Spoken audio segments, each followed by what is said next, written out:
被比比东睡了6年，我的老色批身份藏不住了。我每天的首要任务就是调戏比比东，白天躺在比比东怀里睡大觉，晚上就让比比东帮我放松身体。比比东不仅要给我全身按摩，还要和我一起洗澡，一起睡觉。这一切都是因为我是一只麒麟对手，比比东路我就能带来好运。自从和我在一起，比比东躲过了千寻疾的侵犯，拿到了10万年的魂环，就连玉小刚的花言巧语都被我戳破了。可这个玉小刚居然又来接近比比东，妄图从比比东这里骗资源骗色。看我林峰怎么再次揭穿他的真面目。小峰峰，刚刚玉小刚又跟我表白了，说我要不要答应他。比比东一边撸着林峰那圆白白的小肚皮，一边跟林峰分享着自己的烦恼。本来他对玉小刚这个人是有好感，可是因为前段时间从林峰这里偷听的心声，让他也是多了一丝戒备之心。比比东望着林峰怀中忽然出现的小丸子，也是有些诧异的道：“小峰峰，这丸子是用来干嘛的呀？”“没什么，只是一颗普普通通的丸子而已。”林峰一边吃着玲珑果，一边道：“嘿嘿，我才不会告诉你这是心有灵犀丸，吃了就能够听到指定对象心中所想的事情。”比比东闻言，那一双美眸当中顿时绽放出一丝金光。自从和玉小刚认识以来，他确确实实是十分欣赏对方的才华，要不是上次林峰的心声，估计他早就答应了对方的表白。而有了这颗心有灵犀丸，他就能够真正确认对方的心。如果可以的话，答应对方的表白也不是不可以。于是他对着林峰道：“小峰峰，这颗丸子可不可以给姐姐啊？”“可以，不过这颗丸子可是有毒的，东东姐千万不能服用哦。”林峰没多想，便是直接答应了下来。那姐姐还有点事情要办，就先走吧。比比东轻轻地摸了摸林峰的小脑袋之后，便是轻点着玉足离开。与此同时，花瓣之中百花争香，石亭耸立，小溪流淌，幽静而清凉。此时，一位身穿白袍的青年正坐在石亭当中，静静地看着手中的树，而这位便是玉小刚。按照常理来说，东儿也应该给我答复了才对。玉小刚放下书本，喃喃自语道：“自从靠着自己的伪装和比比东搭上线之后，他便是顺利从比比东那得到了随意翻阅武魂殿诸多古籍的特权。武魂殿不愧是斗罗大陆第一势力，其中珍藏着古籍。他仅仅只是做了一些简单的整理，便是彻底构想出武魂10大核心竞争力此等惊骇世俗的理论，这也使得他的大师之名在武魂城当中盛传。毕竟那武魂10大核心竞争力的理论，他可是对外说的是完全由自己独立自主弄出来。”此时，一道道清脆的脚步声在玉小刚的耳畔当中响了起来。玉小刚见状，连忙接着装出一副君子般的模样，重新拿起了书本，假装没有看到比比东一般。“小刚！”比比东走到玉小刚面前，然后轻咬着银牙道：“为了能够知道玉小刚是不是同林峰说的那般表里不一，他刚刚已经将从林峰那里得到的心有灵犀丸服用下去。”“是东儿啊！”玉小刚轻轻地放下书本，然后轻轻地抬起了自己的脑袋。下一刻，他便是直接开吃了，因为眼前的比比东实在是塔喵的是太漂亮，那般容颜，就算是周围盛开的玫瑰见了，都将黯然失色。“嘿嘿，小东东，快点臣服在我这无论伦比的气质当中吧！”比比东闻言，也是忍不住嘴角一抽，他怎么也没有想到，这玉小刚竟然会是如此愚蠢的一个人，而且不知道为什么，玉小刚刚刚的那道心声，竟然让他微微感觉到了那么一丝丝不喜。难道玉小刚真的像林峰所说的那样，是一个表里不一的大渣男？“东儿，前几天的那件事情，你考虑的怎么样了？”玉小刚轻轻地俯下身子，宛如一个绅士一般问道。“小刚，我想要知道你喜欢我哪里？”比比东并没有正面回答这个问题，而是转而问道：“当然是东儿你那颗无比善良无比的内心了，你知道吗？自从第一眼见到的那一眼起，我便是深深的被你给吸引住了。”玉小刚嘴角一撇，直接就是一阵情话输出。“废话，我当然是喜欢你的容貌和教皇身份了，快点答应我吧，东儿，这一番情话我可是花了大价钱特别找的人写，而且为了能够顺利说出来，我刚刚可是整整排练了数百遍。”比比东闻言，那小脸之上虽然没有什么变化，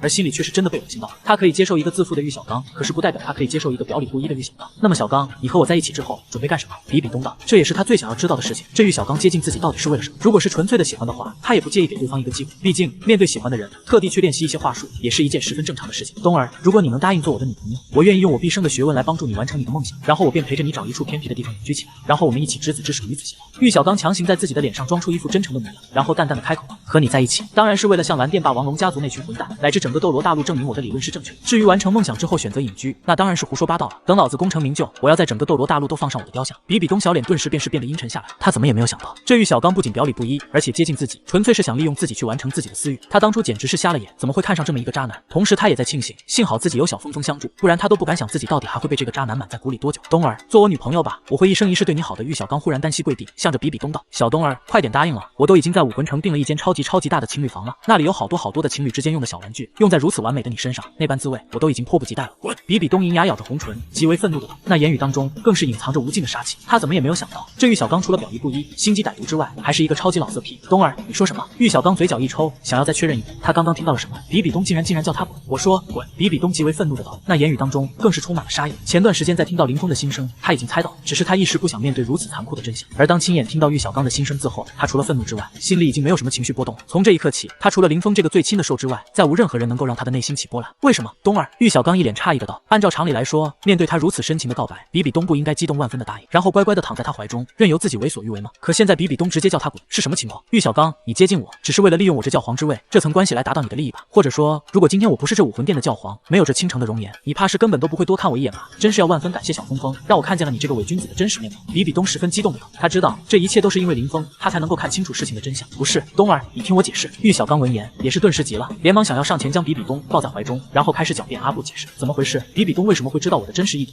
不行，比比东这么傻，这么有背景，这么漂亮的纯女，错过了，我上哪找第二个去？比比东见状，脚尖轻轻一点，一只死亡蛛皇武魂便是猛地在他的天灵盖之上浮现出来。下一刻，一道道恐怖到极点的魂力便是快速的从他的身上席卷而出。和比比东睡了6年，我老色批斗罗的身份终于被曝光了。这6年来，比比东对我百依百顺，我就连洗澡、睡觉都要比比东伺候。而比比东不仅不反感，反而乐在其中，只因我是一只麒麟瑞兽，名叫林峰，而比比东伺候我就能获得修为。可就在今天，心怀鬼胎的玉小刚竟然想要抢走我的比比东，还好我提前给了比比东一颗读心丹。比比东吃下读心丹，听了玉小刚的心声后，终于明白了玉小刚是个多么恶心的小子，他顿时怒不可遏。玉小刚，你接近我，只是为了利用我这教皇之位这层关系来达到你的利益吧？或者说，如果今天我不是这武魂殿的教皇，没有这倾城的容颜，你怕是根本都不会多看我一眼吧？真是要万分感谢小峰峰，让我看见了你这个伪君子的真实面貌。比比东十分激动的道，他知道这一切都是因为林峰，他才能够看清楚事情的真相。不是，东儿，你听我解释。玉小刚闻言也是顿时急了，连忙想要上前将比比东抱在怀中，然后开始狡辩阿布解释怎么回事。比比东为什么会知道我的真实意图？不行，比比东这么傻，这么有背景，这么漂亮的蠢女人，错过了，他上哪找第二个去？滚！比比东见状，脚尖轻轻一点，一只死亡蛛皇武魂便是猛地在他的天灵盖之上浮现出来。下一刻，一道道恐怖到极点的魂力便是快速的从他的身上席卷而出。轰隆隆！玉小刚修为仅仅只是大魂师，怎么可能是封号斗罗比比东的对手？仅仅只是一道魂力落下，他便是感觉自己的身体猛地一颤，然后整个人都是宛如炮弹一般倒飞了出去，将远处的一块岩石给砸得粉碎。东玉小刚极为狼狈的站起身来，刚想叫东儿，一道恐怖的魂力便是又狠狠地落在了他的身上。轰隆隆！于是他的身躯又是倒飞出去好几米远。东儿阿布教皇陛下再度狼狈地站起身来，他望着比比东那双冰冷无比眼眸的时候，方才是瞬间打了一个激灵，连忙改口了。此时的他方才是明白，自己已经完全没有可能在正面得到比比东的心。毫不夸张地说，自己现在在比比东的心中和一个完全没有见过面的陌生人没有什么区别。玉小刚，从今天开始，你我再无任何瓜葛，以后别再让我看到你，否则见你一次打你一次。比比东轻咬着银牙，冷冷的道：是，教皇陛下。为了保住自己的性命，玉小刚连连求饶道。比比东闻言，方才是头也不回的离开。此时他心里想的是，等下回去要给小峰峰带点什么好吃的回去。前段时间小峰峰总是要吵着要吃小兔兔，等下回去就给小峰峰买一份麻辣兔头回去，相信他一定会很高兴的。这样想着，比比东便是加快自己的脚步，向着街上跑去。该死的比比东，此早有一天你会知道，你当初拒绝了一个多么有才华、多么帅气的大师。玉小刚狠狠地一甩自己的袖袍，便是离开。而玉小刚和比比东两个人都没有想到的是，刚刚那个正好被2位路过的侍女看到了。那2位侍女出去之后，纷纷一脸神秘的找到自己熟悉的几位闺蜜，十分兴奋的道：大事，你们知道刚刚我看到什么吗？什么事？那几位闺蜜也是十分好奇的道：刚刚我看到玉小刚向比比东教皇陛下表白，然后不仅失败了，还被教皇陛下给暴打了一顿。这样啊？那几位闺蜜纷纷点了点头。对了，这件事你们一定要保密，千万不能泄露出去，不然教皇陛下肯定会找我麻烦的，知道吗？放心，我们肯定不会泄露出去的。对啊，你就放心吧，我没是什么人，你们还不放心吗？那几位好闺蜜纷纷点头，保证不说。紧接着半个小时后之后，武魂城当中一道道声音响了起来。哎，你们听说了吗？那个该死的玉小刚向教皇陛下欲行不轨，结果被教皇陛下给暴打了一顿。今天大消息，教皇陛下的贴身侍女说，玉小刚那个王八蛋想要玷污我们比比东教皇陛下不成，被我们教皇陛下给直接暴打一顿。很快，玉小刚玷污比比东教皇不成被暴打一顿的消息，便是在武魂城当中传开了。玉小刚，你这个王八蛋，给我滚出来！玉小刚，就你这种连魂帝修为都没有的废物，也敢亵渎我们的教皇陛下，给我滚出来！玉小刚，给我滚出来！我保证不打断你的狗腿。于是，玉小刚的住所在短短半个小时当中，便是被武魂城诸多天骄给直接围得水泄不通。教皇比比东在武魂城诸多天骄心中，那可是女神一般的存在。当他们听到自己的女神险些被亵渎的时候，那必须是何等愤怒！什么事啊？这个时候还不知道发生了什么的玉小刚，直接推开门走了出来，干死他！对，玉小刚那个王八蛋滚出来了，一起去干死他！这种废物都敢亵渎我的女神，干死他！刚刚走出门的玉小刚闻言，也是一脸懵逼，不是什么亵渎了你们的女神，他明明连比比东的一根手指都没有摸到好。可是还没有等玉小刚反应过来，诸多堵门的武魂殿天骄便是直接一冲而上，动用魂力狠狠地向玉小刚冲了过去。短短不过几个呼吸的功夫，玉小刚便是已经被打得鼻青脸肿。杀了他，为教皇陛下报仇！对，这种货色都敢亵渎我们的教皇陛下，杀了他！众天骄纷纷起哄，纷纷想要将玉小刚置于死地。已经被打得鼻青脸肿的玉小刚闻言，几乎都快要哭了。要是他真的像传闻说的那样玷污了比比东，就算是被杀，他也认。但现在的问题是，他从头到尾连比比东的一根手指头都没有摸过好，更何况他一个小小的大魂师，哪来的能耐能够亵渎得了身为封号斗罗的比比东教皇？暴打依旧持续着，杀了他！杀了什么味道？在众人快要打死玉小刚的时候，一些打得正开心的人却是猛地闻到了自己的手上，好像被有着什么充满味道的气体。快撤！这个家伙竟然尿了！哎，快点走！众人闻言连连后退，生怕自己的手上也被沾染上那种不可描述的味道。这个家伙也太废了吧，这样就被吓尿？对啊，不就是被打了2下吗？竟然直接尿了！哈哈，不行了，笑死我了！随后，大部分一脸戏谑地看着玉小刚，他们看到这和自己女神走得比较近的废物本来就不太顺眼，现在能够看到这个废物出如此大的嘲笑，自然是感觉自己心情格外的舒畅。而此时，玉小刚则是恨不得找个地缝钻进去。他知道，从今天开始，他玉小刚在这武魂城将彻底丢脸了，甚至在不久的将来，这件事情还会成为不少人的饭后谈资。杀了他！一阵嘲笑过后，众人又是开始了新一轮的起哄。可是，在武魂殿杀人是犯法的。这个时候，有着一道略微理智的声音传了出来，众人众人闻言，纷纷低下了自己的脑袋。很早之前，武魂城便是有着祖规，在武魂城随便杀人者死。他们虽然将比比东奉为女神，可并代表他们愿意为其父死，而且还是这种死了对方都一定知道的死。玉小刚闻言，方才是狠狠地呼了一口气。刚刚当他听到这群狂徒竟然打算打死他的时候，他可是吓得差点裤子都快要尿出来。那就不打死他，狠狠地惩罚他一顿。那该怎么惩罚呢？既然他已经被吓尿了，不如给他来一个十拳大礼包，直接把他丢到粪坑里面浸泡个3天3夜吧。此言一出，便是得到了诸多附和。哎，这个主意我觉得可以。好，就把这个家伙丢到粪坑当中浸个3天3夜。玉小刚闻言，脸色便是猛地一变。他知道，要是自己真的被丢到粪坑当中浸泡个3天3夜，无疑将会成为整个斗罗大陆的笑柄。然而，还没有等他来得及反抗，他便是感觉到自己的手和脚都被人用绳子给牢牢困住，再然后他便是被直接架了起来。在武魂殿供奉们亲自下场辟谣之后，这场闹剧方才是结束。而那玉小刚也是在粪坑当中被整整浸泡了3天3夜之后，一直待到确定上面安全之后，方才赶上来。上来之后的玉小刚更是连夜逃出了武魂城，甚至连行李都是没有来得及收拾。看来当事人不愿意赌啊！我记得你之前挺喜欢打赌的。81中文网唐三面无表情，攥紧了拳头。傲慢扭头看向唐三，一双赤色的眸子泛着冷意。你刚刚说什么？你不愿意赌？这一刻，池修捕捉到了唐三脸色的变化。在面对傲慢的时候，唐三面无表情的模样瞬间消失，脸上闪过各种各样的情绪，有惊慌，有小心翼翼，还有一丝讨好。他难道喜欢上了傲慢，成为了7原罪之一？莫非就臭味相投了？我不愿意，你不愿意服从我的命令吗？我当然愿意听从队长的指令，可是我对池修没有一丝好感，所以不愿意和他打赌。谢谢你讨厌我，让你不开心了，我就很开心啊。池修勾起嘴角，傲慢叹了口气，可惜了，我原本可以对你保留一丝好感的。唐三闻言，脸上闪过惊慌的神色。那我赌，他已经失去了一切，他不想连幻想也跟着一同失去。永远在自己面前高高在上的傲慢，不知何时已经成为了唐三奋斗的目标。傲慢露出好看的，令唐三痴迷的笑容，听话就好。池修怎么也想不到，唐三有一天也会变成一只舔狗，这也许是缺爱的副作用吧。他突然来了兴趣，刚刚顾着谈话没注意，这才发现傲慢小姐今天很好看，跟以往有一种不一样的感觉。此话一出，圣灵学院这边的气氛顿时变了，傲慢也微微睁大了美眸，他那白皙的脸颊上飞上了2抹不易察觉的红润。呵，我又不止今天一天好看，本小姐本来就是世界上最好看的人。池修，你是才长眼睛吗？他蹙起秀眉，看起来有些生气，其实却很开心。这么自信的回答让池修有些接不上话，但旁边唐三的咬牙切齿已经让他很满足了。见好就收，池修笑笑，准备离开。喂，池修！傲慢突然又喊了一声。池修转身，怎么了？全世界最好看的傲慢小姐。傲慢深吸一口气，压抑住内心的激动，被自己讨厌的人夸好看，他莫名其妙的很开心。你是怎么突然开窍了的？觉得我好看？难道我今天真的和以前有什么不同？在哪里？我怎么没觉得？傲慢一边说着，一边抬起白皙的长腿，架在另一条腿上，双手抱胸，腰杆挺直。他撑着一副气势很足的模样，其实心里已经有点小紧张了。你本来就很好看啊，还有气质。以前是我有眼无珠，要不是我们立场不同，我甚至都想和你谈恋爱了。傲慢懵了，2条胳膊慢慢放了下来。见到自己向往的人如此一反常态的模样，唐三攥紧拳头。够了，池修，一直夸我们队长，你到底什么目的？是想让我们队长到时候放水吗？池修皱眉，难道你觉得傲慢小姐丑吗？唐三一怔，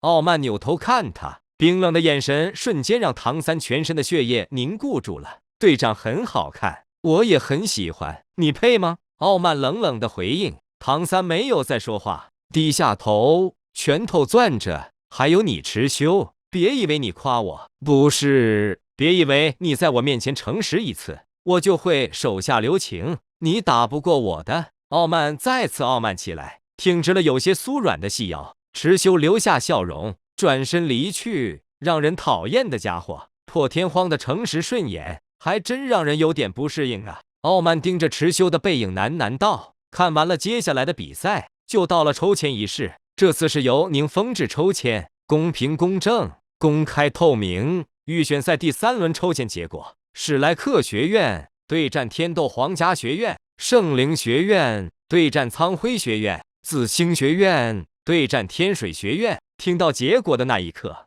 休息区的池修和水冰儿同时扭头望向对方。水冰儿，完蛋！池修，天水学院这边听到结果已经炸开了锅，加上替补队员，一共20名美少女皆面露愁绪。姐姐怎么办啊？为什么第3轮就遇到了紫星学院？水月儿有些急躁地扯了扯水冰儿的衣服，他们可是亲眼目睹了今天池修的表现。很明显，池修并没有全力以赴，他只是在给队友创造战斗的机会。从这一点能看出来，他是个好队长，甚至是个好人，但却不是一个好对手。有着碾压能力的对手完全是个灾难。现场这么多学院，最不愿意的就是过早抽到紫星学院和圣灵学院，尤其是圣灵学院，他们人均魂斗罗以上的实力早就摆在明面上了。坐在后面的学武这时突然出了个馊主意，要不让队长去跟池修撒个娇。周围的女孩顿时笑出了声，可没想到水冰儿真的起了身，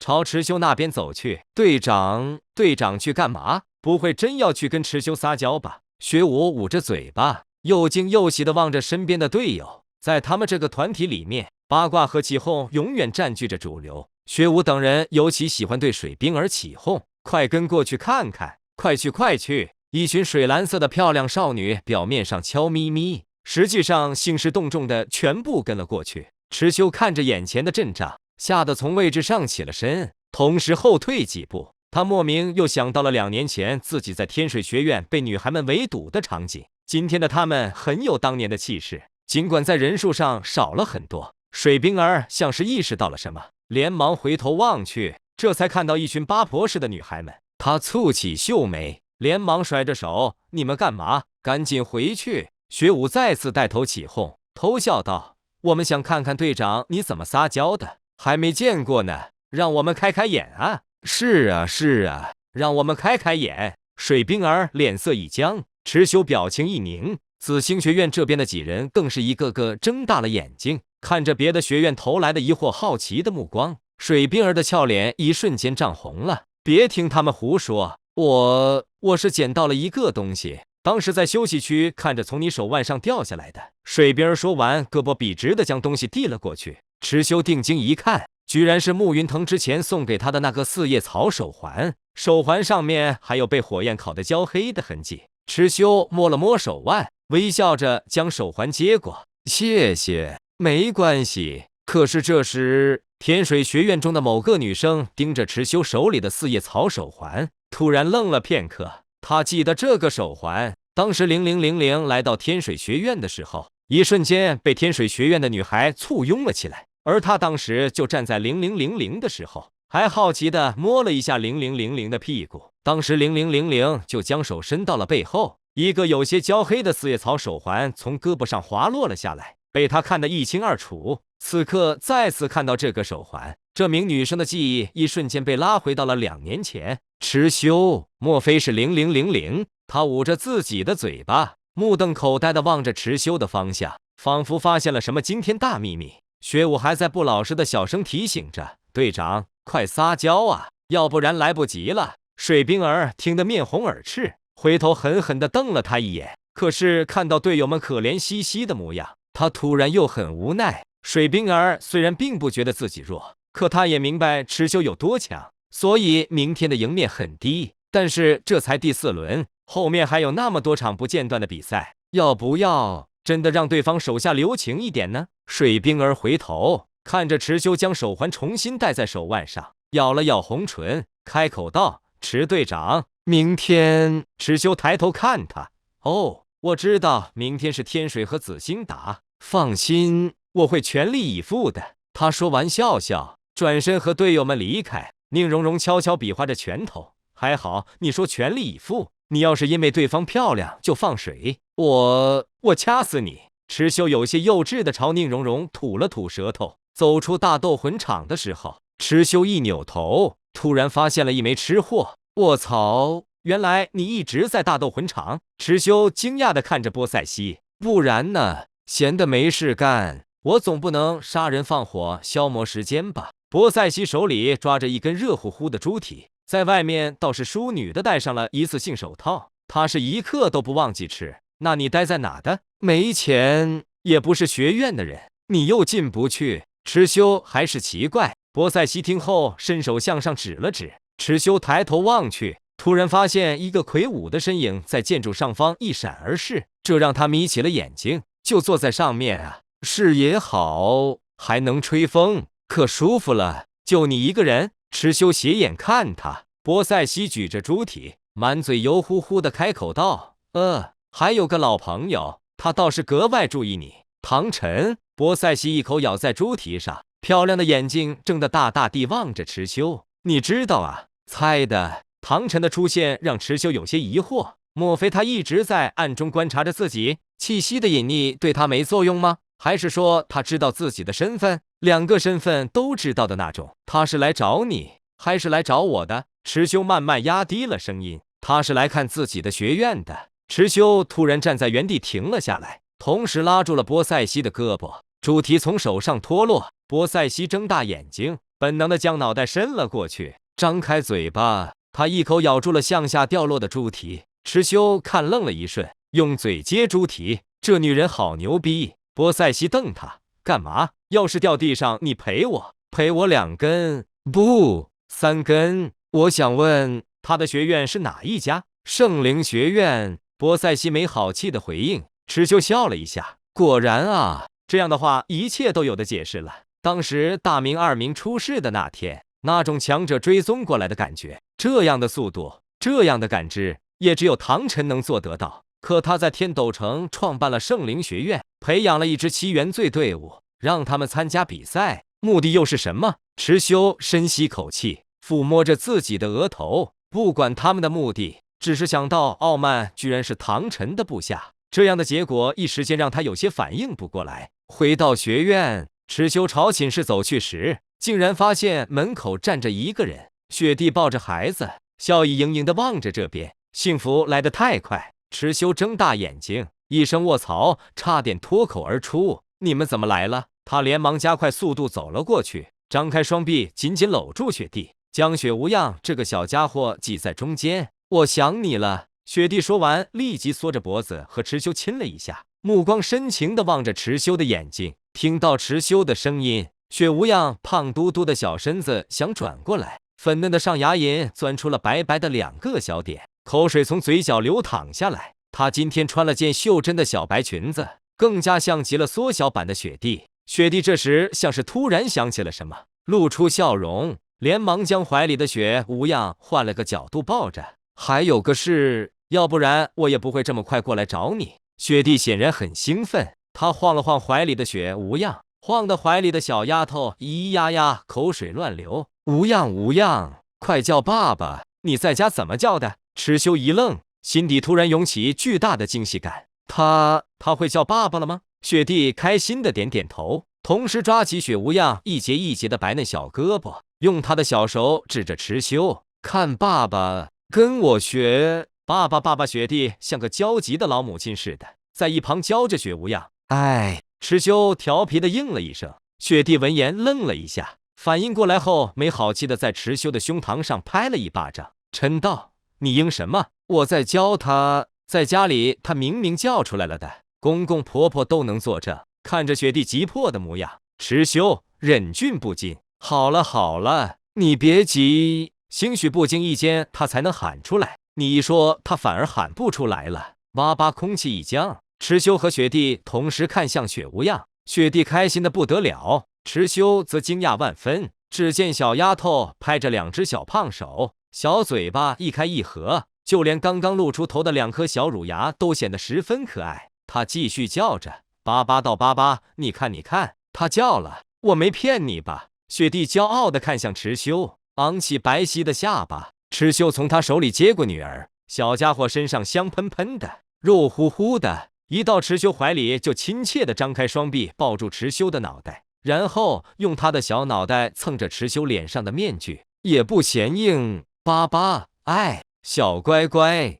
再喊一遍。巴巴！池修激动万分，双手抱着雪无恙原地转起了圈圈。小丫头的2条小胖腿在裙子下蜷缩着，嘴里发出一阵咯咯咯的笑声。雪地则在一边又开心又担忧地看着，生怕池修一不小心将雪无恙甩了出去。池修停下，好奇地看着雪地，到现在也没看到他放电啊，怎么回事？小家伙停电了，因为我们的女儿变乖了呀。雪地开心地说着，他可不会说这些天自己教训女儿不能随便放电的经历。池修听了估计会心疼的。池修，你别光抱着女儿，我也想你了。雪地说着也走过去搂住池修，将脑袋靠在池修的胸膛上。我们好久没有亲热了呢，我也是，看到你我都迫不及待了。池修一手抱着女儿，一手搂着雪地的纤腰，他顿时觉得现在的自己已经来到了人生巅峰。这样，你先在宿舍里休息一下，我去和队友商量完明天的作战对策就过来找你。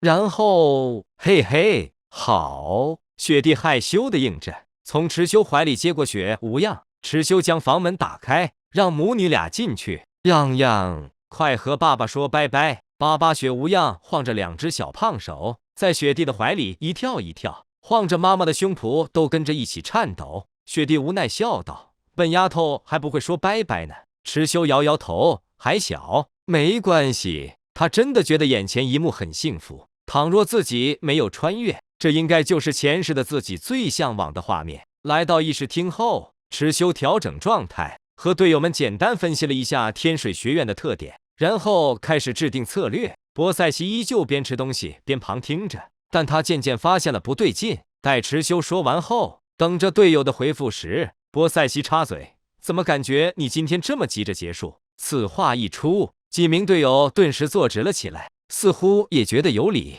深以为然的点点头。好啊，池修，你不会真要放水吧？宁荣荣拍着沙发，小五和朱朱清也疑惑地看向池修，被这么多道目光注视着，尤其是波塞西灼灼地盯着，就连他拿起零食放缓的速度都透露着怀疑。池修咽了咽口水，我把话撂这，27场比赛，我们27胜。波塞西听后阴阳怪气地笑了一声，那肯定啊，你这么厉害，怎么都会赢。计划是为队友制定的，你们是整体，你不能独揽战局啊。刘德志弱弱地点头，是啊，队长，给我们一点发挥空间吧，我头骨还没用呢。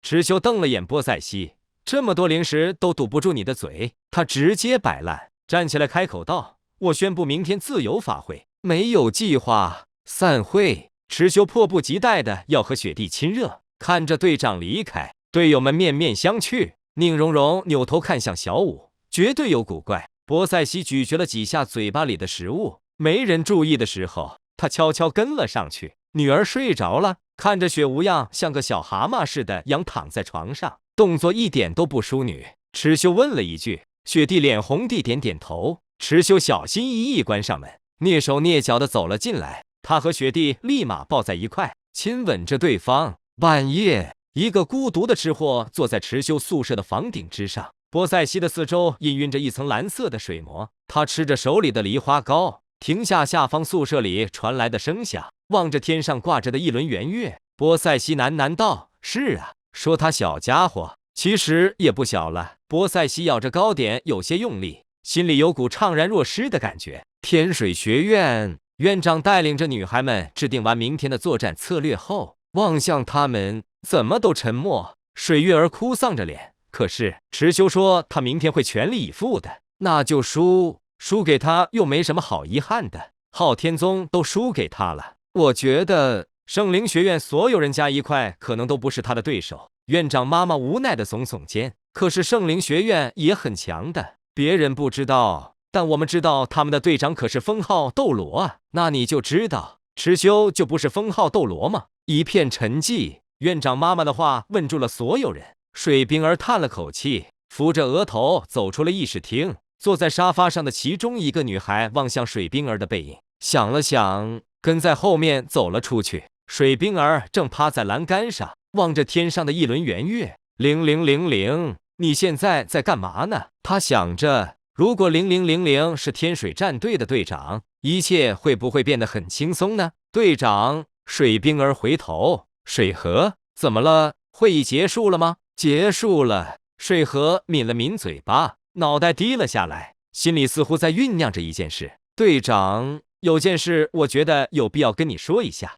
天色不早了，有什么事明天再说吧，反正明天我们又不是第一场。水冰儿温柔地抚摸着水河的脑袋，露出笑容。他正想回房间休息，水河又转过身，开口道：“队长，那个四叶草手环，我见0000带过。”水冰儿停下脚步，听到这句话后，身子一瞬间僵在了原地。他缓缓转过身，表情充满了难以置信。什么时候？水河上前几步，继续道：“就是2年前，0000来到我们学院的那一次，我站在他身后，看到一个四叶草手环从他的胳膊上滑了下来。”水河说到这里，低下脑袋，省略了前面自己偷摸0000屁股的事实。一模一样的手环吗？水冰儿连忙追问。水河点点头，一模一样，就连上面烧焦的痕迹都一样，我不会记错的。水冰儿深吸一口气，脑子里乱七八糟想了好一会，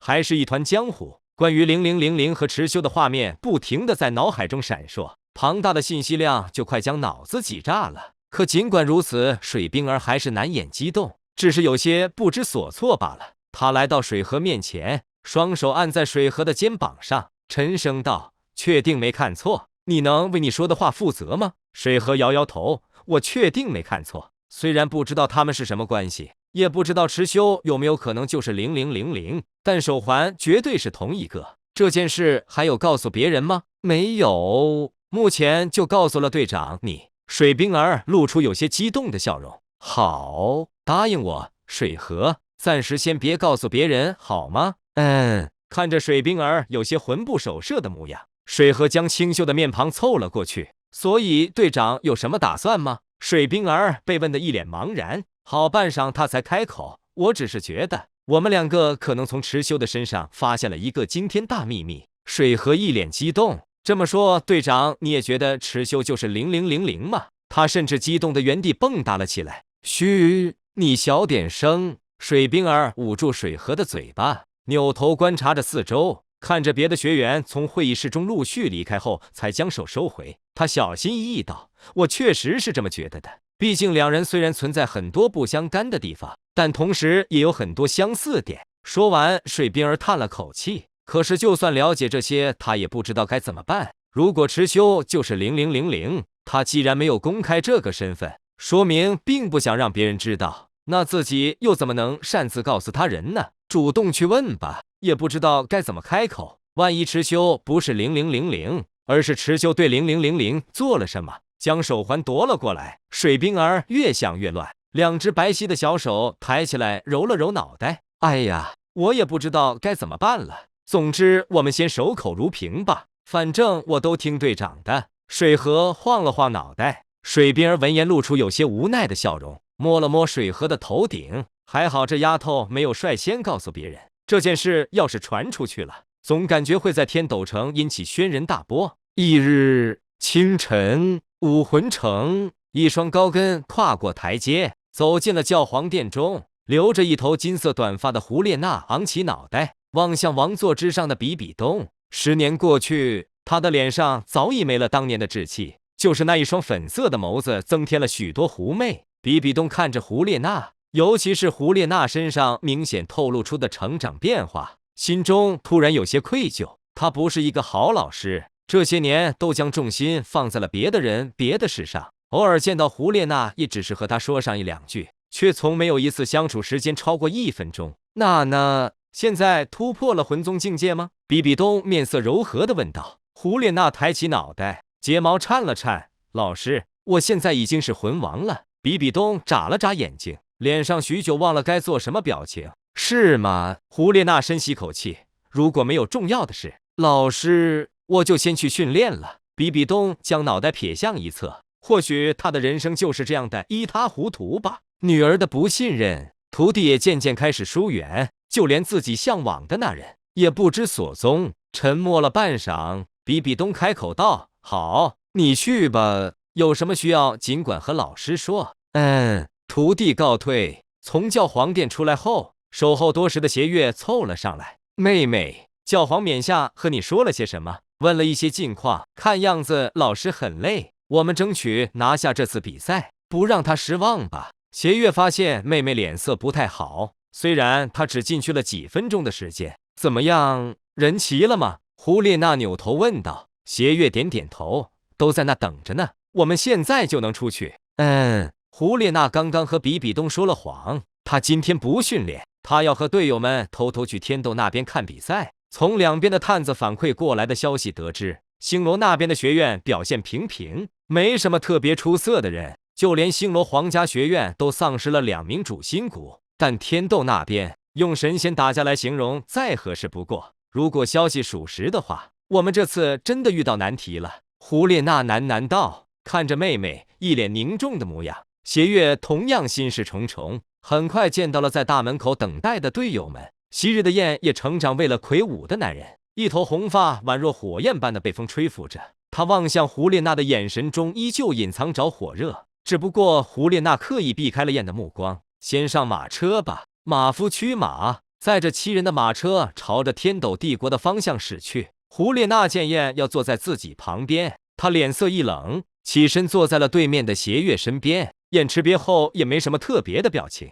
毕竟这么多年已经习惯了。你们听说了吗？紫星学院的持修，还有圣灵学院。胡列娜面色凝重地问道。燕点点头，立即笑着附和：听说了，听说了。笑什么？能不能严肃一点？胡列娜瞪着燕，后者立即紧闭嘴巴，低下头。邪月看了眼两人，无奈地接过话头：我来说吧，持修大家都知道，老名人了，2年前把星罗几乎搅了个底朝天。燕弱弱的接话：听说后面还杀了星罗帝王。邪月面色严肃地点点头：是的，起初我以为他只是单纯天赋过人，实力强大，没想到心性也如此成熟，甚至于心狠手辣。邪月顿了顿：我了解的可能要比各位更多一些，不多赘述，你们只需要知道一个能杀了帝王的人，还能全身而退，并且安然无恙地活到现在，甚至于参加比赛。邪月面色郑重地点点头，后面的话没接着说，但已经不言而喻了。从探子传来的消息，他的武魂名是龙神，等级还不清楚，目前公开的比赛里实力可能只展示了1/10，所以很有可能持修是一位和0000同等级别的少年天才，他可是比我们小5、6岁呢。胡列娜接话语：圣灵学院，天斗帝国那边的另一个特殊存在，7人队伍，队员都是魂斗罗，队长是封号斗罗。胡列娜补充一句：他们和我们是同龄人，目前向外暴露的信息也不多，希望今天这趟过去能让我们有收获一点。胡列娜说完，突然发现对面几人除了燕，其余人都一副蔫了的模样。还没开始就认输了吗？他那双狐媚的眸子有些疲惫，还有些冰冷。燕见状，左右看看，鼓气道：都打起精神来，还没到最后呢，现在就泄气了怎么办？要躺也躺在擂台上。燕说完，周围几人总算将脑袋抬起来了些，他便紧接着开口：娜娜放心，我发誓最后的冠军肯定是我们的。呵呵。胡列娜扯着嘴角，这却让燕心头大喜，激动的脸皮抽搐。天哪！女神对他笑了。紫星学院。雪帝在持修的怀里一语了几句，随后转过了身，薄薄的被单从他身上滑落，雪白光滑的脊背反射着清晨的第一缕阳光，如白玉一般的完美肌肤，纤细柔美。持修凑过去，在他肩头上轻轻吻了一下。持修开始起床穿衣服，昨晚真是累了一夜。雪帝对这方面的热情丝毫不弱于古月娜，就是雪无恙这个小家伙在旁边睡着，让两人有些放不开手脚。持修穿好衣服，正想帮雪帝盖好被子时，发现小蛤蟆竟然醒来了。他趴在床上，抬起脑袋，一双大大的异瞳直勾勾地盯着持修。雪无恙看着持修，嘴角流着口水，看着看着，突然就张开小嘴笑出了声，还双手并着双脚朝着持修爬过来，傻傻的笑。雪无恙昂着脑袋，小嘴一开一合，早上起来真的是要被这一幕萌化了。持修酥了心肝，张开双手将雪无恙抱在怀里，撩了撩她的白色小短发。木马。持修凑上去，在雪无恙的脸蛋上狠狠地亲了几口。小家伙仰着脑袋，被持修亲得咯咯笑。恙怎么醒这么早？爸爸妈妈昨晚有没有吵到你呀？爸爸他不会说别的话，这句话似乎是叫上瘾了。两只小胖手拍呀拍，身体在持修怀里跳啊跳，一早上就有着释放不完的精力。池修看了眼熟睡中的雪地，又看了眼精力旺盛的雪无恙，他顿时无奈，让妈妈再睡一会，爸爸带你去吃东西好不好？爸爸小丫头只会这一句，池修却听得爽歪歪。抱着雪无恙出去后，池修小心翼翼地关上宿舍门。怎么解释呢？凭空冒出来一个小胖丫头，池修一边走一边纠结着，倒也没太担心，反正理由那么多，总能找着一个。但是他低估了雪无恙给普通人带来的冲击力。池修一手托着雪无恙的屁屁，小丫头则将脑袋搭在池修的肩膀上，目光好奇地望着周围的路人，小手时不时乱指，嘴巴发出要么一的声音，要么发出呀的声音。奶奶的强调似乎要证明自己有多可爱似的。路人的反应无比强烈，路过的学员不断驻足停下，甚至直接忘了自己该做什么。他们或被吸引，或凑热闹。跟在后面的男生们眼神酥软，女生们的母爱泛滥，一个个都被这雪无恙萌得不行。池修感觉怪怪的，偏偏雪无恙跟有着社交牛逼症似的。小胖手指着后面跟着的人，用英语咿呀咿呀的跟他们打着招呼。学员们疯狂的跟在后面，就连凑热闹的都渐渐被雪无恙勾住了心神。这小妮子才这么小就拥有了魅惑的能力，偏偏她自己都不明白自己做了什么。池修平时不去食堂的，这下走进了学院里的食堂，一群人直接蜂拥着跟在后面挤了进去。打饭的大妈被眼前的阵仗吸引，打饭的手比平时抖快了好几个频率。这怎么回事？那不是池少爷吗？怎么都跟着他过来了？问题是池少爷怎么会来到食堂？他平时可不来的。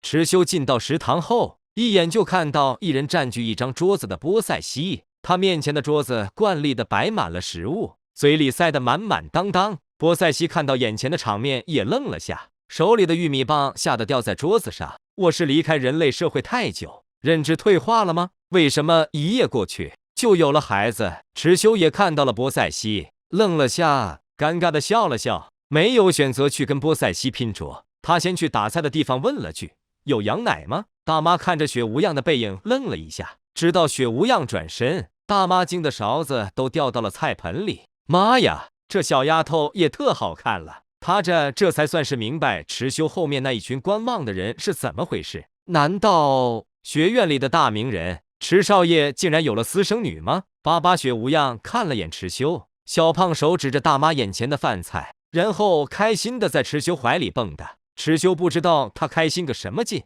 他只知道后面的人听到这2个字的称呼，瞬间尖叫了起来。天哪，天哪，那真的是池少爷的孩子！池修脸色一僵，没管后面的呼声。王婶问你呢，有羊奶吗？有。大妈赶紧转身去倒奶。巴巴雪无恙搂着池修的脖子，漂亮的一瞳望着池修身后观望的人群，而且他发现自己每叫一声，后面那些哥哥姐姐们都会疯狂的喊叫不停。雪无恙渐渐发现了新玩法，露出了狡黠的小乳牙。小宝宝能有什么坏心思呢？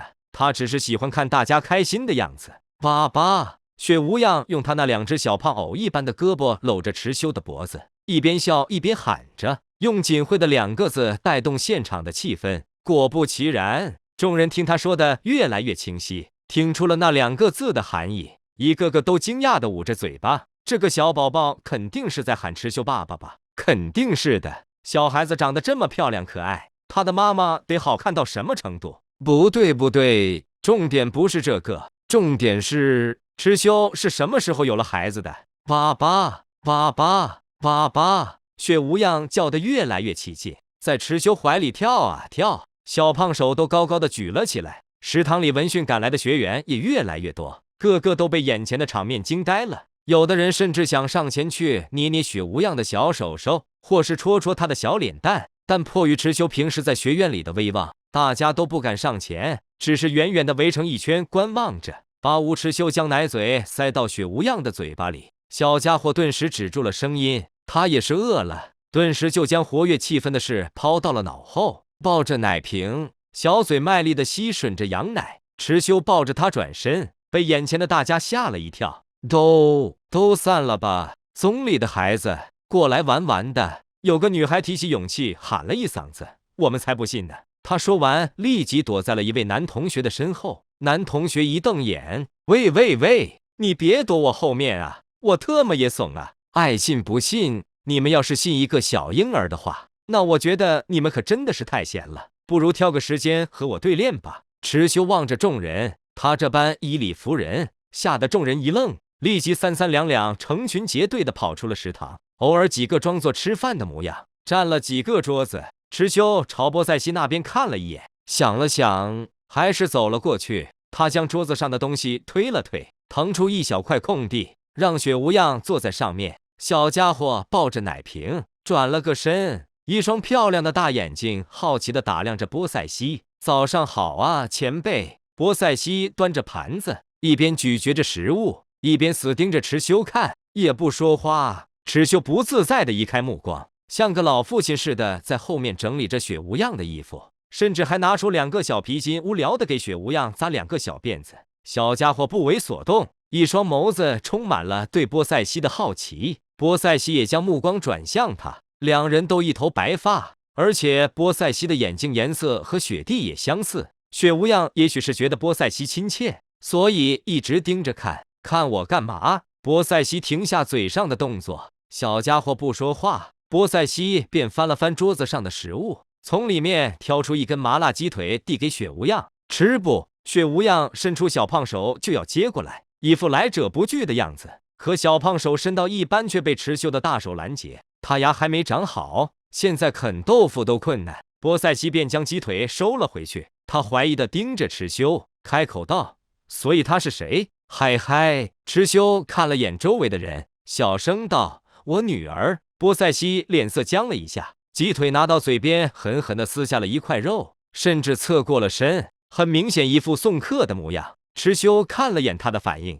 说道：“我是因为跟你关系好才说的，你咋了？我想一个人吃饭了。”言外之意，你滚吧，带着这个小胖丫头一起滚，莫烦老娘。池修撇了撇嘴，还有，我吩咐了人给你准备门票，你可以直接在观众席坐下了，不用和唐晨一样偷偷摸摸的坐在斗魂场上面了。波塞西不搭理他，自顾自的吃着东西。池修也没在意，他将雪无恙转了过来，看见他的奶瓶已经空空如也。小家伙此刻正对着一瓶空气猛踹，闺女饭量真大。池修拖着他的小屁屁抱了起来，朝打菜的地方走去，又给雪无恙灌了一瓶奶。波塞西听到这句话，看了眼自己面前满桌子的食物，又看了眼雪无恙的奶瓶，露出了不屑的目光。回到寝室后，池修发现雪弟正头发凌乱地坐在床头，目光空洞。老公没了，女儿也不见了。他刚睡醒，还没反应过来是怎么回事。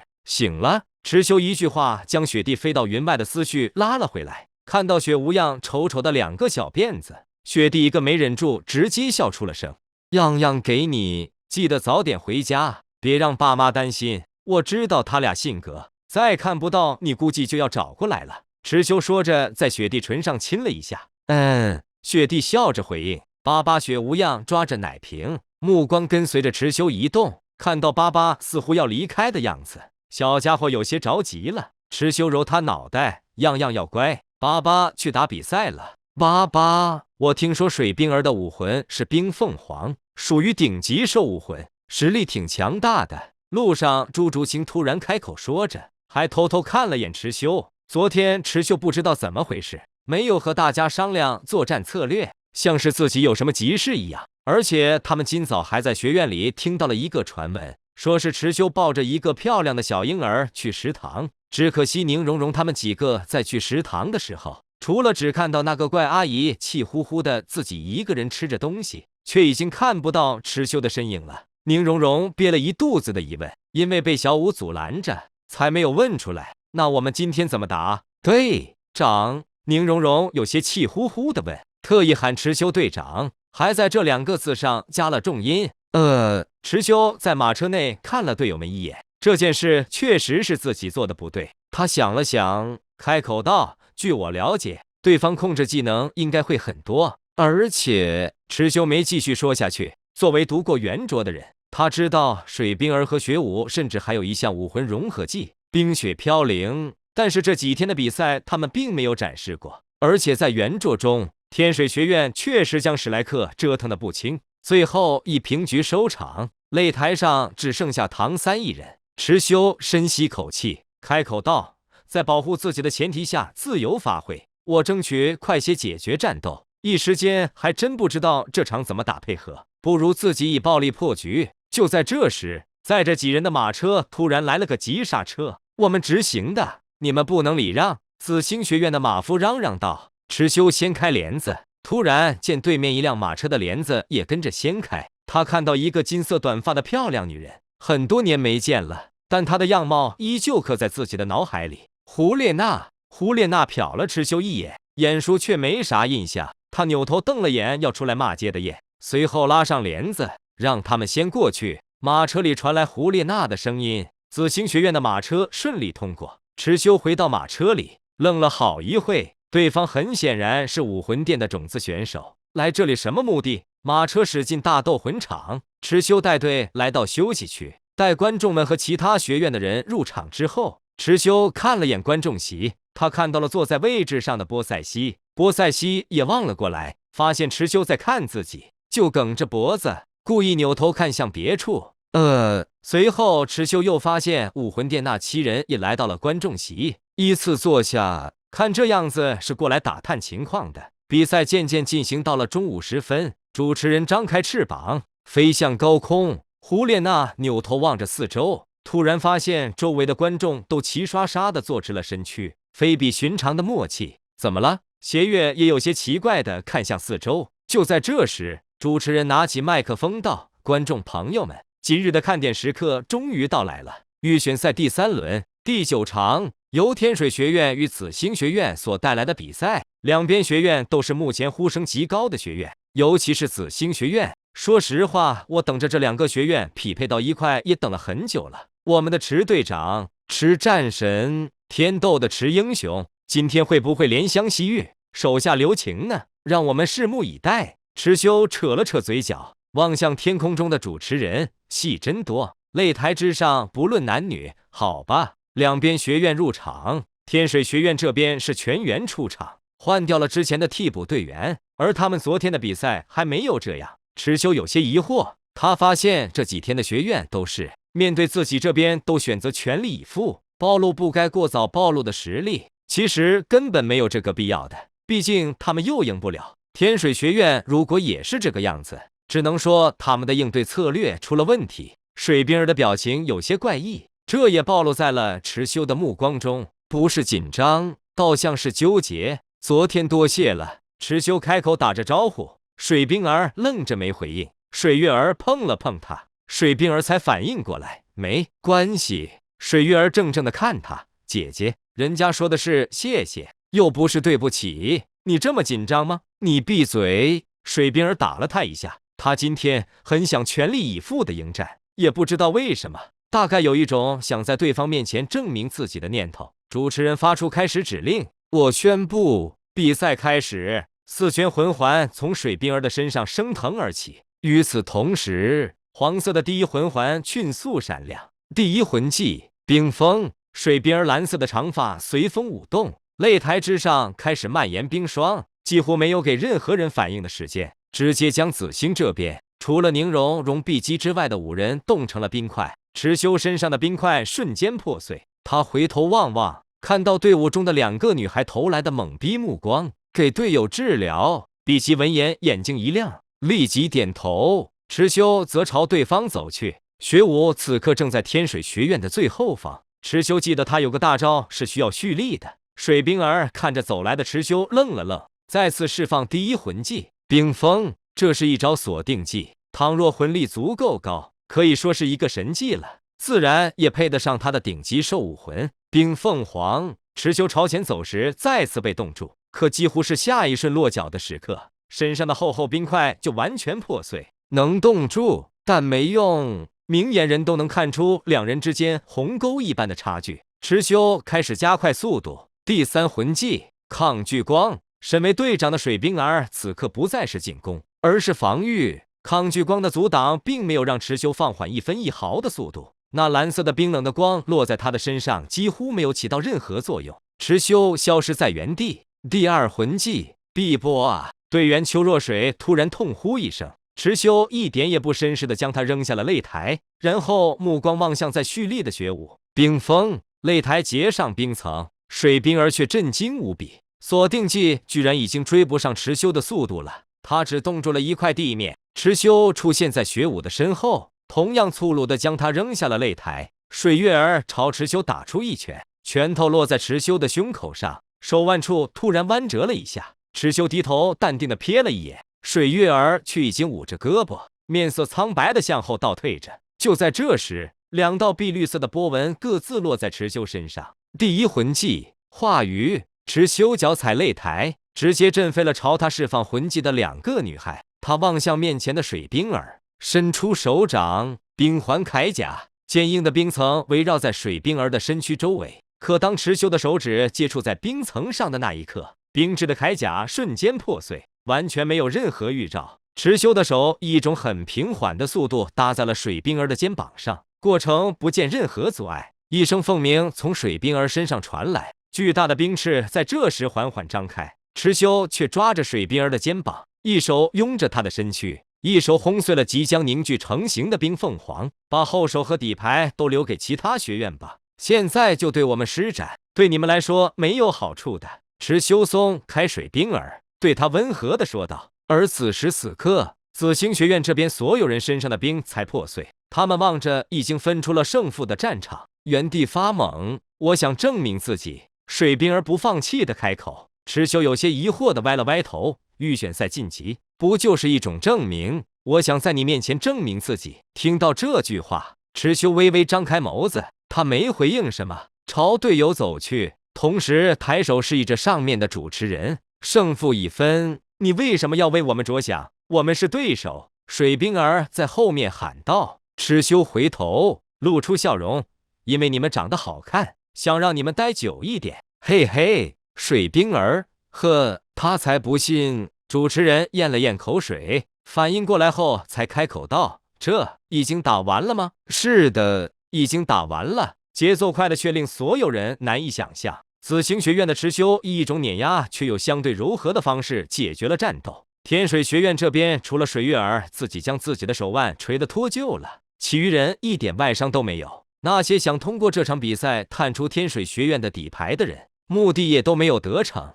而池修似乎也没做什么，眨眼的时间就解决了整场战斗。胡列娜深吸口气，双手抱胸，速度很快，肉身力量强大，或者魂力等级远远碾压魂宗级别的人。即使对方是拥有极致兽武魂的冰凤凰，他根据这短短1分钟不到的观察，分析着池修的特点。只可惜能参考的实在太少。这场比赛对观众们来说完全满足了视觉享受，可对那些为了探双方虚实的魂师学院来说，完全没起到任何作用。池修看着有些丧气的队友几人，笑着安慰他们的能力对我们来说确实是存在克制的，这很正常。对方的 AOE 伤害本就太高，队友又没多少法抗，中招是必然的。回到休息区过后，池修坐在位置上朝观众席看了眼，却没想到正好和胡列娜对视。来的时候，我们的马车貌似就是和他们的撞上的吧？胡列娜后知后觉。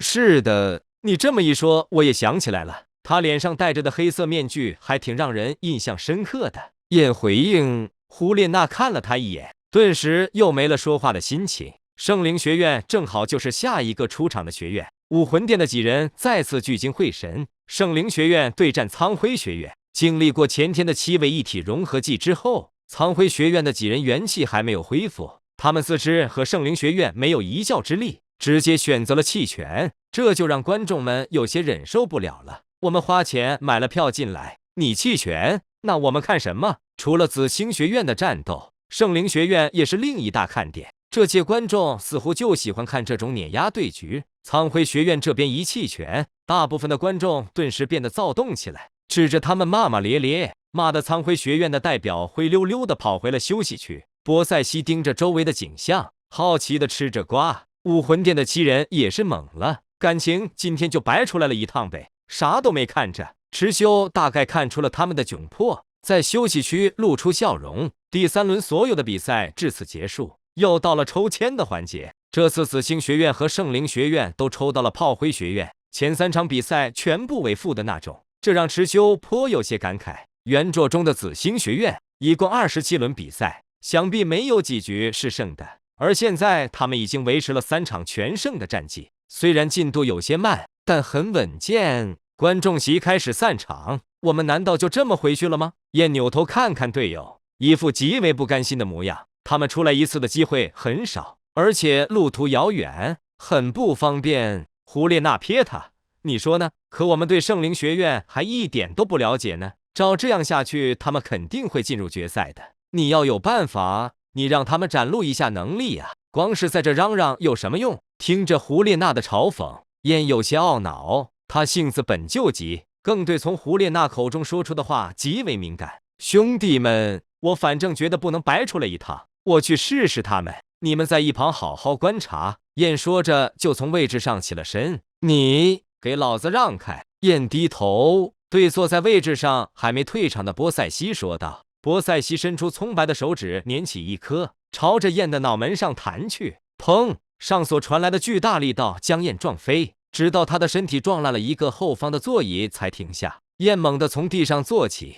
惊恐地望着前方，看到美人抬头，水蓝色一般柔和的眸子闪烁着寒光。抱歉，他赶紧从地上爬起来，平移着换了条路，绕开波塞西。身后赶来的队友看了眼被燕砸烂的座椅，同样震惊地望向波塞西，随后和燕一样换了条路，绕开波塞西。天斗果然卧虎藏龙，连观众席上的吃货小姐姐都能用发挥出如此巨大的威力。刚刚怎么了？池修隐约在休息区看到了观众席上的争执。波塞西拍了拍自己的衣服，看了眼池修，却没搭理，就好像把池修当成了陌生人似的。这怪阿姨怎么回事？怎么不理队长了？孙大宝好奇地看着波塞西的背影。池修也不清楚，总不可能是嫉妒自己有个女儿吧？难道因为他太孤单了？自己作为他在内陆这边唯一的朋友，波塞西感觉自己得到的关心被雪无恙平分了。池修只能想到这个解释，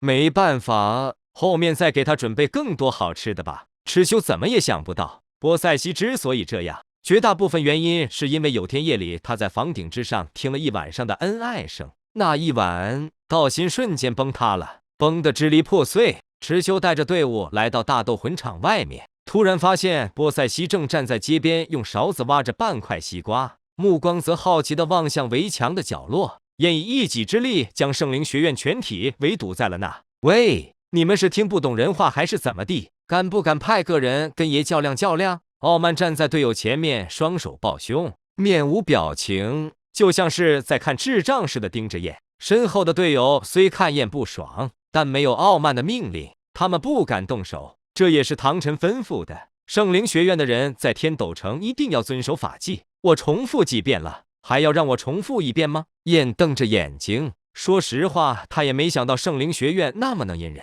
或者说怂。不是说他们全员魂斗罗以上的实力吗？看对方还是不准备回应，燕忍无可忍，扭头看看，突然看到了在一旁吃瓜的波塞西。他没看脸，正想走过去把西瓜抢过来，可来到面前才发现是波塞西，吓得连忙后退几步。波塞西脸色平淡，看了眼自己手里的半块西瓜，想了想递给燕，拿着。燕畏惧地看了眼波塞西，颤颤巍巍地从他手里接过西瓜。这时池修看到波塞西不知道又从哪里掏出来了另外半个西瓜，继续用勺子吃了起来。你他妈的，老子让你们说话呢，非逼我动手是吧？燕来到圣灵学院对面，面色狰狞地将西瓜丢了过去，半块西瓜直接扣在了唐三的脑袋上，红色的果汁顺着他苍白的脸颊流了下来。武魂殿等人惊讶地看着眼前的场面，胡列娜直接瞪眼，燕这人脑子是不是不正常？池修也看呆了，波塞西却看得津津有味。唐三攥起拳头，脸色阴沉。就在这时，噗！傲慢突然忍不住笑出了声。他看到这一幕，不气反笑，仿佛燕帮他做了一件他想做却不好做的事一样，真有意思。解气，我们走吧。唐三转身，拧着眉头望向傲慢。队长，傲慢居然不为他做主，怎么了？傲慢奇怪地看他，突然像是意识到了什么。哦，对了，把你脑袋上的西瓜拿下来，好好的还给人家。院长说了，不让我们在外惹事。听着傲慢轻描淡写的叙述这件事，唐三气得一拳捶在墙壁上，声响把试图挑衅的燕都吓了一跳。可唐三还是乖乖的将脑袋上的西瓜取了下来，不顾淌了一脸的红色果汁，朝燕走了过去。他将西瓜放在燕的手上，转身跟着队伍离去，就连脸上的西瓜汁都不擦了，背影仿佛在酝酿着火山喷发一般的怒气。燕刚刚也确实在他的眼中看出了杀气，都是群什么人啊，也都等着被揍一顿了，结果连个屁都不敢放。燕看了眼手里的半个西瓜，气得将其扔在一边。他转身朝队友走去，却迎来了胡列娜的一个白眼。废物！胡列娜冷淡道，头也不回地上了马车。燕愣在原地，这不怪我啊，娜娜，我该做的都做了，谁知道他们这么怂。池修在一边看的简直要笑死了。果然，不管在什么时候，舔狗都不会有好下场。不管原因出在哪，一切都是舔狗的错。走吧，前辈，要上我们的马车吗？池修将笑止住，朝波塞西问道。后者依旧不理睬，抱着西瓜独自朝前走着。马车上新买了吃的，前辈，你的零食快没了吧？都开始啃瓜了。波塞西没有钱，自己可买不了吃的，所以池修基本上是攥住了他的命脉。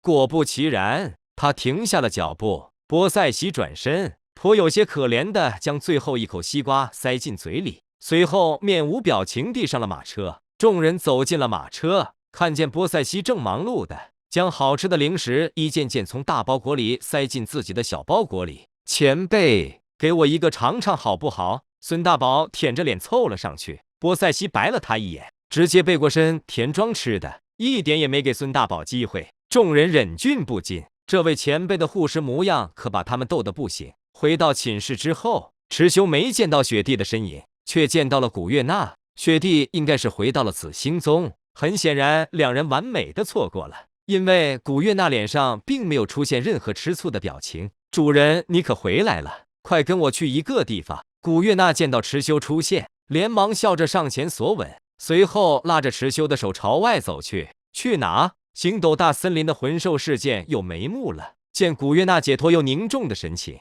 池修跟着严肃起来。二人身上焕发出相同的银色光芒，几个眨眼的瞬间就空间传送到了一个山谷中。夜幕降临，月亮高悬天空，皎洁中却有些猩红，因为空气中弥漫着一股血腥味。拉开眼前的荆棘，面前的视野顿时变得开阔起来。池修一眼就看到了气泡翻涌的红色血潭，这是什么？古月娜牵着池修朝里走去，边走边说道：“我们在星斗大森林里发现了一头灵魂残缺的魂兽，在他将死之际，残缺的灵魂引领着我和帝天来到了这个地方。”古月娜说完，脸上浮现感伤之色。我亲眼看到，这血泉里飘出来了另一半残缺的灵魂，和飞到这里的灵魂合二为一。可最后还是发出一声痛苦的嘶鸣，沉到了潭里。池修抬头望着四周的环境，很陌生，就算在原作中也没有印象。可是沉没灵魂的血水，他却想到了一个东西：杀戮之都的黄泉路。杀戮之都是在附近吗？池修问道。白天的时候，我和帝天到周围探查过，确实有一个荒废的地方，叫杀戮之都。那就对了，这是黄泉路。池修看着这一眼血潭，仿佛看到了沉没在潭底下的无数亡灵。我这就毁了他。古月娜右手泛着光芒朝血潭走去，池修拉住他，先等下。他深吸口气，里面有很多无辜的亡灵。这样吧，我先试试。说完后，池修伸出右手，一股冰冷肃杀的气息自他身躯之上散发出来，就连一边的古月娜都情不自禁地打了个冷战。锋利无比的修罗剑被池修握在手中，暗红色的剑刃折射着冰冷的月光，仅一柄剑的血腥气息就远远盖过了旁边的血潭。池修拿着修罗剑走到黄泉路边上，剑指操控着剑身飞到了血潭上空。就在这时，潭面突然冒出大量的气泡，像是一瞬间达到了沸点。渐渐的，残缺不堪的、完整的、支离破碎的各式各样的白色亡魂从坛子里飘了出来，一起朝着修罗剑飞去。他们融入剑身中，听起来悲凉无比的哀嚎声渐渐淡去，而修罗剑所散发出的血色光芒也变得越来越盛，算是给他们找了另一个去处吧。池修喃喃道。那儿将这血潭毁了。古月娜全身上下开始向外散发着恐怖的气息，紫眸数瞳浮现，两团金色光芒从她的掌心释放出来，落入血潭之中。沸腾的气泡戛然而止，随后在眨眼的时间全部蒸发，土壤开裂，血潭变为干涸的深坑。修罗剑被持修收起，他与古月娜站在边上，望着眼前较之前大了数倍的深坑，许久没有说话。最后，主人，古月娜露出笑容，拉起了持修的手。预选赛第15轮，第14场，也是今天进行的最后一场比赛。紫星学院对战史莱克学院，主持人张开翅膀，在擂台的上空激动地盘旋飞舞着。在两方队员上台之前，我们简单介绍一下双方。史莱克学院在已经进行的14场比赛中，一共获得了5场比赛的胜利，总结5胜9负。而我们的紫星学院，天斗大斗魂场内的聚光灯打在持修抬起的面庞上，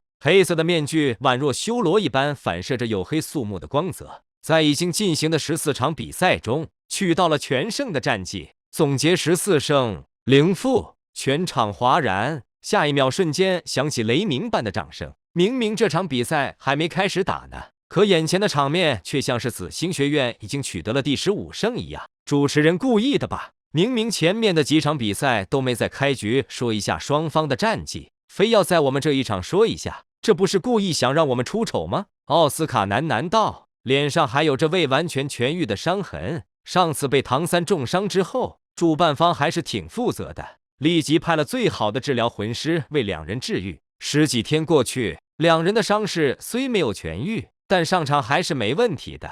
要不然的话，史莱克学院取得的胜利都不一定能达到5场。这是主持人的工作，他要做的不就是带动现场的气氛吗？紫星学院可是明星学院，不吹捧他们吹捧谁呀？奥斯卡，你应该埋怨的人是唐三才对。马红俊说到这里攥起拳头，要说此刻最恨的人莫过于唐三了。以前怎么就没看出来他是个人面兽心的家伙呢？就算没有一点情谊，也不至于有如此恨意吧。但是马红俊知道，他最应该恨的其实是自己，如此怠惰，如此不上进。可惜现在意识到这些已经晚了。经历过这么多的事，马红俊意识到了很多，也成长了许多。作为队长，他不能轻言放弃，就算站在对面的人是持修。我宣布比赛开始。随着主持人的一声大喊，马红俊迅速亮起武魂，放出魂环。可就在他刚刚要张开翅膀的那一刻，面前突然出现了一个人。马红俊愣在了原地，唐三站在他身前，一张惨白的面孔上露出阴邪的笑容，长着掌刺的黑色藤蔓从他手中释放了出来，朝着马红俊这边突刺，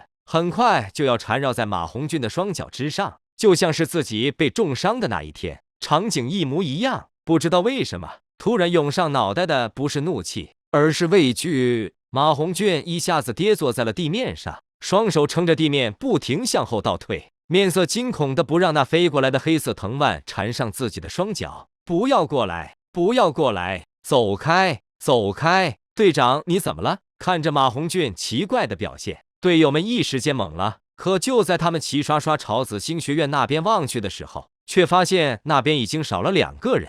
小舞与朱竹清速度飞快，首先贴身解决了对方的治疗魂师，然后是奥斯卡。队伍中的泰隆反应过来，望向紫星学院的刘德志，以及刘德志身下正闪烁着光芒的魂环。他立即喊道：队长，队长，你别相信看到的东西，那是幻象。可当泰隆喊完这句话之后，他一愣神，眼前突然出现了一个魁梧的白发老人。爷爷！泰隆瞪大眼睛望着泰坦，却见泰坦这时脸上浮现怒容，抬起粗壮的手掌就要扇在泰隆的脑袋上。臭小子，是不是又偷懒了？爷爷，我没有。泰隆本能的要抬起胳膊挡住泰坦的巴掌，可是肚子却在这时迎接到了重重的一拳，眼前的幻象消失，变成了武魂附体过后的孙大宝。泰隆捂着肚子跪在擂台之上，青筋暴起。刘德志露出笑容，身上的4圈魂环闪烁着不同的光彩。头部魂骨给他带来了一项能力，那就是能洞悉敌人心中的恐惧，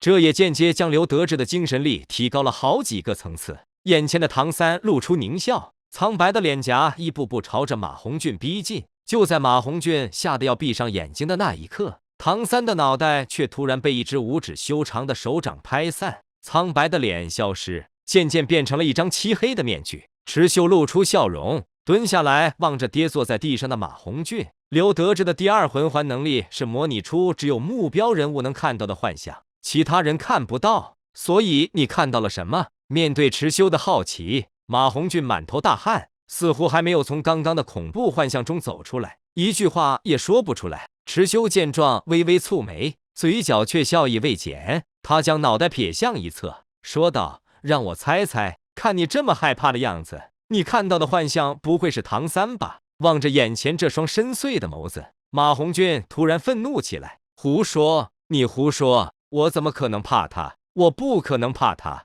马红俊一脸怒容，血气上涌，身上也很快散发出一股热量。凤凰啸天机，面对马红俊恼羞成怒的反击，池修冷哼一声，磅礴的魂力从体内震开，不仅将所有扑向自己的熔岩火焰震得粉碎，还将马红俊的身体撞到了擂台之下，在地面上翻了好几个跟头。池修冷眼望着场外，站起身，举起一根手指。主持人得到示意，迅速拿起麦克风，激动道：“我宣布，紫星学院胜利！预选赛第15轮结束，紫星学院依旧维持全胜战绩。目前积分排名最前的是紫星学院、圣灵学院。预选赛进行到现在，2家学院皆维持着全胜的战绩，并列第一。目前积分位列第2名的是雷霆学院，战绩14胜1负；积分位列第3名的是神风学院，战绩13胜2负；积分位列第4名的是天水学院，战绩12胜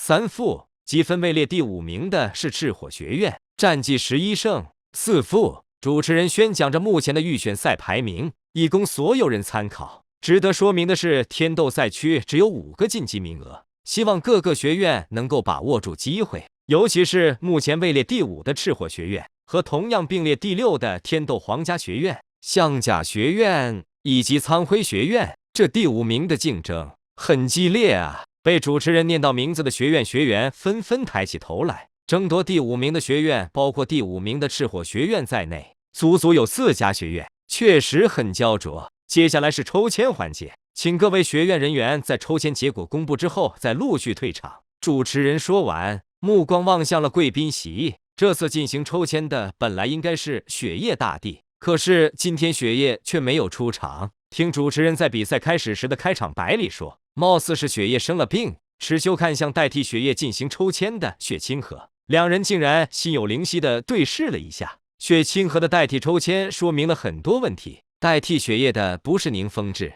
萨拉斯这2位经常抽签的公众人物，而是雪清河。这说明此刻雪清河的地位已经完全够资格顶替雪夜了。雪夜的病假也让池修想到了另一件事，也许是千仞雪的计划已经开始正式实施了。虽然是第一次在这么多人面前代替雪夜抽签，雪清河却并没有任何紧张拘谨的神色，他从容地从2个盲箱里抽出纸条。结束之后，主持人开始念着抽签结果。休息区的火舞心都揪了起来，他们赤火学院位于第5名的位置，目前很危险，拜托拜托，千万不要这么早就抽到那2个学院，拜托拜托。火舞默默祈祷着，队友6人同样很忐忑。预选赛第16轮第5场，紫星学院对战赤火学院。听到这条结果，火舞的双手垂了下来，他咽了咽口水，目光望向休息区的另一头，紫星学院的位置。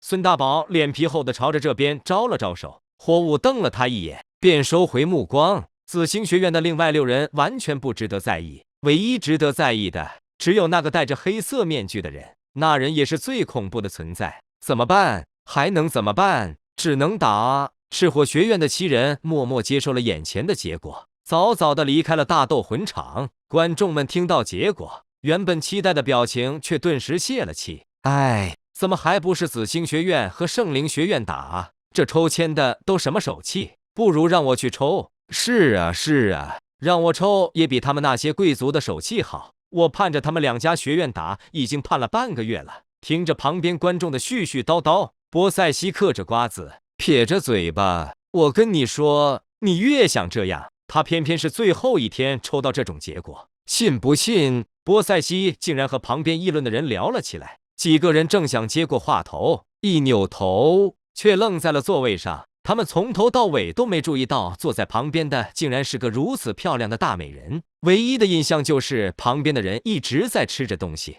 注意力却全场放在比赛上。毕竟花这么多钱进来，谁脑袋有坑不看比赛去观察旁边的人啊？波塞西见这几人不说话，开口道：“难道你们不这么觉得吗？”觉得。姐姐，您说的有道理。是。看这几人傻乎乎的，波塞西没了和他们聊天的兴趣，眼瞅着池修几人要离开了，他连忙拍了拍裙子，从座位上起身，走了，明天再聊。波塞西留下一句话，也给几人留下了一个充满诱惑的背影。她是谁呀？好漂亮！我发觉我已经坠入了爱河。旁边的男人痴痴的道。波塞西一步一步从台阶上灵活的跳下去，他要快点，要不然可能坐不上紫星学院回去的马车。他只是为了马车上准备的食物，才不是为了能和池修坐在一块。对，才不是。池修的余光瞥到波塞西着急从观众席上下来的身影，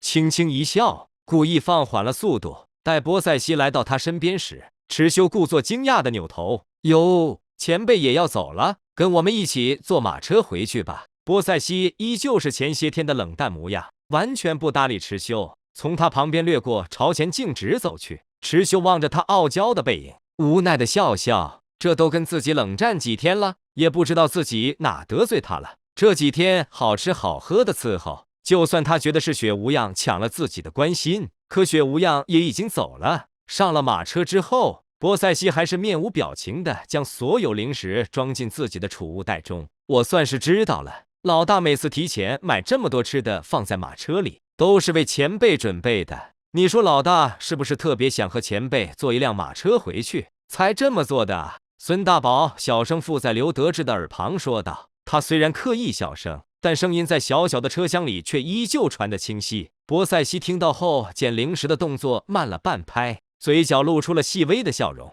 随后又继续面无表情的继续往自己包里塞吃的。凭什么要一直给前辈这么多好吃的？我也要吃。宁荣荣扯了扯池修的胳膊，你又没有前辈饭量大。池修话说到一半突然止住，因为他看到了波塞西瞪过来的目光。议事厅对于明天的对手赤火学院，池修并没有多么严肃地制定对战策略，简简单单地说了几句过后，便结束了今天的内容。一旁默默进食的波塞西再次察觉到了不对劲，这几天池修似乎都比较着急，尽管没有前些天那次表现的那么明显。波塞西将棒棒糖塞进嘴巴里，看着池修离开议事厅，自己则默默跟在了后面。古月娜自从上次查出了黄泉路之后，心里的石头总算落了下来，他又和之前一样粘上了池修。这些年因为愧疚，总是觉得没有查出原因就去和主人亲热，这也太不负责任了。现在有了眉头，他总算能心安理得的再次黏着池修了。和雪地相比，古月娜绝对是攻击力无比旺盛的，尤其是还在晾制了这么长时间的情况下，古月娜就更加疯狂了。波塞西用水膜封闭自己，好奇了几天后，终于选择再次坐在了池修的屋顶之上。他口中的棒棒糖直接被咬成了粉末。他听到了远比前些日子所听到的更加震撼的内容。听着下方传来的声音和动静，波塞西露出难以置信的神情。他突然发现自己所了解的活了上百年的认知，都在这一刻被彻底推翻了。是的，以往的他是那么的保守，跟下方两人比起来，保守到了一种不可思议的程度。迟疑了片刻，波塞西还是想不通，现在的年轻人真的如此凶猛吗？他缓缓俯下身子，将耳朵贴着漆黑的瓦片，闭上一双漂亮的眼睛，仔细倾听着，吱吱吱，吱吱吱吱吱，吱吱吱吱吱，近乎恐怖的修炼节奏传进他的耳朵里。而且平时就算站在池修面前，波塞西也几乎听不到他的呼吸声，此刻却觉得他气息如雷，异常粗重，像是在修炼着走火入魔的功法似的。他刚开始还不断告诉自己，这只是小孩子过家家一样的行为，根本不可能在自己心中引起任何波澜。可渐渐的，波塞西发现自己错了，错得离谱。他攥紧拳头，听着房间里的动静，面红耳赤。虽然不知道在气什么，可就是觉得心中有一团火要爆发出来。不知不觉就听到了天亮。波塞西的表情也由刚开始的羞愤恼怒，变得像是失去了生机一般。他落寞地望着初升的太阳，对自己这上百年来的生活产生了些许怀疑。他活着，乃至于成为了大陆至强者，究竟是为了什么？又得到了什么呢？最终也想不到一个答案。波塞西坐直身子，自嘲地叹了口气，高贵典雅的面庞罕见地失去了高光。这一刻，他褪去了神的光环，成了再普通不过的凡人。池修将躺在床上四仰八叉的古月娜留在了宿舍里，关上房门，来到走廊上。他突然觉得空气有些湿润，不像是露水，飘到他鼻子旁的水分子有些咸咸的味道。什么鬼？海水蒸发了吗？没怎么多想，简单洗漱过后，池修和队友会合，坐上前往天斗大斗魂场的马车后，池修才想起自己到现在好像没看到波塞西。他这些天虽然不给池修好脸色看，也不搭理池修，但也会经常以各种角度出现在池修的视野里。今天倒是意外，兴许是睡懒觉呢吧。怠惰的大祭司本就是来内陆放年假的，可来到斗魂场的休息区过后，等所有学院都入场了，观众也入场了，却还是没有看到波塞西的身影。咦，我记得就是这个位置啊，那个大美人今天怎么没来？昨日坐在波塞西身边的观众好奇地问道。觉得你丑，所以今天特意换了个位置吧？去，一边去！池修收回目光，转而望向贵宾席。今天坐在雪夜位置的依旧是雪清河。雪清河的表情也多了前些日子没有的严肃和凝重，不知道是故意装出来的，还是因为走到了这一步，眼前的处境让他真的开始变得认真起来了。我们今天一输，排在第5名的很有可能的就变成了4家学院，并列第5名。另外3家学院在之前的比赛里已经碰过了圣灵和紫星，他们后面会不会继续输还不好说。哎，这一届的赤火确实有些开局不利。火无双面色惨淡地分析着，打起精神，就算是输也输出气势来。大家注意力，刚开始千万别让对方的控制系魂师给骗了，要是沉浸在了他的幻象中，我们输的会更快，也会更丢人。火无双点点头，他知道妹妹从小性格就泼辣蛮横，可是在遇见那个天才少年后，火舞的性子就变得沉稳了很多，大概是他成长了吧。一个人的一生，不管在什么阶段，只要遇见了一个给他冲击足够大的人，都会产生不同程度的心理性成长。一场场比赛在前方的擂台上结束，除了积分排名前10的学院，10名以外的排名更替十分激烈且真实，大家争得头破血流，就为了爬进前5名，哪怕只有一点希望，哪怕对方是圣灵学院。场外的赤火学院看着眼前的景象，心中愈发忐忑。咦，前辈不会离开学院了吧？池修站起身，望着观众席的方向，属于波塞西的位置一直空着。他在你这蹭吃蹭喝的，你还被蹭上瘾了是吧？宁荣荣在一旁双手叉腰，你觉得我会被蹭穷吗？那倒不至于。宁荣荣鄙夷地瞥着池修，我看你是对那前辈有想法，所以才这么心甘情愿地被他蹭。确实有想法。听着池修的话，宁荣荣当即瞪眼。好啊，你池修，你老的小的你都不放过是吧？老的小的，你觉得他多大？宁荣荣撅着嘴，人家虽然长得年轻，但那种气质没个几十年上百年可不会有的。而且见爷爷跟我说过，越是厉害的人就越有返璞归真的特点。那前辈绝对是超级斗罗，而且岁数肯定超过70岁。听着宁荣荣分析的头头是道，池修倒有些惊讶，原来这小妮子平时蛮横不讲理的，脑子却很清晰。什么前辈居然这么厉害？孙大宝后怕的挠头，早知道我就不跟他抢吃的了，他动动手指就能戳死我吧。池修有些无奈的看他，闲得没事干戳你干嘛？好了，到我们比赛了。和别的学院凝重的气氛不同，紫星学院这边却轻松得很。他们渐渐的根本就没在乎预选赛的输赢了，因为他们肯定赢。池修带着队伍朝擂台走去，心里还在想着波塞西的事，就算走了应该也会说一声吧，也有可能他觉得没必要说。池修自嘲的笑笑，波塞西来到这玩不过就是心血来潮罢了。擂台之上，两方队员相见。火舞作为赤火学院的控制系魂师兼精神领袖，此刻正站在队伍的正中间。他的目光掠过火无双的后脑勺，看向对方的持修。站在首位的黑面人宛若来自地狱的火阎王。火舞让自己镇定，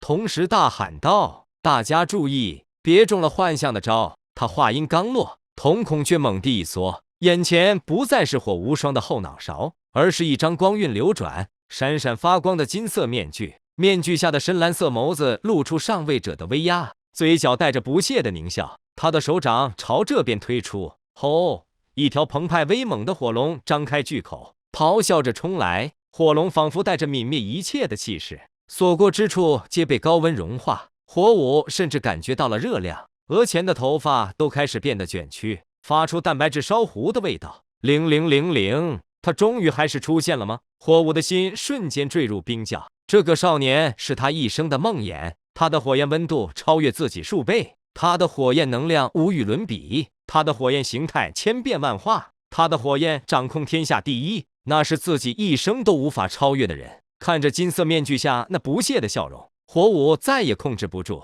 他跪坐下来，双手遮住面庞，痛哭不止。不要，不要，不要！获取对方的恐惧。刘德志目前一次只能锁定一个人，很显然火舞已经中了招，但是这种内心恐惧幻象的维持也只有5秒钟。此刻时间已经过去了，火舞还是跪坐在地上，脑袋低下来，双手捂着面庞，痛哭不已，口中还在喃喃自语。队友们回头望着火舞，怎么刚开始是他叮嘱大家自己不要中招，可自己还是中了招呢？他们不知道火舞看到了什么幻象，所以还不清楚他在恐惧什么。妹妹，妹妹，你醒醒，那是假的，你看到的都是假的。火无双蹲下来，双手摇晃着火舞的肩膀，可火舞还是没从看到的幻象中走出来。这种情况下，紫星学院也开始进攻解决战斗才对，但很显然场上已经发生了变故。持修回头奇怪地望向刘德志，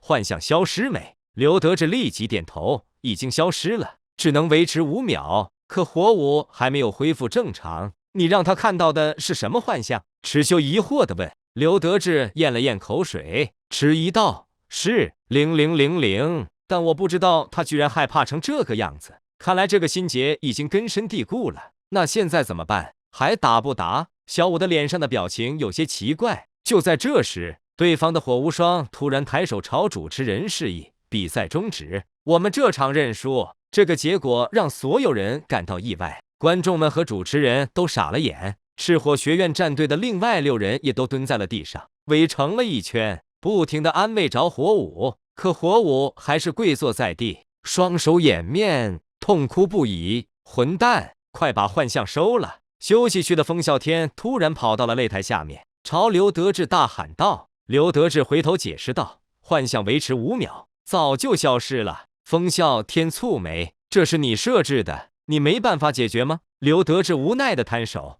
这是他自己心里的恐惧，我只是引出了这个，我也没想到他会这样，能不能走出来，大概看他自己吧。风啸天闻言气愤地踹了一下擂台，但幻象是刘德志的武魂，他是在比赛中正当的使用魂技，又不是歪门邪道，本来就是允许的。风啸天挑拨了刺，他只能跑上擂台，和赤火学院的那几人一起安慰着火舞，就连候在场外的治疗魂师都上了擂台，但也没有起到任何作用。火舞哭的身体都在颤抖。就在这时，一个身影朝着赤火学院这边走去。风啸天回头看到持修就站在身后，他面色凝重地挡在火舞前方。比赛结束了，是你们紫星赢了，你还想干什么？持修淡定地看着他，没有说话。这时火无双慢慢站了起来，他盯着持修，顺道扯了扯风啸天的胳膊。池队长，是不是有什么办法？我也不知道，试试呗。持修耸耸肩，风啸天还是不放心，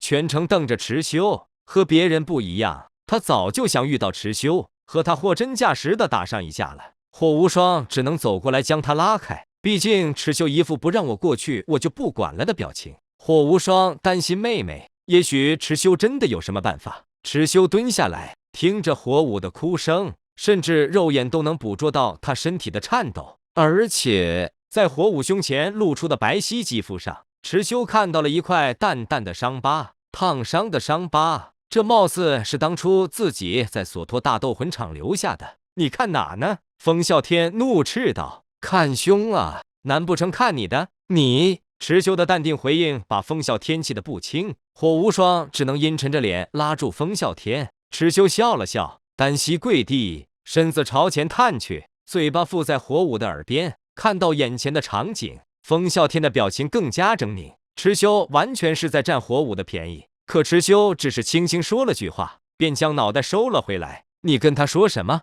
还非要贴着耳朵说？风啸天质问道。可就在这时，火无双拍了一下他，众人的目光一齐朝火舞看去，他竟然停下了哭声。火舞捂住面庞的双手迟疑地放了下来，脸上确实已经被泪水打湿的模糊一片。他微微张开着嘴巴，红色的眸子随着池修的起身而向上抬去。火舞目光闪烁地盯着池修，脸上浮现既诧异又疑惑的神情。场内的灯光从池修的身后打来，让他整体的正面都蒙在阴影中，看起来很是神秘。看来有作用，应该没事了。池修拍了拍火无双的肩膀，礼貌一笑，随后退场。风啸天一脸懵逼，池修到底说了什么？这么多人劝火舞都没用，他就贴着耳朵短短说了一句话就有用了？观众们不明觉厉，立即鼓起了热烈的掌声。主持人虽然奇怪，却也迎合着观众们的掌声开口道：不愧是池修，他个人的魅力居然已经发展到了如此恐怖的程度，这么快就让对手从失败的阴影中走了出来。让我们一起大喊：池修，池修，池修！尽管主持人描述的极为离谱，可火舞却像是完全没听到似的。他目光怔怔地望着池修离开的背影，嘴巴微微蠕动，却最终没有说出来什么。妹妹，他刚刚跟你说了什么？你又看到了什么？火无双关心地问道。火舞轻轻地摇头，目光还是使劲盯着池修的背影，直到他消失在视野死角过后，才恍然地收回目光。妹妹，火无双摸了摸火舞的额头，上面满是汗水。哥，我在……你说……见火舞终于说话了，火无双总算是松了一口气。我想知道假面联谊的时候，池修去了吗？火舞抬起脑袋，认真地问着，似乎没想到火舞会问这种奇怪的问题。火无双和风啸天大眼瞪小眼，回答道：去了吧，应该去了。紫星学院里的几个女生不都当场摘下面具了吗？不过妹妹，你问这个做什么？那为什么所有人当时都不知道他？一点也不知道。火舞自言自语道。火无双和风啸天听后眨了眨眼睛，突然觉得火舞说的很有道理。他们所有人似乎都遗忘了这个重要的事情。以池修的这种天赋，怎么可能会全场默默无闻到跟没出现一样，反而是0000大放光彩。但火无双和风啸天不知道火舞这么问的目的是什么，池修到底跟他说了啥？妹妹，池修刚刚……抱歉打扰一下，请擂台上的赤火学院成员先下台，下一场比赛就要开始了。火无双的话被打断，他看了眼主持人，只能先将火舞搀扶起来，朝着擂台下走去。来到休息区，火舞再次看向池修。风啸天注意到火舞的表情变化，他冷哼一声，直接朝着紫星学院这边走来。老大，挑事的来了。孙大宝默默提醒了一下池修。池修，风啸天边走边喊着，我不管你和火舞妹妹说了什么，等到我们两家学院对阵的时候，我会全力以赴将你击败的。他们打不赢你，我来做打赢你的那个人。风啸天越说激动，越说越亢奋。你没事吧？啥？我说你没事吧？风啸天奇怪地看他，我能有什么事？没事就滚，别在这碍眼。你……风啸天指着池修，一瞬间被噎住了。他回头望望，火舞已经回到了自己的休息区。也罢，先回去照顾火舞妹妹。至于池修，等到那天抽签到来再教训他。风啸天不是瞧不起池修，他只是对自己有着绝对的自信。倘若当初派他们神风去星罗踢馆，还不一定会输呢。当初戴维斯在天斗踢馆神风学院的时候就没有赢，这就是风啸天的信心来源。比赛结束，回去的马车上属于波塞西的位置是空的，这让池修还有些不习惯，但马车里依旧堆满了零食。不过这次被孙大宝、刘德志两人给霸占了。回到学院之后，池修想了想，朝着波塞西的宿舍走去。房门确实是紧闭着的。池修掏出备用钥匙，打开房门后，人却愣在了原地。波塞西正坐在窗沿上，这可是4楼。池修下意识地冲过去抱住他：“喂，前辈，有什么想不开的？你不要寻死啊！”可抱住后，池修才突然想到，他这种层次的人，还怕掉下去会摔死，自己是不是脑袋秀逗了？波塞西缓缓转身，一手拿着一根焦香的烤鱼，另一只手拿着一根黄瓜，嘴角还残留着大片食物残渣。外面的训练场上正进行着精彩的武魂切磋，波塞西正看得起劲呢。他低头看了眼胸口上池修的双臂，僵僵的抬头：“你干嘛？”池修触电似的，立即缩手，挠了挠头。我以为……就在这时，一条绿色的影子直接捅了过来。波塞西将黄瓜塞进池修的嘴巴里，随后一脚将他踹得人仰马翻。我一把年纪了，你还想占我便宜？波塞西从窗沿上跳了下来，极为生气地啃了一口烤鱼，一双美眸怒视着池修。池修坐在地上，将嘴巴里的黄瓜咬断。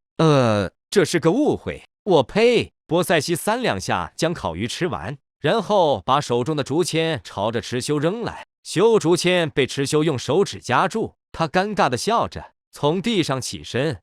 刚刚可能是被脑子里的经典桥段给吓到了，毕竟我这一天都在找你，却没见到。一打开你的房门，就发现你坐在窗沿上，还以为你要自杀呢。找我干什么？我一个海上来的土包子，哪值得您池队长惦记一天？波塞西阴阳怪气地问道。随后看了眼池修手里的黄瓜，池修立即将黄瓜递过去。看着被他咬掉的部分，波塞西咽了咽口水，立即推开。你吃过，我不要了。这有啥？我刚刚咬的地方还是你吃过的地方呢。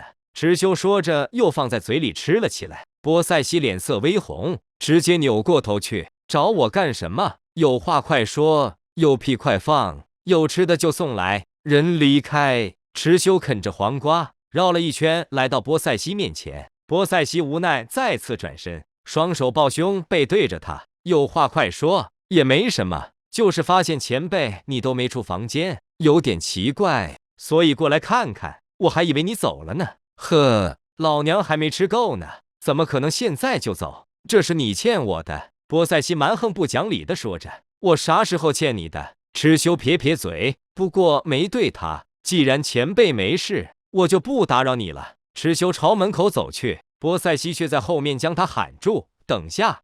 池修回头，怎么了？只见波塞西抬手摸了摸肚子，颇有些可怜的样子。饿了，没吃的了。一般不是吃2天吗？这才过1天，我今天食欲好。波塞西可不会说自己今天在房间里生闷气，气得把明天的口粮也吃得一干二净。那好，我去派人给你准备。池修笑着，将吃了一半的黄瓜放在了桌子上，然后溜出了房间。房门关上，波塞西双手抱胸，目光斜斜地看向桌子上的黄瓜，犹豫了片刻，他走了过去，拿起了桌子上的黄瓜，这次没有任何犹豫，就放进嘴巴咬了一口。本来就是我的，凭啥要因为被他吃了，我就不吃了？浪费粮食是可耻的。波塞西一边啃着，一边脸红。夜色降临，火舞从学院里偷偷地跑了出来，一路问着方向，终于找到了紫星学院。可来到门口的时候，他渐渐放慢了脚步。紫星学院的大门外竟然站着一个身穿水蓝色短裙的女孩，在朝里面观望着。那是天水学院的制服，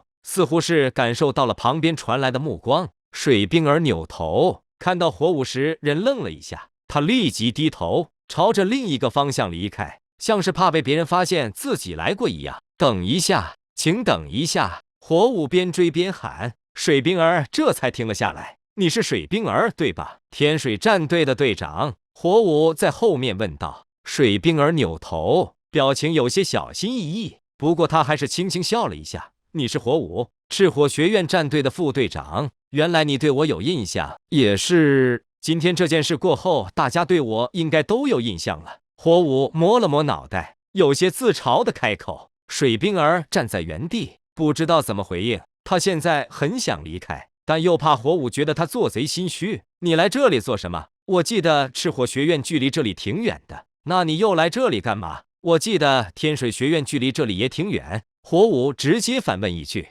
两人之间陷入了短暂的沉默。水冰儿慢慢走了过来，你是不是对白天的对局还耿耿于怀？算是吧。你呢？来这干嘛？难道也是对之前的比赛耿耿于怀？我来了好几个晚上了，本是出来散散心，但是莫名其妙的就走到了这里。散散心能来到这么远的地方，你明明是有目的的散散心吧？火舞盯着水冰儿的表情，两人仿佛都有话要说，但又有所保留。他们干脆不说话了，一人各站在大门的两侧，目光凝望着紫星学院内部，其实是漫无目的的随便看着。我说，你们两个小丫头到底找谁的？要我去传报一声吗？门卫大爷实在忍不住了，开口问道。不用，不用。两个女孩异口同声。门卫大爷愣了愣，他咽了咽口水，联想到以前发生过的场景，迟疑的再次问道：你们两个丫头不会都是过来找池修池少爷的吧？此话一出，火舞当即瞪大了眼睛，听到这个名字，仿佛让他再次回到了白天擂台上那种恐惧的心情。他几乎没有思考，连忙朝着来时的方向溜走。大爷看向了水冰儿，后者缩了缩脖子，连连摆手：没有，大爷你想多了。池少爷，门卫大爷这时突然喊了一声。水冰儿宛若机敏的小鹿一般，立即隔着一扇铁门朝里望去，目光寻找着池修的身影。你这小丫头，还说不是来找池少爷的，自己都出卖自己了。大爷满脸笑意地看着水冰儿，你骗我！水冰儿在门外跺脚，羞恼不已。怎么了，老李？喊我干嘛？谁知这时一个身影走了过来，当场把水冰儿吓僵在了原地。他找你！门卫老李直接指着水冰儿。池修看去，发现一个穿着水蓝色制度短裙的背影正要离去。水冰儿，他停下，一双眼睛尴尬的紧闭着。死老头，怎么真把池修喊过来了？水冰儿像个机器人似的僵硬的转过身，扯了扯嘴角。池队长，好久不见，白天才见到。池修双手抱胸，饶有兴趣的看着他。也是啊，是啊，白天才见到，结果晚上还是控制不住自己就走过来了。水冰儿此刻想钻进地缝里，老李把门打开，池修吩咐道。水冰儿见状连连摆手，不用不用，我不进去。门卫老李是谁？纵横情场多年，哪里看不出女孩说的话都和心里想的是相反的。他迅速的将门打开，甚至还贴心的拉着水冰儿的胳膊，将她带了进来。这不就见到池少爷了吗？我看你都来了好几个晚上了，犹犹豫豫的不进来。小年轻就是要勇敢一点，对异性的喜欢嘛，很正常的。老李絮絮叨叨的说着，还朝池修眨了眨眼睛。少爷，这个女孩也好看，您真有艳福啊！你闭嘴吧，守你的门去。水冰儿已经被老李说得满脸通红，站在池修面前，低垂着脑袋，不敢抬头。所以找我是有什么事吗？感谢的话就不必了。上次说是因为你们漂亮我才这样做，我其实是开玩笑的，别放在心上。水冰儿误解了池修的意思，诧异的反问道：我不漂亮吗？池修微微抬眸，不是，我是说我没有轻薄你们的意思，帮你们的话举手之劳而已。况且你们就算晋级了，也不会抢占我们紫星的名额。难道你不觉得我漂亮吗？水冰儿抬头，眸子中的目光似乎很渴望从池修嘴巴里得到这个问题的答案。他到底是怎么了？因为帮他这件事而喜欢上我了？池修盯着他确实漂亮的面庞，欲言又止，似乎是看到池修迟疑的样子。水冰儿生了无名之气，他深吸口气，说道：池修，我知道你的秘密。什么秘密？池修疑惑地看他。水冰儿没立即说话，只是抓起池修的右手，撩开他的袖子，看到了他手腕上的四叶草手环。水冰儿凑近，近距离观察着手环的模样，和水河形容的确实一模一样。手环，你帮我捡到的？怎么了？池修一头雾水。水冰儿这时抬头，认真地盯着他的眼睛。你是0000，对吧？气氛发生了变化。水冰儿突然产生了一种汗毛都竖起的感觉，他连忙放下池修的胳膊，向后倒退一步。我说对了，是不是池修露出笑容，听不懂你在说什么，跑这么远就是问这句话。水冰儿娇容严肃，别装了，刚刚的距离能让我看清你的眼睛，很好看的眼睛。这个距离我和0000也有过，我现在终于能确定了。池修，他望着眼前因为拆穿这件事而紧张不已的水冰儿，有些没反应过来。如果你说的是对的，就不怕我为了守这个秘密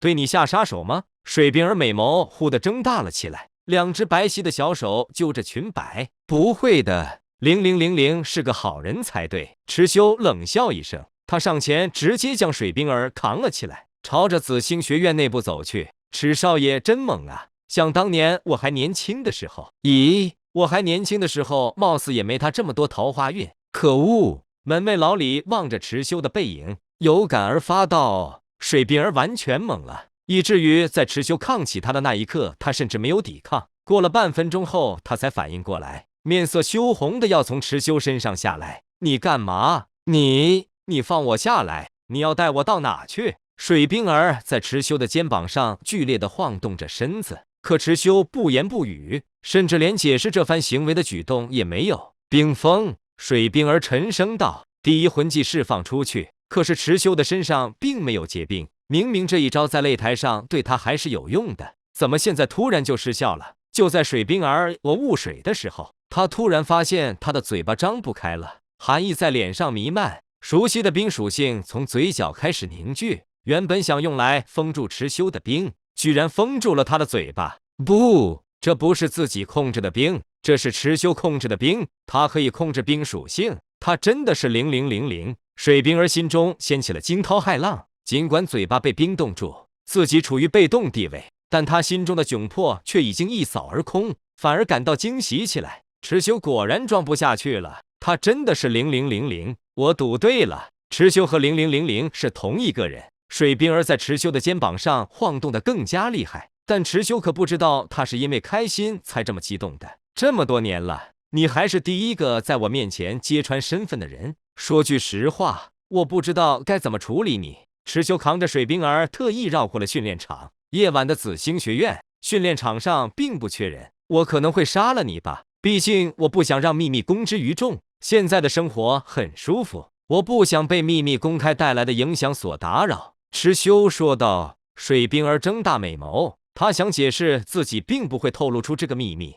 奈何嘴巴被冰封住，而且他发现尽管自己是控制冰的，可却对嘴巴上的冰毫无办法。他和池修之间的差距也许比自己想象的还要大，渐渐的手脚也开始结冰凝合在了一块。水冰儿像条鱼似的在池修的肩上扑腾，可魂技释放不了，魂力派不上用场。他知道再这样下去自己就要任人宰割了。这里貌似是男生宿舍，他带我来男生宿舍干嘛？水冰儿抬头，内心忐忑地想着，越想越心惊，越想越害怕。池修开始踩着阶梯，一阶一阶上去，动作缓慢，就像是在考验着水冰儿的心理承受能力一样。放心，我们学院的男生宿舍是一人一间，平时外面几乎没什么人走动，这个时间更是没人。池修边走边说，我就算是杀人，也不会有人知道的。水冰儿已经没了反抗的力气，除了手脚被冰封，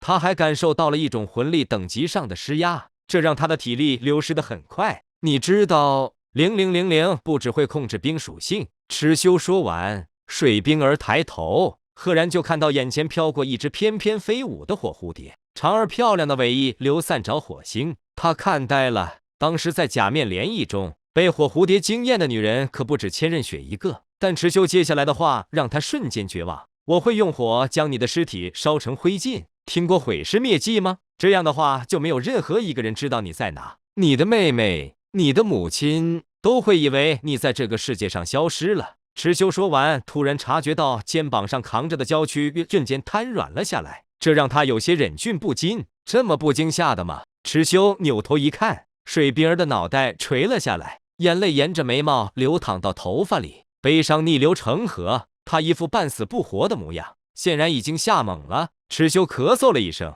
也没让水冰儿产生半点反应。一人一尸来到宿舍门口后，池修打开房门，走到床边，将水冰儿放在床上。然后关上房门，宿舍陷入黑暗。池修没有开灯，这是他的房间。水冰儿歪躺在床上，扭头打量着周围，房间整洁无异味，甚至还有股不属于男人身上的体香。水冰儿美眸微张，难道那些拆穿池修身份的女孩都被他带到了这个房间，然后被虐杀，再毁尸灭迹的吗？这个猜测让他再次爆哭，眼泪哗啦啦的流，把被子都打湿了。池修搬了个凳子，坐在床边，解开了水冰儿嘴巴上的冰块。细微的哭泣声从水冰儿口中传来，她甚至不敢大声哭，怕因此惹怒了池修。立刻死和等会死，他还是拎得清的。抬头看了眼池修，房间昏暗，再加上有个黑色面具，水冰儿完全看不清池修的脸色。莫名的恐惧在心中蔓延。你想怎么死？冻死、烧死、勒死、摔死、窒息死、中毒而死、脑袋开瓢、心脏穿刺，种类很多。没听清的话，我可以再复述一遍。池修友善的提醒。顺便说一下，你死后我都会附赠毁尸灭迹的善后处理，这个可以放心。呜呜呜，哭不能解决问题，想好怎么死才是关键。呜呜呜，给你1分钟时间考虑。呜呜呜，池修看着被子被泪水打湿的面积越来越大，抽了抽嘴角。别哭。水冰儿被池修的训斥声吓了一跳，她泪花闪烁。我发誓，呜呜，我绝对呜呜不告诉任何人。呜呜。池修抬起右手，当时盯着我的手环，然后就开始怀疑这手环怎么了。水河说他在0000的手上也看到过一样的手环，所以我怀疑，看来还有人知道我的事。他叫水河是吧？池修表面上露出笑容，心里却是一阵卧槽，自己难道暴露过很多细节吗？到底还有多少人知道我的事？我这就把他也抓过来，你们两个黄泉路上做个伴吧。池修将手腕上的手环摘了下来，放在一边，然后起身。不要！水冰儿大喊道，心中对水河说了100句对不起。他是真没想暴露水河，谁知道嘴巴这么不管用，自己都自身难保了，还想着保护别人。求求你，就杀我一个人就好了，你放过他吧，他是无辜的。水冰儿趴在床上，昂着脑袋，又开始哭了。长得漂亮的人果然哭起来都很养眼。池修突然想起刚刚水冰儿在拆穿自己之前问的那句话，你觉得我漂亮吗？他笑了笑，来到水冰儿面前，弹了个响指，冻住他双手的冰块应声破碎。水冰儿反应迅速，抬手直接一个冰锥朝着池修的肩膀插去，可冰锥就像是碰到了钢铁，一节节破碎，根本没伤到池修半分。真是个善良的女孩，都被逼到这份上了，冰锥也不往我脖子或者心脏上插，插肩膀有什么用？水冰儿喘着粗气，眼眶红红的看着池修，他手中再次凝结出一根冰锥，闭着眼睛大喊一声，朝池修的脖子插去。咔咔咔，和肩膀上完全是一模一样的景象，冰锥一节一节碎成粉末。水冰儿等同于是在池修的脖子上拍了一巴掌，哈哈哈！池修笑得拍膝盖，水冰儿则震惊地看了眼自己的手，然后是池修的脖子，脖子上甚至连个红印都没有。怎么可能？怎么不可能？池修又打了个响指，水冰儿腿上的冰块消失，他低头看了眼自己的双腿，迅速在床上向后翻了一个跟头，落在床下，抬头，双眸变得幽蓝。冰封，没有用。房间内甚至看不到结冰的迹象。池修就这么坐在椅子上，笑着看他。水冰儿抬起双臂，一声嘹亮的凤鸣声响起。池修见状，五指握拳朝自己这边一拉，施法被打断。水冰儿整个人被魂力牵引着扑到了池修面前，他越过床，跪在池修面前，额头在池修的膝盖上重重地磕了一下。嗷！水冰儿向后仰去，坐在地上，捂着脑袋，白皙的额头上撞出了一个红印。我问你，为什么你问我你漂不漂亮？我没回答，你就生气的要拆穿我。池修将面庞凑近他，水冰儿闭上眼睛，睫毛轻颤，向后缩着脑袋。只可惜后面是一张床，他躲无可躲，任由着池修靠近。我打不过你，你杀了我吧。水冰儿放弃抵抗，杀了你过后，我会去把水河也杀了。别，你有什么资格命令我做事？池修抬手，捏住他的脸颊，皮肤细弹柔软，手感真好。看着我，他将水冰儿的脸面朝自己，这一声低吼又将他吓哭了。嗨嗨，自己是不是太过分了？看着哭得梨花带雨的水冰儿，池修在想要不要结束这番戏弄。他不知道该怎么处置水冰儿，本来只是想吓吓他，但是现在是不是太过火了？不过水冰儿真的很好看，这样逗他也让池修觉得很有意思。既然没想好怎么处理，就继续逗逗他再说。别杀他，我可以为你做任何事。水冰儿突然抬头说：“你算老几啊？你能做什么？知道我的秘密的人一个都活不成。”池修又抬起一只手，捏着他的脸，揉来揉去，捏成各种鬼脸，就像是在欺负着小女孩的坏哥哥。不过水冰儿对池修来说已经算大了好几岁的姐姐了，玩到忘情中的池修一个没注意，水冰儿直接抬手摘下了他脸上的面具，吭吭吭，面具掉落在地上，空气突然静了下来。池修睁大眼睛望着被自己用双手挤压的嘴巴都嘟起来的水冰儿，脸上空落落的感觉让他突然意识到自己的最后一层伪装没了。水冰儿的心跳突然停止，他居然这么好看，可为什么要戴面具？为什么要像个智障一样玩弄自己，做着和这张脸完全不匹配的行为？从池修开始揉他的脸开始，水冰儿就渐渐意识到池修根本不想杀他，他一直在逗自己。原来你长这样，看到我长相的人一个都不会活下去。你竟然敢摘我的面具！水冰儿心里咯噔了一下，不过还是愿意相信自己的猜测。你要想杀我，早就杀了，哪会拖到现在还揉我的脸？池修，你是不是喜欢我？他盯着水冰儿的眼睛问道。水冰儿开始闪躲，看向别处，不回答。所以是喜欢的，对吧？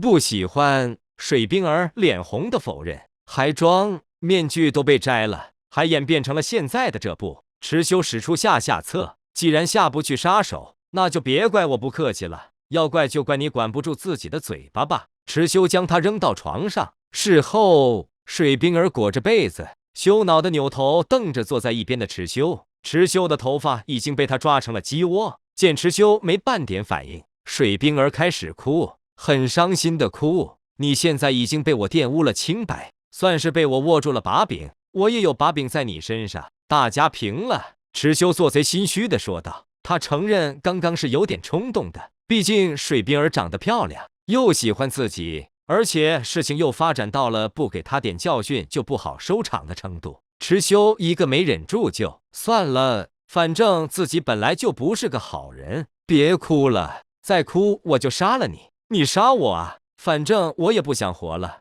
你杀了我吧。水冰儿从被子下面伸出两条白皙纤细的手臂，抓着池修的手放在自己脖子上。这时被子落了下去，他又马上惊慌地腾出一只手抓住被子，盖住胸前。这什么这？早看光了。池修又瞄了一眼，啪！水冰儿一巴掌打在池修的脸上。手疼不疼？疼。池修，我们两清了，赶快穿上衣服走吧，今天还有比赛呢。混蛋无耻下流，你人面兽心的家伙，你把我最重要的东西抢走了，那你自杀啊！池修不知道从哪拿出来了一个匕首，放到了水冰儿的手心里。水冰儿低头愣愣地看着自己的手心，迅速将匕首扔到了床下。凭什么我要自杀？是你才要自杀谢罪，我就算死，我也要先杀了你。0000，你道貌岸然，亏我还以为你之前是好人，我就是坏人。怎么的？你打得过我吗？打不过就闭嘴，穿上衣服走人。不走！水冰儿脸色潮红，气闷地裹着被子坐在床上。池修戴上面具，好，我这就出去告诉别人，你水冰儿被我睡了。啪！池修回头，胳膊被一只白皙的小手牢牢抓住。池修回头，水冰儿一手用被子捂住胸口，一手抓着池修的胳膊，眼泪汪汪地说道：“不要，那就乖乖穿好衣服。”池修露出笑容，拍了拍他的手背。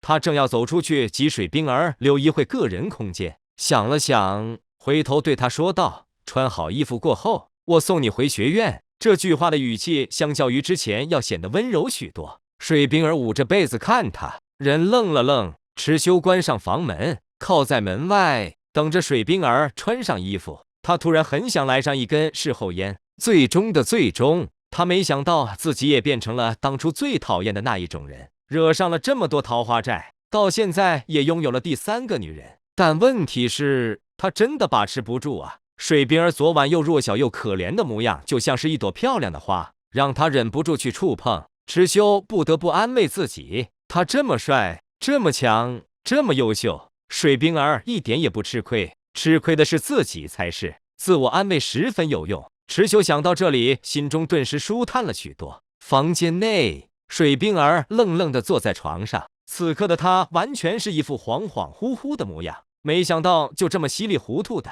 自己最重要的东西被那个家伙夺走了，好奇怪的一种感觉。她隔着一层被子抱住光溜溜的双腿，白皙的脸蛋上蒙上了一层潮红色。自己真的伤心吗？正常情况下确实应该要死要活的，可水冰儿却半点自杀的念头都没有，反而很想找理由对池修歇斯底里的耍无赖，使劲讹他，赖上他，然后这样就可以在他身边待的时间更长一点。水冰儿蹙起眉头，天哪，我是不是有点不正常？他昨晚明明已经暴露无遗了，0000就是个彻头彻尾的坏人，又流氓又凶狠，玷污女孩子清白，就是个人渣，一点也不温柔。咚咚咚，池修敲门，好了没？别敲！水冰儿慌了下，连忙大喊着回应。他捡起落在地上的制服，却发现里面的衣服已经被池修撕得稀烂，顿时又委屈了起来。水冰儿啊，水冰儿，你真是脑子坏掉了，他就是个坏人啊，这么粗鲁，一点也不温柔。一边想着，一边捏起一件烂成布条的蓝色小衣，脸色又红又气道：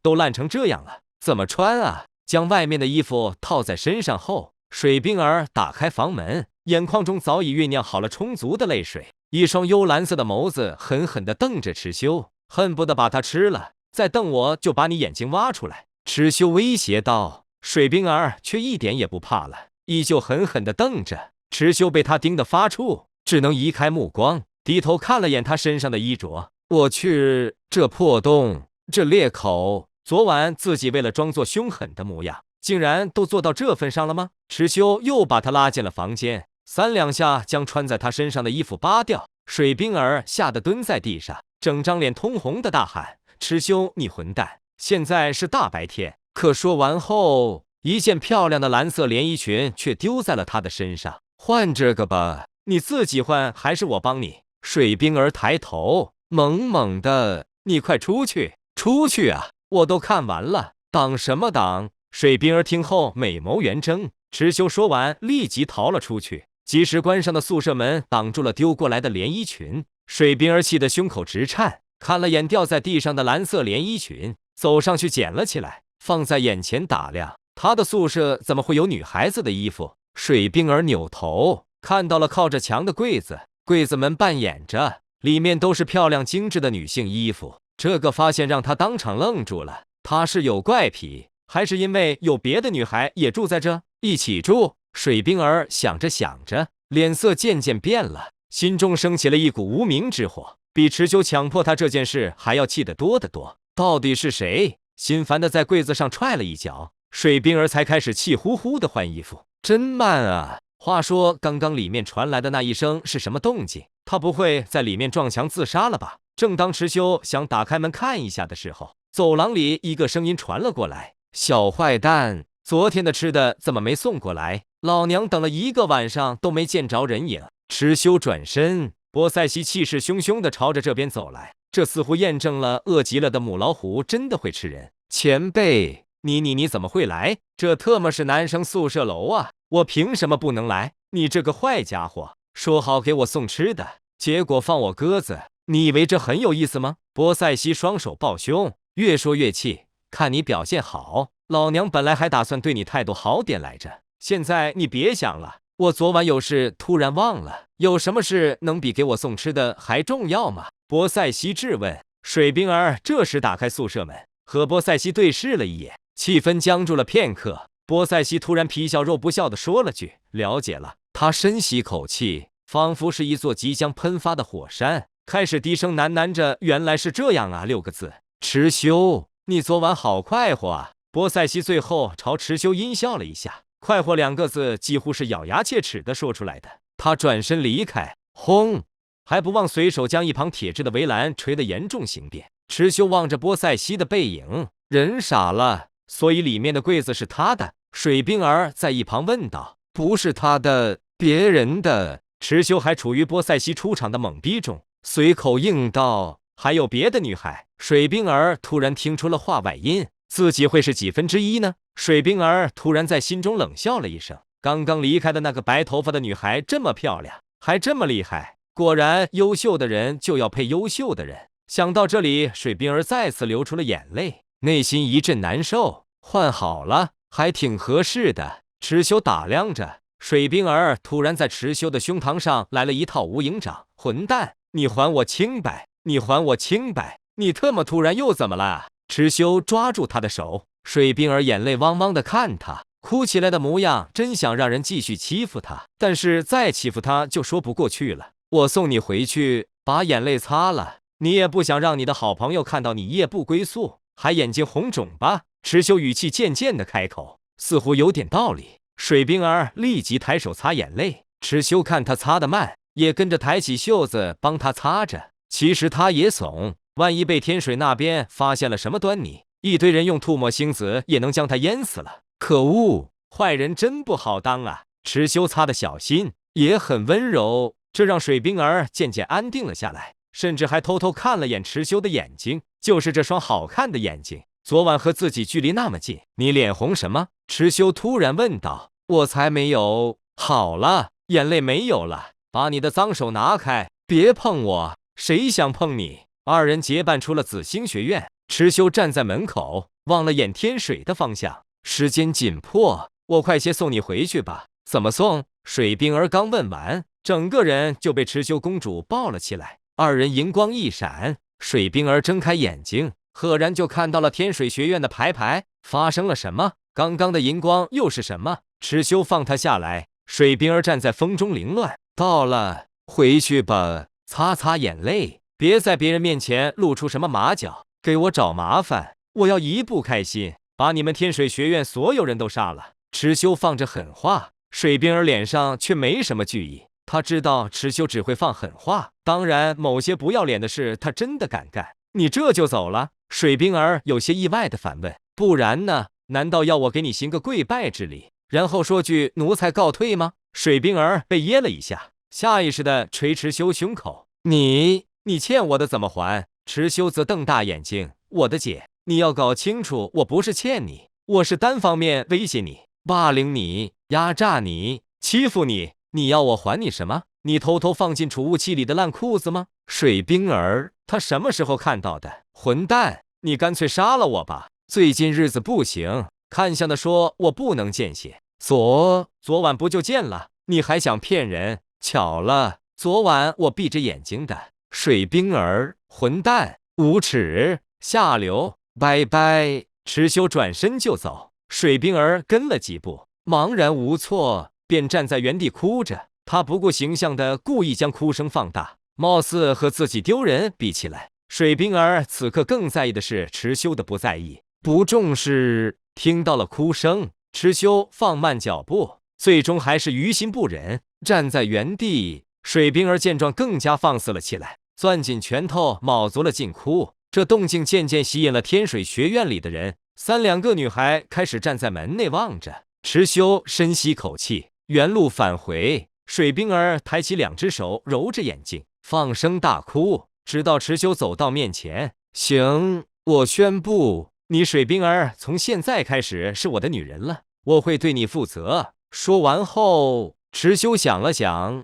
张开双臂抱了一下愣神中的水冰儿。别哭了，我回去了。池修说完，松开双臂，退后2步，转身离开，仿佛慢了半拍似的。水冰儿在后面大喊：谁是你的女人？不要脸！池修没在意，这次没听到哭声，可能这就是答案吧。我大概从昨晚就中毒了吧？不，从第一次见面开始，治不好的毒。水冰儿站在原地，望着池修的背影，喃喃道。他内心空落落地转身，却发现门内站满了天水的学员，水河就挤在其中。看着水冰儿露出笑容，他貌似无形中撮合了一件美事。波塞西坐在自己的房间里，内心的怒火已经到了喷薄的程度，他甚至连追上来解释一下、道歉一下的想法都没有。或者真的是我想多了，所以他觉得没有解释的必要。波塞西胡思乱想着，可很快又否定掉了心中的猜测。他可是亲眼目睹了好几次现场，那间宿舍就是邪恶的象征，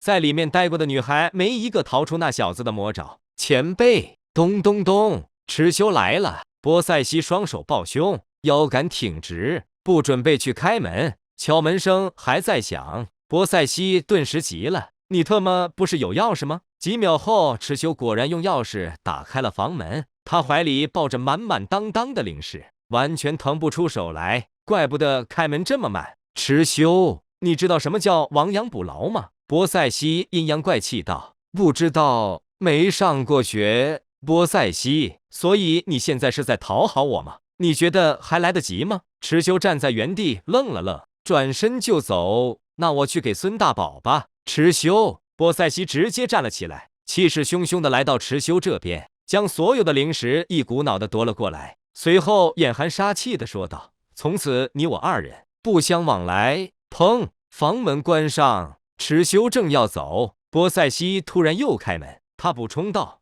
不相往来至少1个月，不送吃的话至少1年，你看着办吧。”砰！房门再次关上，完全没给蚩尤回应的机会。蚩尤扯了扯眼角的肌肉，他刚刚是在威胁我吗？可我怎么一点都不害怕？天斗大斗魂场休息区，蚩尤下意识的扭头看向天水学院那边，回应他的是20道目光。天水那边所有的女孩都望了过来，唯独水冰儿故作矜持的目视前方，但是脸上的红晕出卖了她。观众席上，波塞西果然没来，看来是真的生气了。接下来出场的是紫星学院对战光明学院。万众瞩目下，蚩尤领着队伍走上擂台，对面是7个清一色的汉子，脸上满是紧张不定的神色。光明学院在预选赛里表现的中规中矩，输赢参半，晋级是没可能了，但他们只想光荣的落幕。抽签到紫星学院总比圣灵学院好，至少蚩尤的每一场都不会下太重的手。如是想着，光明学院这边松了不少的气。我宣布比赛开始。主持人一声令下，孙大宝还没反应过来，眼前的蚩尤就不见了踪影。一声嘹亮的龙吟徘徊在整个擂台，7彩色的光芒直冲云霄。刘德志傻傻的开口：“队长昨晚不是说今天这场交给我们吗？他怎么自己上了？”比赛结束，主持人开口道：“光明学院这边所有人都躺在了擂台之外，蚩尤站在那，身上燃烧着7彩色的火焰。身躯周围龙吟咆哮不断，没办法，今天有点郁闷，拿这几个人开开涮吧。今日是宁风致抽签，结束之后，主持人开始宣读抽签结果。蚩尤坐在休息区，从众多学院中等待着紫星学院的名字。预选赛第17轮第9场，紫星学院对战雷霆学院。主持人读完这条结果后，特意停顿一下：“各位。”明天这场比赛在积分排名第1与排名第3的学院中进行，过程应该会很精彩。他说完，继续宣读结果。蚩尤听到了圣灵学院的名字，这一次和圣灵学院对战的是赤火学院。结果一下来，赤火学院的所有人脸色顿时阴沉如水。这不仅是因为圣灵学院实力强大，难以应对取胜，还因为这家学院里的人每一个都出手极重。尤其是队伍中的暴怒与唐三2人，这也是圣灵学院中最常出手的2个家伙。至于他们的队长傲慢，从比赛开始到现在都一直冷眼旁观着，从未主动出手过。他大概是整个预选赛中除了蚩尤之外最神秘的一个人。赤火学院的火舞感觉好丧气的样子，小舞望了眼那边的方向。正常吧，预选赛进行到现在，谁摊上圣灵学院不丧气呀？孙大宝一副将心比心的模样，我们就不丧气，抽签抽到他们就打爆他们。宁荣荣竖起小拳头，却被朱竹清伸手压了下去。小猫咪罕见的在脸上浮现笑容。我觉得打爆他们这件事应该跟你没关系，跟队长有关系才是。我呸！你个大奶牛！几天没调教，你又皮了是吧？看我龙爪手！宁荣荣说完，直接双手握爪扑了过去。你别这样，荣荣！朱竹清脸红的闪躲着，宁荣荣却极为熟练且精准的正中靶心。也不知道他背地里这样欺负过朱竹清多少次。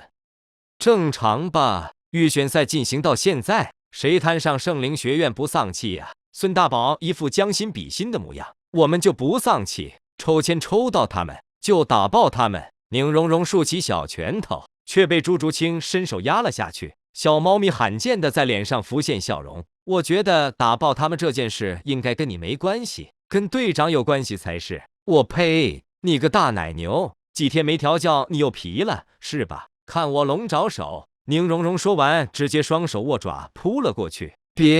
你别这样，荣荣！朱竹清脸红的闪躲着，宁荣荣却极为熟练且精准的正中靶心。也不知道他背地里这样欺负过朱竹清多少次。小五，快过来帮忙！竹清最近又大了，我2只手都抓不住他一个。好嘞！小五听后也双手握爪的跑了过去。蚩尤见状连忙让开，看着他们打闹，露出笑容。经过这些天的磨合，小五因为大名二名这件事所引起的失落已经淡淡散去。孙大宝和刘德志都看呆了。看什么看？我们女孩子之间的玩闹，你们男生不准看！宁荣荣大声训斥着。刘德志立即听话的转身，孙大宝却皱着眉头指着蚩尤：为什么老大就能看，而且他还那样看？宁荣荣回头发现蚩尤竟然还将双手弯成了望远镜的模样放在了眼前，就这么明目张胆地看着朱竹清，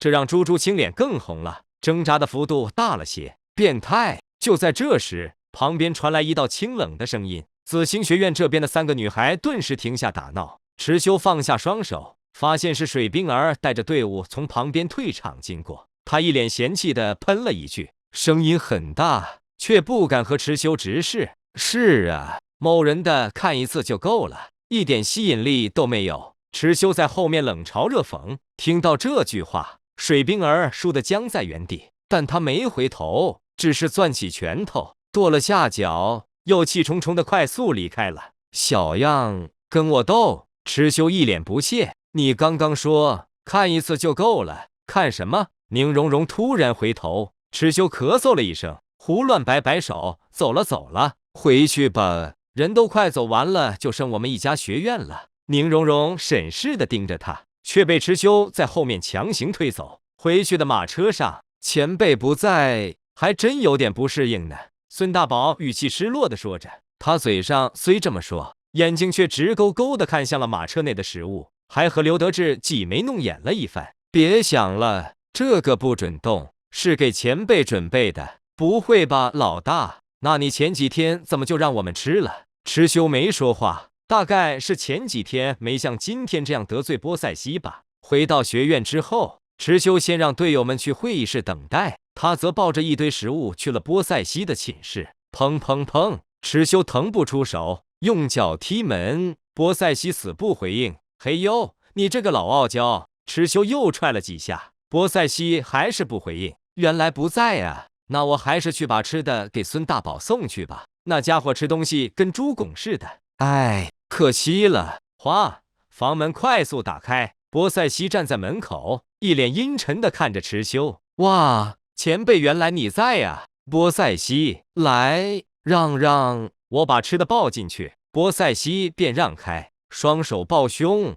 一双水蓝色的眸子带着强烈的杀意，目不转睛地盯着蚩尤的每一个动作。蚩尤被他盯得背后发凉。波塞西的房间充斥着食物的香味和体香，房间还是很整洁的，女神形象并没有崩坏多少。看什么？身后传来冷冷的一声，蚩尤立即收回目光，微微笑道：没什么，前辈告辞。谁知刚转身，脚下就踩到了一个黄瓜，他整个人瞬间朝前扑去，将波塞西壁咚在了门上，就是手按的位置。有些巧合，又像是别有用心似的。波塞西低头看着胸前的手，表情僵硬，他的身体开始颤抖，极限斗罗的气场瞬间爆发。门开始吱呀吱呀的响着，想死直说。波塞西正要抬手，蚩尤的身躯周围涌现银光，突然消失在眼前。只留下一个滚到了桌子底下的黄瓜。这小子，这什么空间传送？波塞西没反应过来，低头看了眼自己凌乱的衣服，又脸红的连忙整理了一下。臭小子，总占我便宜！池兄从一个缓缓放大的黑洞里走了出来。什么鬼啊？房间里怎么有那么多黄瓜？他从哪摘的黄瓜？还光溜溜的，不带刺，什么品种？池修郁闷的吐槽，都不敢想下次怎么见他了。算了，不亲自过去送了，找别人给他送吃的吧。说起来，当初他要求每顿饭让池修陪他吃，池修到现在还没履行过几次呢。不过波塞西也没说什么，或许他之前突然的冷淡是因为这个。哎，女人心海底针，波塞西的海还不是一般的大。懒得想了，池修推开会议室的门。队长，你好快啊！我们还以为你又要和前辈磨磨唧唧半个时辰呢。萧武打趣道：“可不快嘛，我闪现过来的。”池修讪笑了几下，坐在沙发上。会议开始哈，都打起精神来。明天的对手可能是目前为止我们遇见的最强大的一个。队友几人见状点点头，等着池修安排。所以我打算明天我不上场了，对手交给你们，另外再加上一名替补队员。池修笑着搓手，关于替补队员呢，就选个强攻系的，我争取给你们选一个强一点的。意料之内的场景，沙发上的几人脸色都僵着，仿佛一瞬间失去了主心骨。老大，你开什么玩笑呢？没开玩笑，其实我早就有这个想法了，由你们自己独立面对一次对决，毕竟你们本来就不差。宁荣荣皱着眉头，可是对方是雷霆学院，他话还没说完就被朱竹清制止了。我觉得队长说的有道理，我们不能一直依靠他来当保护盾，我们也不是温室里养的花朵。宁荣荣突然举手，我反对，我承认我是温室里的花朵。朱竹清扭头看他，两只手突然延伸出漆黑尖锐的利爪。再说，我也对你实施龙爪手。宁荣荣迅速捂胸，摇摇头，不说了，你这一爪子下去，我肯定要烂2个窟窿，平原变盆地。朱竹清嘟囔一句，收起爪子。那好，明天就由我们几个应对吧，给队长放个假。小武笑道。池修摇摇头，假是不可能放的，我去现场盯着，不过应对策略交给你们自己制定。他说完起身，我去给你们喊替补。离开会议室后，池修朝着训练场走去。王二蛋，池少爷。训练场上的一个少年听到池修的呼唤，立即屁颠屁颠的跑了过来。怎么样？这些天小弟为您准备的食物好吃吗？这你得问波塞西。池修咂咂嘴，王二蛋是正经的通过院内选拔的替补，这几天一直帮池修买吃的，还一直念叨着自己什么时候有机会上场。池修正好做个顺水人情，给他开个后门，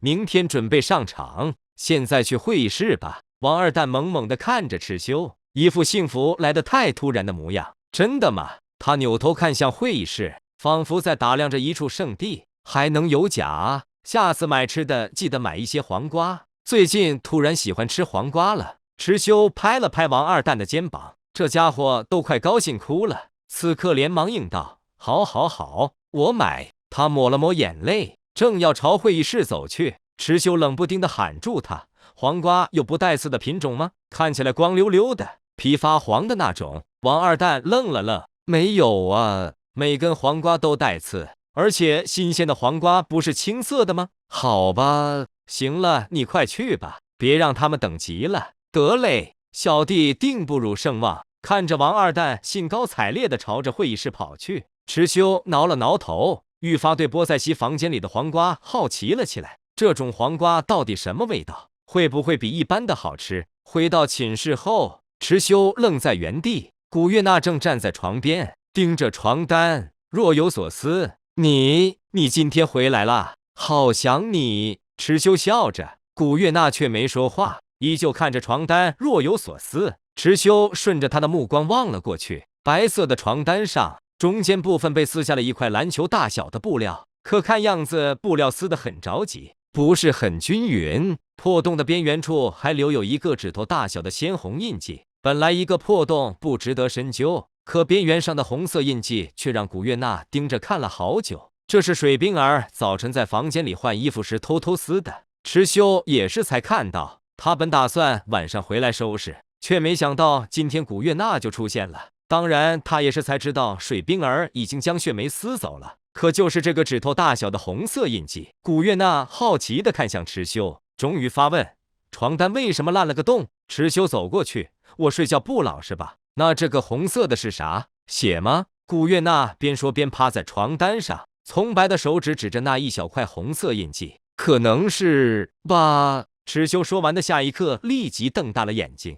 古月娜竟然凑上去问了一下血迹。古月娜耸着白皙挺翘的鼻子，眉头渐渐拧了起来。不是你的血，里面没有龙血的气味。池修故作淡定地坐在床边，应该是我打比赛的时候不小心在身上沾了对手的鲜血吧。哎，下次注意。可是古月娜还想问，细腰却突然被池修搂住。池修将她整个人抱起，抱进怀里，托起她白皙的下巴就吻了上去。1分钟后，古月娜双眼迷离，主人，娜儿好想你，想得不得了。我也好想娜儿，恨不得和你待上一整天。半夜，床塌了，本着有些失信于人的内疚，还有失手摸了不该摸的歉意，池修早早的来到了餐厅。波塞西每顿饭都会来到餐厅，但是始终只有一个人坐一张桌子，学员们都不敢靠近。池修这个家伙也不守承诺，答应陪他就餐，却顿顿放鸽子，待客不周，待客不周。池修还贴心地问了食堂大妈波塞西的饮食习惯。食堂大妈闻言愣了下，池少爷说的是那个白头发的漂亮小姑娘。小姑娘，说句实话，人家可以做你奶奶了。池修立即笑着点点头。他的饮食习惯，食堂大妈纠结地看了眼面前装满菜的铁盘，开口道：他的话，把这一排的盘子都端走吧，他不挑食的。还有这一缸白米饭，打半缸的米饭就行了。他说一缸吃不下。池修，我没骗你，我知道，就是需要时间消化一下这件事。池修来回跑了好几趟，才将饭菜准备好。静候波塞西的到来。10分钟过后，波塞西果然来了。他一来，整个食堂的气氛瞬间发生了变化。厨师发现所有的炉子突然间熄了火，没有任何预兆的，桌子椅子在震动，大妈的勺子也抖个不停。池修，波塞西攥紧拳头，脸色阴沉地朝着这边走来。给我死！他说着挥起拳头。等等前辈，你也不想这一桌子的美味佳肴都掉在地上吧？看着池修真心实意的模样，波塞西咽了咽口水，挥在半空中的拳头僵了一下。看到波塞西面色的变化，同时慢慢将手放了下来，池修露出笑容，连忙上前帮他将椅子拉开。前辈你坐，大早上的就生气会长皱纹的。不生气，不生气。波塞西坐下，神色冷淡道：你昨天摸了我的胸，我要把你的手剁掉才能解气。偌大的整个食堂都因为这句话寂静了下来，学员们纷纷扭头望了过来，八卦地看着眼前的场面。池修咕咚一声咽了下口水，解释道：那是不小心的，都因为地上那根碍事的黄瓜。不过前辈你放心，你如果喜欢吃黄瓜，我下次就让人买一箱黄瓜给你送过去。波塞西听后抽了抽眼角，脸色有些不自在。他扭头看向周围，冰冷的气质将所有投过来的视线一个个回对了过去，才朝池修说道：不喜欢吃，不过你要送的话也行，用不着一箱。好，池修干脆的回应，随后又将面前的食物朝波塞西推了过去。食物的诱惑在波塞西这里永远有用，就算心里有怒气，此刻也被食物的香气完全盖了下去。波塞西咽了咽口水，正要吃时，他抬头看了眼池修，皱眉道：你走，我不要看你。那前辈你还生气吗？你说呢？他往桌子上一拍筷子，胸口乱颤。啊，不生气就好。波塞西，臭小子揣着明白装糊涂。他越看越觉得池修不顺眼，伸手从盘子里拿起一个苹果朝池修丢了过去。整颗苹果在波塞西魂力的加持下飞出了炮弹般的气势。池修轻飘飘地接过，放在嘴巴里啃了一口，咔嚓，笑道：好甜啊，谢谢前辈。波塞西愣了一下，苹果没有破碎，说明池修刚刚是化解了上面所覆盖的魂力的。他现在该不会已经有了封号斗罗的实力了吧？前辈，你好好用餐，我先走了。蚩尤没心没肺地啃着苹果，从波塞西身边走过。可恶的臭小子，以为献这点殷勤就够了吗？见色忘友的家伙，我这个月都不会再理你。波塞西念叨完后，挖了一口米饭猛塞嘴巴里，气呼呼道：“下个月也不理。”从食堂出来，蚩尤去了某个寝室。他打开寝室门，房间内被一股翡翠色的光芒笼罩着，中间是一口大缸，缸里装满了绿色的液体，液体透露着强烈的生命气息，还散发着幽光。这是 B 级准备的生命之液，有着修复损伤内脏的功效，对灵魂能量的补充也有一定的益处。泰坦巨猿泡在里面，眼睛还是闭着的，还是没醒啊。蚩尤坐在缸边，伸手按在二明的胸口上，他露出笑容。二明的心跳声明显要比之前有力了许多，这说明生命之液还是有用处的。这间寝室平时除了他，也就碧姬和小五会来。房间的整洁无尘都是小五坚持每天亲自打扫的缘故。为了让二明感受到家的气息，小五还专门从星湖周围移栽了很多植物放在房间里，用星湖的水浇灌。蚩尤看着摆在房间里的盆栽，深吸口气，这是小五唯一的家人了，也难怪他会这么用心。二明，我已经知道谁是杀害大明的人了，放心，大明的仇我会帮他报的，小五我也会好好照顾的，不用太谢我，真要感谢的话，就让她做我的女人算了，也算是名正言顺一点。嘿嘿，蚩尤开着玩笑，却发现二明连眼皮都没眨一下。印象中威风凛凛的泰坦巨猿，现在也只能在一个小水缸里维持生命，挺可怜的。希望下次过来的时候你是醒着的。蚩尤说完，走出房间，关上门。圣灵学院，他望着天斗城的另一个方向，斟酌着某样事。关于找唐三报仇这件事，蚩尤是准备在魂师大赛结束后再进行的，到时候集合古月娜、星斗大森林的一众凶兽。雪地，就算是唐晨在，唐三也难逃一死。可他还是不清楚唐晨在天斗城建了一家学院是什么目的。听波塞西说，唐晨每天都会到现场去观看比赛，那不如我现在去圣灵学院看看。想到这里，蚩尤的身躯开始散发着银色光芒，他撕开空间裂隙走了进去，再出来时已经身处在圣灵学院的某个角落。让他有些意外的是，视野范围内并没有什么人。蚩尤戴着面具，本身就隐匿了所有的气息，他还可以控制空气中的元素进行光影折射，从来达到隐身的效果。古月娜以前就是这样隐身的。想到这里，蚩尤突然怀念起以前的古月娜，就像个跟屁虫似的，一直跟在自己身边，走到哪他跟到哪，亲密的不行。随着时间的推移，他的事情也变多了，而这些都拜圣灵学院所赐。话说他现在应该还在寝室里熟睡着，睡在那个半夜塌了的床上面。当时整个床板掉下去的时候，两个人都懵了，蚩尤吓得差点缴械投降。回去还得换张新床。边走边想着，蚩尤来到了院长室，里面的模样就是正常的办公室，倒没发现什么特殊的地方，就是内部光线昏暗了一些。蚩尤坐在唐晨的椅子上，望着眼前的抽屉，他拉开左侧的一个抽屉，发现里面是一张照片，照片里有7个孩子站成一排，身为唯一的女孩，傲慢在里面很是显眼。她站在中间，约莫5、6岁的模样，穿着粉色的连衣裙，胖乎乎的，脸上还有着婴儿肥，看起来还挺可爱，脸上的笑容还很纯真。照片的背景是一片尸山血海，这貌似是在杀戮之都内的景象。当时的7原罪小队，每个孩子脸上的笑容都无比纯真，他们变成现在这样，都是唐晨的杰作吧？唐晨试图为自己培养一支杀戮小队。蚩尤将照片放了进去，拉开中间的抽屉，竟然是一张画像。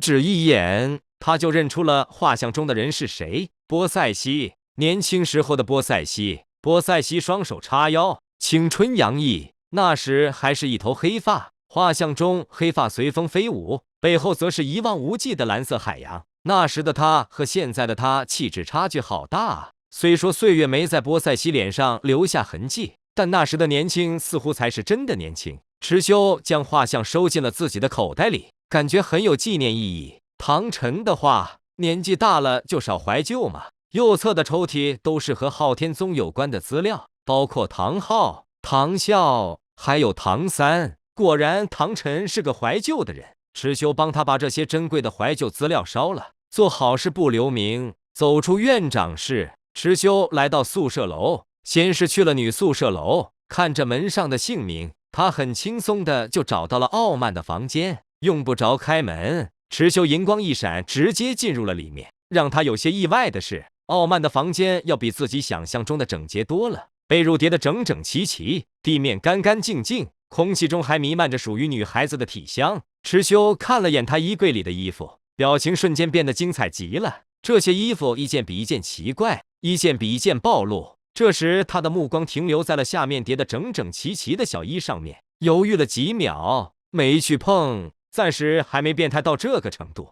之所以来到他房间看看，完全是好奇罢了。桌子上有个日记本，他竟然还写日记。池修看傻眼了，要不要看一下？算了，偷看日记本这种行为让人不齿。池修坐在椅子上，将日记本打开。第一页，我是全大陆最漂亮的女人，我的魅力无人能比，我的气质。池修脸色发黑的看了一整页他的自夸内容，再往后翻，还是他的自夸内容。虽说每天的词语会换一下，但中心思想都离不了他有多么优秀。而且池修莫名发现了他的可爱之处，傲慢会在文字后面画上许多可爱的小人，还挺惟妙惟肖的。池修翻到中间，突然看到了0000，可恶的男人，竟然克制了我的武魂，等下次见到了一定要让他跪倒在我身下。下面配上了一幅图画，戴着金色面具的少年跪在傲慢的下面，被他用脚踩着后背，而他则仰头大笑。这女人把自己画得这么好看，别人都是寥寥几笔，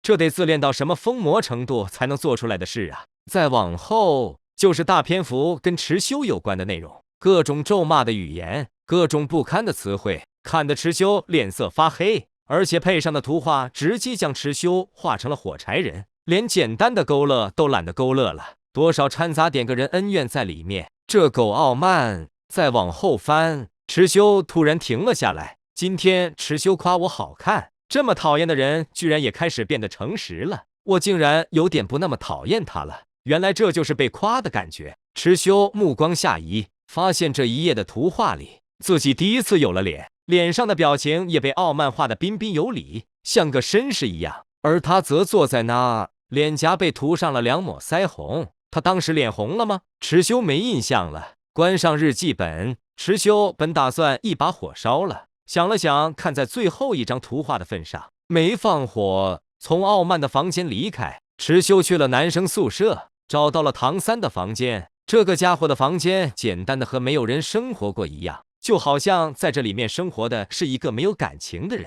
池修打开唐三的衣柜，从他经常穿的一件外衣上的袖口上撕下一个布条，然后跑到傲慢的房间里，将傲慢的所有贴身小衣都偷走了，再将唐三的布条挂在衣柜内部的一个凸出来的钉子上。嘿嘿，来都来了，不给唐三一个惊喜怎么行？池修开心地抓着傲慢的衣服，出了他的房间。这些小衣怎么处理？池修看了眼手中的少女粉色，脑海中渐渐飘过了一个大胆的念头：算了算了，不至于一把火烧了。做完这些，他看了眼天色，朝着天斗大斗魂场空间传送。来到休息区后，池修看向擂台，此刻擂台上的学院正是雷霆学院与紫星学院，但是紫星学院这边的状况貌似不太行。几年不见，玉天心的实力涨了一大截，整个擂台之上布满了蓝色的泪光，孙大宝身上的衣服都变得焦黑一片。我是万万没想到，今天这场池修居然不在，他是怎么放心的啊？居然派了这么一个废物代替他。玉天心张狂的开口。池修这时发现队伍中少了一人，刘德志已经下场了。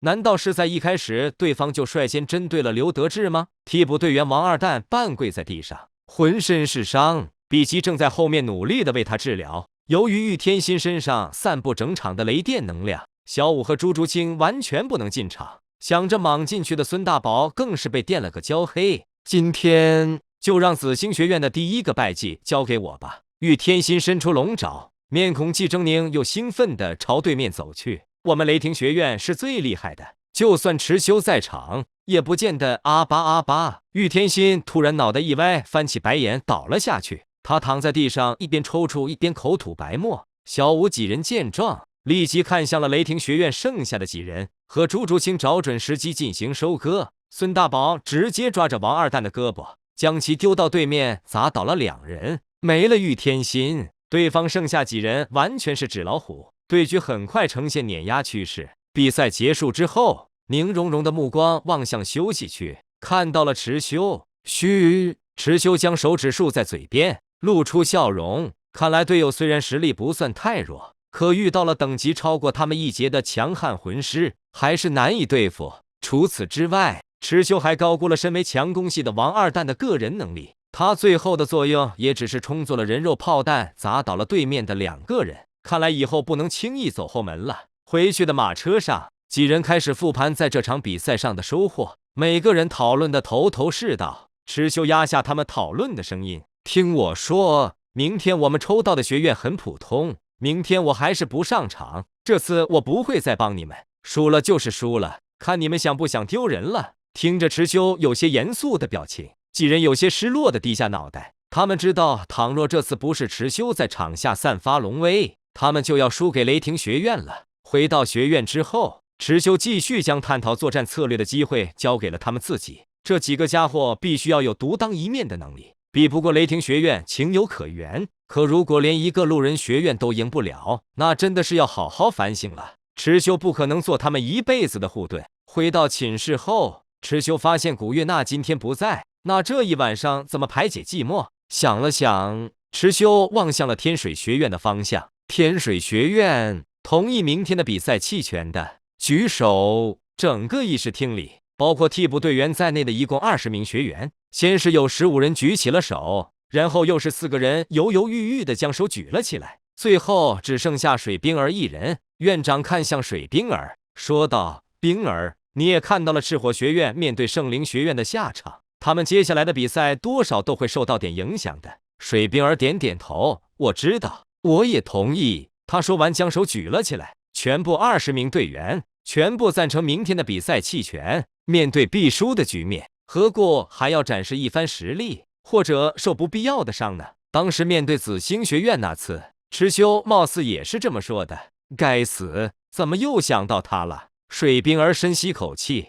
稳定情绪。这几天每次一想到池修，就会莫名心跳加速。其他学生退下后，院长看向水冰儿，冰儿，最近发生了什么吗？受伤了还是怎么了？水冰儿愣了下，连忙摇摇头，没有。院长坐过来，握着水冰儿的手，这2天的比赛，我看你在台上走路都有些别扭，还说不是受伤了。看水冰儿不说话，院长语重心长地拍了拍他的手，有事就告诉妈妈，不要藏在心里。如果不是擂台上受的伤，那就是别的时候受的伤。是不是被别人欺负了？是的，我被坏蛋欺负了。水冰儿面对院长妈妈的贴心询问，突然很想倾诉一下，倘若女孩子遇到这种事应该怎么办？但妈妈一定会把池修当成不折不扣的坏人吧？可能还会因此到紫星学院大闹一番，这不是水冰儿想看到的。而且池修也没那么坏，他甚至说了会对自己负责，他应该会吧？没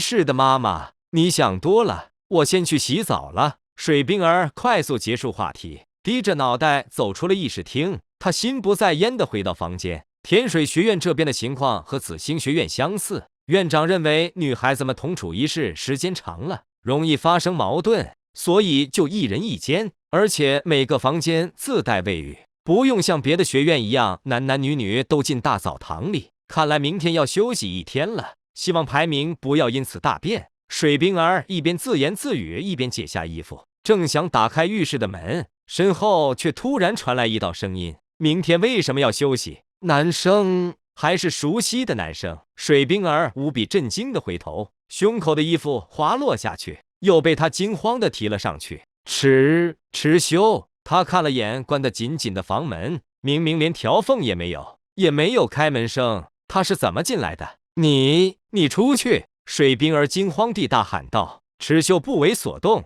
就坐在沙发上静静地看他。你来这想干什么？这是我的房间，不是你的房间，我还不来呢。流氓，变态，你私闯民宅！水冰儿没词了，心里又慌又乱，更多的是被池修吓到了。池修从沙发上站起来，水冰儿见状向后倒退一步，但后面退无可退。姐姐，发生什么了？这时门外传来声音，大概是水冰儿刚刚的喊叫被隔壁的水月儿听到了。姐姐，姐姐，你怎么了？水月儿开始敲门。池修这时似笑非笑地看向水冰儿，准备看他什么反应。水冰儿咽了咽口水，抓紧身上的衣服，看了眼池修，又看向窗口处水月儿晃动的虚影。没事，房间里有蟑螂，把我吓到了。水冰儿说完，瞪了池修一眼，就像是在说池修就是房间里的蟑螂似的。后者撇撇嘴，要我帮忙吗？姐姐，不用。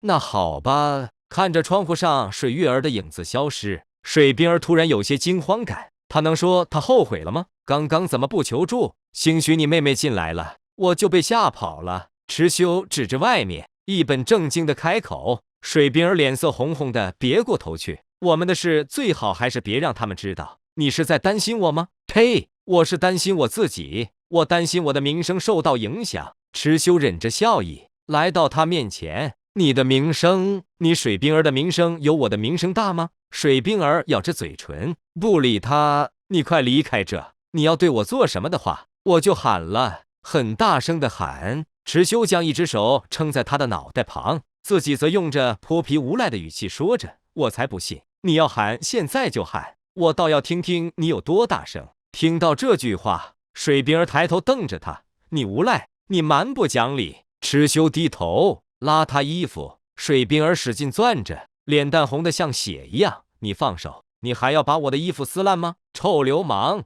你们明天的比赛是不是要弃权了？池修突然问。水冰儿脸色一正，你怎么知道？猜的。见他放松警惕，池修笑着直接将他手中攥着的衣服夺了过来，拿在手里甩来甩去。哦吼，这是谁的衣服呀？香喷喷的，没人要的话我就丢了，你还给我！臭流氓，给我，给我！死变态！水冰儿伸手去抢，奈何他的个子没池修高，踮着脚尖都碰不到。池修回头低头一看，水冰儿立即慌张地捂住胸口，刚刚什么东西跳来跳去，你看到了吗？池修故意逗他。水冰儿噙着眼泪，咬着嘴唇，被池修逗弄得委屈极了。呜呜呜，别哭，明天的比赛我可以帮你们打赢圣灵学院，信不信？水冰儿看着他，渐渐停止哭声。池修将衣服丢在另一边的沙发上，笑意盈盈地看向水冰儿，怎么帮？先把手放下来，我就告诉你。八一中文网。池修坏笑着，水冰儿的两条手臂交叉在胸前，警惕性十足。其实这两条纤细的手臂根本挡不了什么，但池修还是忍不住想逗逗他。流氓，不放！输了就输了，输一场没什么大不了的。他傲娇地偏过头。当初圣灵学院在天斗城到处踢馆的时候，唯一的败绩就发生在你们天水学院。难道这一次你们不想再把他们打得跟落水狗一样吗？水冰儿蹙眉，拐着弯夸你自己是吧？明明就是因为你在，他们才输了的。好，但上一次他们输了，名声是我的；这一次他们输了，名声是你的。所以结果嘛，池修看他，又往胸口瞄了一眼，就算是送给我的女孩，她的初夜礼物吧。水冰儿听得脸红，你给我闭嘴！我听不懂你在说什么。他的心脏跳得飞速，池修离得太近，而且这个男人的目光无比火热，不是灼热。水冰儿低下头，不断絮絮叨叨，谁是你的女孩？我真是今天才看透你，自恋好色，谁会喜欢你？我也不想要你的什么礼物。池修一手揽住她的细腰，拉到自己身前。女孩的皮肤光滑细腻，摸起来就像是绸缎一般，所以你明天让不让我帮你啊？我们俩的关系已经不一般了，帮你也是正常的。我们已经选择弃权了，就说你临时改变主意了。水冰儿犹豫了起来，似乎是在斟酌池修话语的可信度。池修抓住机会，低头在她唇上吻了一下。水冰儿睁大眼睛，红着脸抬手要打池修。你混蛋！你趁我不注意偷袭我！话说你刚刚是要洗澡是吧？你想干嘛？池修没说话，抱着胡乱扑腾，不停喊着救命的水冰儿走进了浴室，然后关上门。入夜，隔壁的水月儿正在熟睡中，突然做了个梦。他梦见自己在一个很大的舞台上，耳边总是徘徊着清晰的掌声，也不知道自己表演了什么，观众们却十分热情地为他鼓着掌，像是怎么都不觉得累一样。水月儿做着梦，渐渐露出了笑容，这种被大家喜欢的感觉真好啊。翌日，水冰儿从睡梦中醒来，睁开眼睛望着天花板，迷糊了一小会，突然瞪大眼睛，扭头看向身边，池修已经不在了。他顿时抚摸着额头，疑惑道：难道是在做梦？从床上坐起来后，水冰儿突然感受到下面一阵酸疼，他愣了半晌，捂住嘴巴，原来不是梦，而且自己身上满是红痕，和白皙的皮肤形成了鲜明的对比。可恶的池修又来折腾我！水冰儿气得连拍好几下被子，拍完后坐在那，脑袋懵懵的，头发乱乱的。他下次会不会不来了？他突然脸红的嘟囔着，下一秒却捂住嘴巴，睁大眼睛。天哪，我在想什么？用完早饭后，水月儿从后面追上姐姐。姐姐，我昨天做了一个好长好长的梦，梦见观众们一直在给我鼓掌。水月儿说完，却没听到水冰儿有什么反应。姐姐，你去干嘛？去跟妈妈说一下，今天我们不弃权，正常比赛。水月儿愣在原地，他连忙又追了上去。为什么？我们不会必输吗？昨天已经投票了，不一定会说。月儿，你相信我吗？水冰儿停下看他，水月儿茫然的点点头。我当然相信姐姐，可是那就没什么可是的，跟我一起去见妈妈吧。水冰儿拉着妹妹去了院长室。队员们今天感到很奇怪，本来可以不用去现场的，可院长却临时通知要去参加比赛。如果今天要参加比赛，那他们就需要早早的赶去天斗大斗魂场了，因为天水学院与圣灵学院的对战是今天的第一场。坐在马车里，队友们一路都很沉默，他们时不时看向水冰儿，却发现水冰儿坐在那发呆，还时不时的抿着嘴，脸红，同时笑意两声。难道今天这场比赛队长真的有把握赢？来到休息区，观众们渐渐入座，贵宾席上的人也开始陆续到齐。池修看了眼贵宾席的方向，现在雪清河已经是常驻嘉宾了，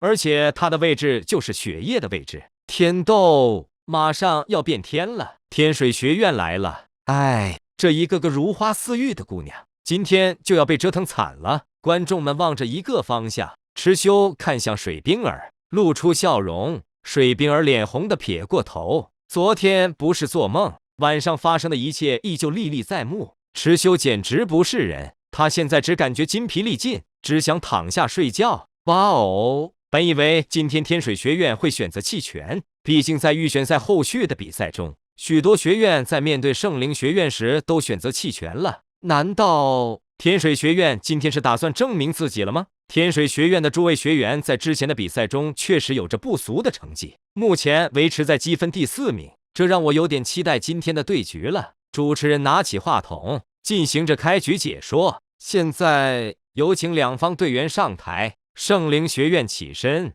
池修望过去，发现了今天跟以往不一样的地方。傲慢没有跟着起身，只是一脸冰霜的坐在位置上。他貌似不打算上场。反观队伍中的唐三，他身上则满是伤痕，精神也萎靡不振，一副委屈又挫败的模样。这一次是有一名替补队员代替傲慢上场。看啊，今天的圣灵学院居然没有派队长上场，看样子似乎是队伍内部闹了什么矛盾啊。主持人刚说完，突然咳嗽了一声，因为傲慢抬头瞪向了他。嗨嗨，闲话少说，请两方学员尽快入场。看来恶作剧成功了，傲慢应该是把唐三狠狠地暴揍了一顿。他今天如果不上场，天水学院的赢面就更大。尽管圣灵学院之前的比赛里，傲慢就算上场也没动手，但他的存在终究是不确定性因素。姐姐，唐三受伤了，今天也许是那个暴怒出场。按照之前的情况，他们应该是只派一个人出场吧？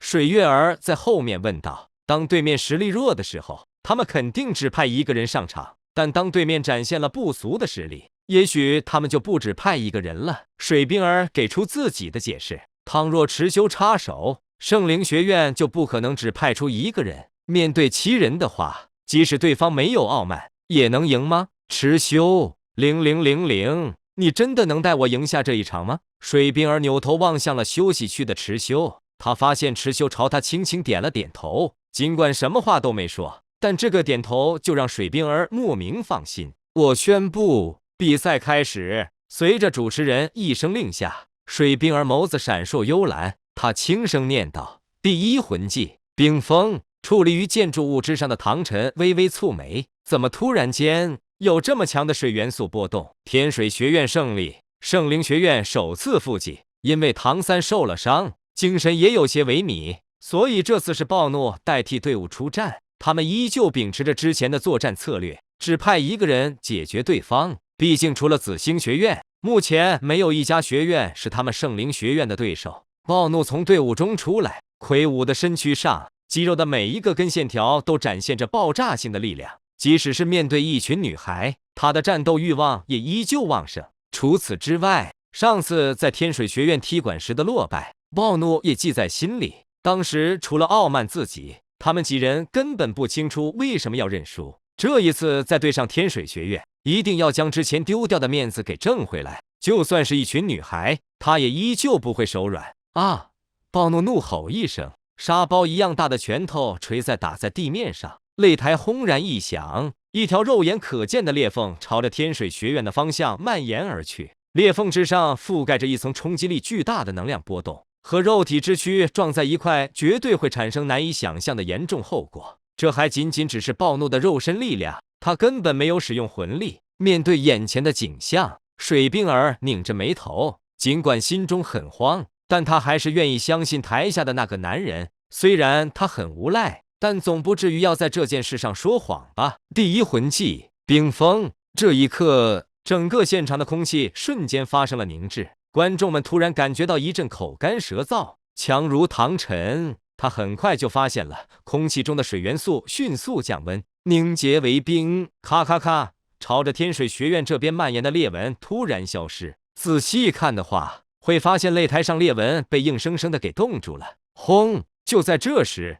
擂台之上突然有密集且巨大的冰刺拔地而起，每一根都长达5米，蔓延迅速。暴怒的表情变了变，当冰刺来到他面前时，他一拳轰出，冰刺破碎。但几乎是下一秒钟，一根新的冰刺拔地而起，尖锐的顶端将他的脸颊划得鲜血横流。冰刺源源不断，呈现着海啸一般扑面而来的压倒气势，这是要将他们逼到擂台之下。一圈圈魂环开始从暴怒的身上浮现，他怒吼一声，大喊道：第1魂技，血魔拳。魂环亮起，一声尖利宛若魔鬼般的咆哮声响起，黑红色的魔鬼虚影从暴怒的拳头上迸发，将面前的冰刺轰出了一条宽达3米的通道。这时，圣灵学院中的另一人抓住时机，身体消失在原地。懒惰速度快得连影子都看不见，他反握匕首，穿过被暴怒轰出来的通道，闪现到了水冰儿面前。锋利的匕首贴向水冰儿的脖子，可下一刻，懒惰整个人居然变成了一具冰雕。被冻结了的匕首距离水冰儿的脖子不过1厘米。水冰儿微微仰着脑袋，心有余悸地后退一步。他看了眼台下的蚩尤，发现蚩尤正目光灼灼地坐在座位上。是他吧？是他在控制整个战场。天哪！刚刚那拔地而起的冰刺真的震撼到我了。水冰儿队长原来深藏不露啊！除此之外，这还是预选赛目前为止圣灵学院的懒惰第1次出场，他的速度简直快到令人发指，但是他被冻结的速度也十分惊人。这得对冰元素的掌控达到什么程度才能做到？为什么懒惰还没化动？对方明明才是个魂宗。傲慢拧着眉头，盯着擂台之上。就在这时，懒惰刚刚化动，他气愤异常，身上魂环闪烁，准备直接使用第3魂技。可迎接他的是一声嘹亮无比的凤鸣声，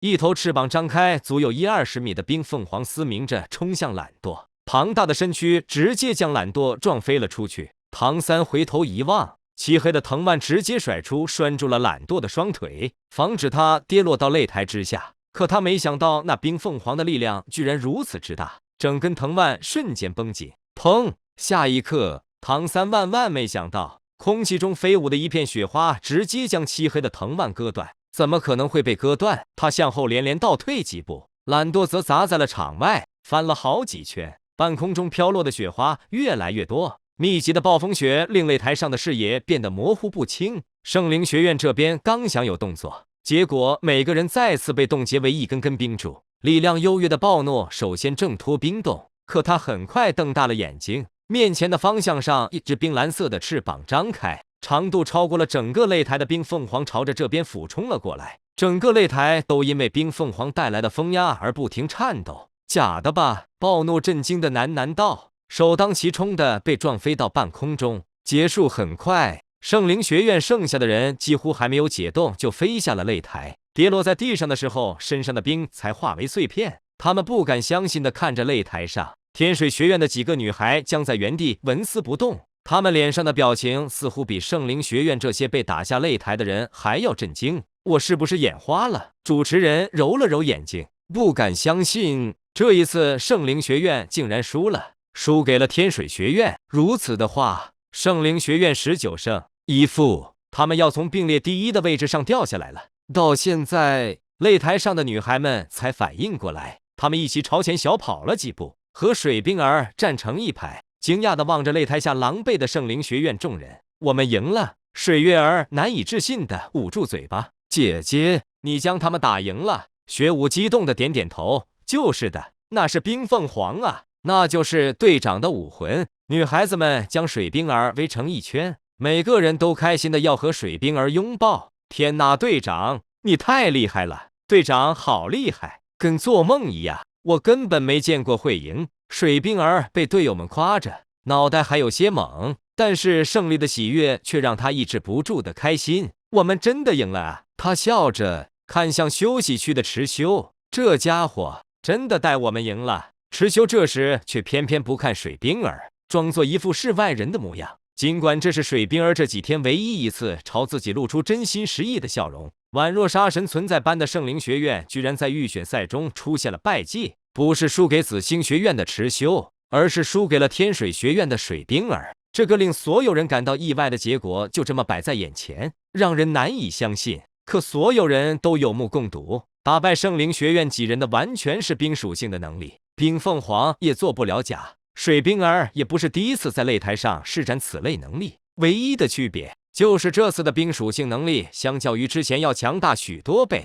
解释不是没有，万一人家之前是在隐藏实力呢？冰凤凰乃极致兽武魂，极致兽武魂突然爆发之前所没有的实力也是正常的，这种武魂最适合创造奇迹。天哪，没想到今天第一场比赛就如此震慑人心，之前还真是小看了天水学院啊。不是小看，是完全没想到天水能强到这种地步。主持人立马改口，看向水冰儿的目光都充满了崇拜之色。只是一个女孩，却凭着一己之力将预选赛进行到现在，属于圣灵学院的神话给打破了。唯一有些遗憾的是，身为队长的傲慢没有上场，也不知道如果傲慢在擂台上的话，又会是一番怎么样的景象。好，收拾心情，请第二场比赛双方做好准备。水冰儿抑制住惊喜的心情，和好姐妹们对视了一眼，便领着队伍走下了擂台。之前没看出来你这么强，但是我不明白，是武魂融合技，还是你自己本身的能力？傲慢走上前拦下天水学院的几人，话语里的意思很清楚，他还是不相信这是水冰儿能发挥出的力量。干什么？输了就是输了，还不服气是吧？水月儿凑上前来，替姐姐回队。我跟你说话了吗？丑八怪！傲慢眸子一瞥，毫不客气的回队。好了，月儿，别说话。水冰儿将水月儿拉回了队伍，朝傲慢走来。我知道你们圣灵学院输了，让你不甘心，毕竟你也没上场。至于我所发挥出来的能力是不是我的，这跟你又有什么关系？裁判判定我作弊了吗？水冰儿摊摊手，所以有人帮你。傲慢眯起眸子，是啊，有神帮我。他看你们圣灵学院气焰太过嚣张，所以在这场比赛中赋予了我神力，打败你们。水冰儿笑着，目光掠过傲慢，瞄了眼池修。池修能听到他们说话的内容。水冰儿的回应简直无敌，既没有谎称是自己的能力，也不会被判定作弊。更重要的是，把傲慢气得不轻。呵，神帮你，希望下次遇到我的时候，这个神还在。他紧盯着水冰儿的眼睛，用不着。神说虐你们一次就够了。水冰儿勾起嘴角，没有再理睬傲慢，朝着自家休息区走去。和预料中的一样，院长妈妈震惊无比，看见水冰儿走来，她连忙拉着女儿来到角落。你实话实说，到底怎么回事？水冰儿瞥了妈妈一眼，支支吾吾道：还能怎么回事？我们赢了！别骗我，我还不了解你的能力吗？这种层次的冰属性控制能力早就超过了封号斗罗，比我都要强的多得多。院长偷偷瞄了别人一眼，压低声音，看着女儿脸红红的，一副犹豫不决的模样。他问道：是不是0000在暗中帮你？水冰儿震惊地抬起脑袋，嘘！他连忙将葱白的食指竖在嘴边。院长知道自己猜对了，此刻不禁瞪大了眼睛。他真的又出现了，明明都快失去音讯2-3年了，怎么突然就出现了？毕竟印象里能有如此强悍的冰属性掌控能力，除了一些差不多老死的家伙，就只有0000了。院长此刻肚子里塞满了疑问，同时又惊又喜，连忙拉着女儿往偏僻的地方走了几步。冰儿，你快说，他和你怎么联系的？还有他为什么要帮你呀？就是偶然间就见到了吗？水冰儿白皙的脸蛋上开始浮现出不正常的潮红色。偶然见到，2-3年了，这么多人都没见到，为什么偏偏被自己的女儿见到？那怎么会帮你赢这场比赛呢？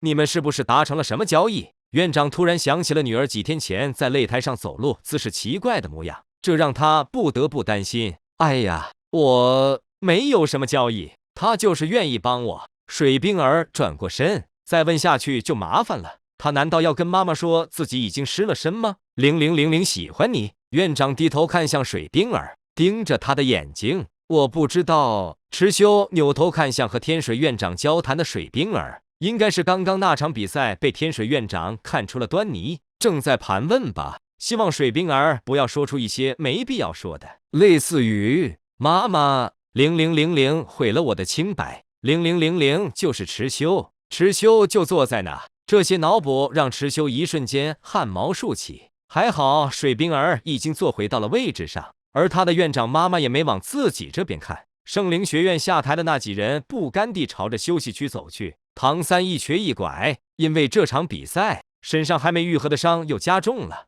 傲慢堵在他们回去的路上，几个人看着队长都说不出话来。他们也知道傲慢今天为什么没有心情上场比赛。我就没上场，这一次比赛就输了。你们知道圣灵学院现在的积分已经排到第2名了吗？傲慢深吸口气，看向唐三。唐三，这一切都怪你，我是被嫁祸的。唐三脸色阴阴的抬起脑袋，可却遭到了傲慢迎上来的一脚。他向后一仰，躺倒在地面上，青砖石都被砸碎了。唐三坐起来，弯腰吐了口血。我管你是不是被嫁祸的，就算你是被嫁祸的，为什么偏偏嫁祸给你？说来说去，这一切不一样，都怪你。暴怒、懒惰等人立即上前拉住傲慢，消气队长。傲慢确实气得不轻，他的性子不允许圣灵学院就这么堂而皇之的输掉了比赛。真希望大明也能看到这一幕，看到唐三众叛亲离，被踹倒在地吐血的样子。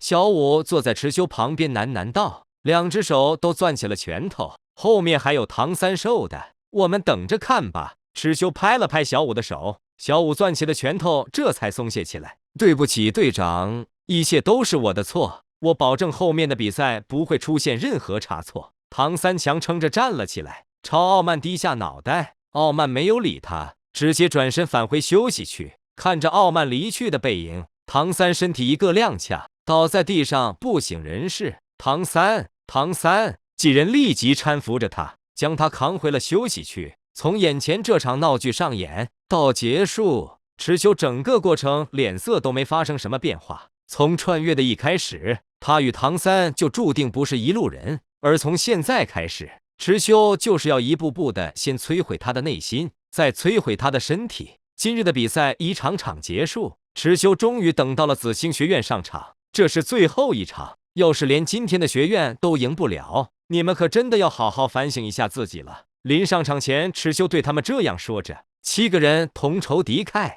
负伤的王二蛋再次上场。没办法，替补队员质量太差，王二蛋在其中已经算是比较拿得出手的强攻系了。让池修有些意外的是，这场比赛结束很快，并不是他不相信队友会赢，而是没想到他们今天会配合的这么默契，比面对雷霆学院时还要默契很多。看来压力确实是动力，大家也不想让池修一直成为他们的保护盾。这次的抽签由雪清河进行，队友跟随着池修坐在休息区等待着抽签结果。预选赛第21轮第5场，由紫星学院对战神风学院。这一刻，休息区的池修与风啸天心有灵犀似的扭头对视。池修还记得当时和赤火学院结束比赛之后，风啸天所放下的狠话，他要成为打败紫星学院的第1人。池修笑笑，年轻人梦想还是要有的，他打败自己的机会确实来了。风啸天甚至嚣张地朝着这边比划了一下拳头。池少爷，我今天表现得怎么样？有没有让您失望？王二蛋听完抽签结果后，立马凑了上来，面色流露着期待。表现不错，能看得出来，在昨晚的商讨中，你真的融入了进去，要不然也不会有今天的默契。听到池修夸奖，王二蛋兴奋异常，当场就挤开宁荣荣，坐在了池修的身边。就算上一场面对雷霆学院被暴揍，可仅仅是代表着紫星学院上场这件事，他就被家族称赞，被小弟们羡慕。而今天的表现绝对会让他在学院里更加大放异彩。池少爷，明天面对风啸天，我爆裂虎绝对能把他的双头狼撕个里朝外。王二蛋义愤填膺地说着。池修奇怪地看了他一眼，明天好好准备食物。谁说让你上场了？明天我上场。王二蛋顿时傻了眼，他才刚刚享受这份虚荣没多久呢。放心，食物如果准备的足够用心的话，后面同样有你上场的机会。算了算，你至少还能上场5次。王二蛋听到后瞪大眼睛，捂住胸口向后一靠，幸福来得太过突然了。池修没开玩笑，后面除了抽到圣灵学院，其他的比赛确实可以让王二蛋上场，自己乐得清闲。等解决了神风，接下来的重头戏就是圣灵学院了。赤少爷万岁！王二蛋开庭地大喊着：“您说，您敞开了说，让小弟准备什么好吃的？不差钱，有半箱黄瓜就行，其他的你自己看着办。”此话一出，周围几人顿时一脸问号。他们知道池修一直是在为波塞西准备吃的，但那前辈要半箱黄瓜做什么？散场之后，池修正想坐上回去的马车，身后突然有人喊住了他。池修回头，发现是雪清河。雪清河清秀的面庞露出笑容，易容下的那张漂亮的脸颊同样流露着笑意。二人许久没说话了。雪大哥，雪大哥找我有什么事吗？池修笑着走了过去。雪清河正想说话，突然望向池修的身后，看来不止我有事找你。他笑道。池修扭头看向旁边，突然就见到水冰儿脸红的扬起脑袋，两只白皙的小手在胸前快速晃着。没事，冰儿参见大皇子，你们聊，我只是路过，拜拜。他说完低下脑袋，有些尴尬的朝天水学院的马车快步走过去。这样子明明就是有话要对我说的吧？池修看了眼他的背影，撇了撇嘴，没事嘛，要不要给你们2个留点时间？不用，应该不是什么重要的事。雪清河笑笑，邀请池修上了他的马车。马车内部有些女孩子身上香味，池修轻轻闻了下，记得这是千仞雪身上的香气，他不会经常在这马车里换衣服吧？池兄弟，父皇已经下不了床了。雪清河盯着池修的眼睛说道。这开门见山的话让池修愣了愣。雪大哥跟我说这个的意思是？雪清河笑了笑，按照以往，我应该是找老师谈论此事才对，但是我知道老师其实和我并不是一路人，而且我也不是他眼中所看到的雪清河。池兄弟跟我应该是一路人，而你眼中的我应该不只是天斗的大皇子雪清河吧？注视着他的金色瞳孔。池修仿佛从其中看到了一对伸展着6翼的天使。见池修不说话，薛清河开口道：“我给父皇的食物里下了药。”池修点点头，脸上没什么特别的表情。你听到后果然不惊讶。薛清河后挪一步，他很惊讶，没什么好惊讶的，这就是皇室。我说过我会支持你的。池修认真的说道。薛清河慢慢凑了上来，下一刻，他以迅雷不及掩耳的速度摸向池修的面具，但在即将触碰到的那一刻，薛清河的手腕被池修牢牢抓住，两人之间仿佛有着一层薄薄的膜，很快就要捅开，而捅开的那一刻，就是池修面具摘掉的时候。我问你，你知道我是女的，对吧？薛清河摘面具没成，却没怎么在意，直接开口朝池修问出这句话。风啸天望着紫星学院这边，面色虽充满了不屑与挑衅，但实际上内心还是有些担忧。他知道在之前的比赛中，池修一直没有展示过全部实力，可尽管如此，他还是能够做到碾压对面，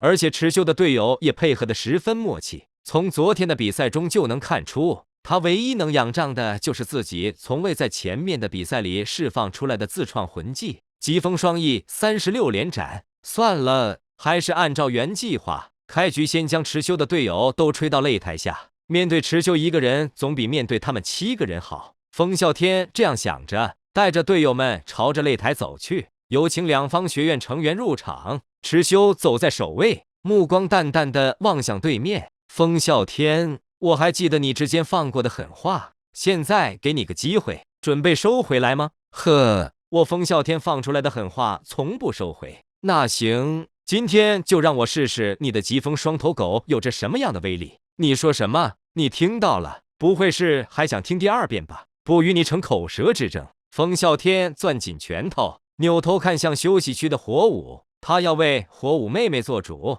要在火舞妹妹面前展现出自己的真正实力。这场比赛他一定要将池修拿下。除此之外，终有一天，他要亲手把池修的嘴巴给撕成2半。在半空中徘徊的主持人看了眼两方已经准备就绪的队伍，拿起麦克风大喊道：“我宣布，比赛现在开始！”一声落下，现场的风属性元素一瞬间变得狂躁起来。神风学院这边的队员同样听到了池修的嘲讽，他们准备按照风啸天在赛前的叮嘱，合力让紫星学院这边的人尝一尝苦头。当时面对天水学院就是这么做的，他们站成一排是要干嘛？小舞在一侧问道。朱竹清摇摇头，同样一脸疑惑。除了在之前面对象甲学院时看到的一字形队伍，这还是第2次开局见到这种队形。下一刻，女孩子们的头发都疯狂地朝着后方飞舞着，浓密的青色光晕汇聚在神风学院这边，各种风属性的魂兽出现在他们的背后，个个发出狂躁的怒吼。风啸天背后的疾风双头狼最为凶猛，他们要把你们吹到下面去。还记得之前神风面对天水的那场吗？池修微微向后侧头，可恶，打不过我们就用这种办法，恶不恶心啊？宁荣荣骂道。他说话的同时，已经将所有的增幅覆盖在了每个队友的身上。在有了头部魂骨之后，同时辅助多人在宁荣荣这里已经没有了任何压力，花几乎没有任何预兆的，对面的所有风属性魂兽同时发出怒吼声，青色光晕铺天盖地的袭来。擂台表面掀起了大片被风刃刮蹭下来的粉尘，池修却不以为意，这种程度的风压还不至于让他放在心上，但自己的队友们可就扛不住了。他迅速转过身，颜色绚丽的8条翅膀一瞬间从背后张开，元素8翼轻而易举地挡下了大部分的风压，甚至连空气中狂躁的风属性元素都被那条青色的翅膀给吸收了进去。擂台上从狂风骤起到风平浪静，几乎只是在池修张开翅膀的那一刻就结束了。队长，我们的风都被他的翅膀挡下来了。风啸天皱着眉头，不是挡下来，挡下来风力会朝着两边扩散，但很显然没有。他分析后给出结论，带着些许咬牙切齿的语气，我们的风都被他的翅膀给吸收进去了。什么？怎么可能？风啸天面色苍白，我也觉得不可能，但它就是发生了。这到底是什么品质的魂骨？元素也能吸收？会不会是池修本身的能力？更不可能，你当他是0000吗？开场之前的计划行不通，那眼下只能硬碰硬了，别胡思乱想了，给我上！风啸天发出指令，一圈圈魂环从队友们的身上浮现出来，都是最佳魂环配比，一水的魂宗。这种水平的战队，在整个27支队伍中确实能排在前列。看着冲过来的神风成员，队友们看向池修，队长说过今天交给他一个人，那我们就站在原地看戏，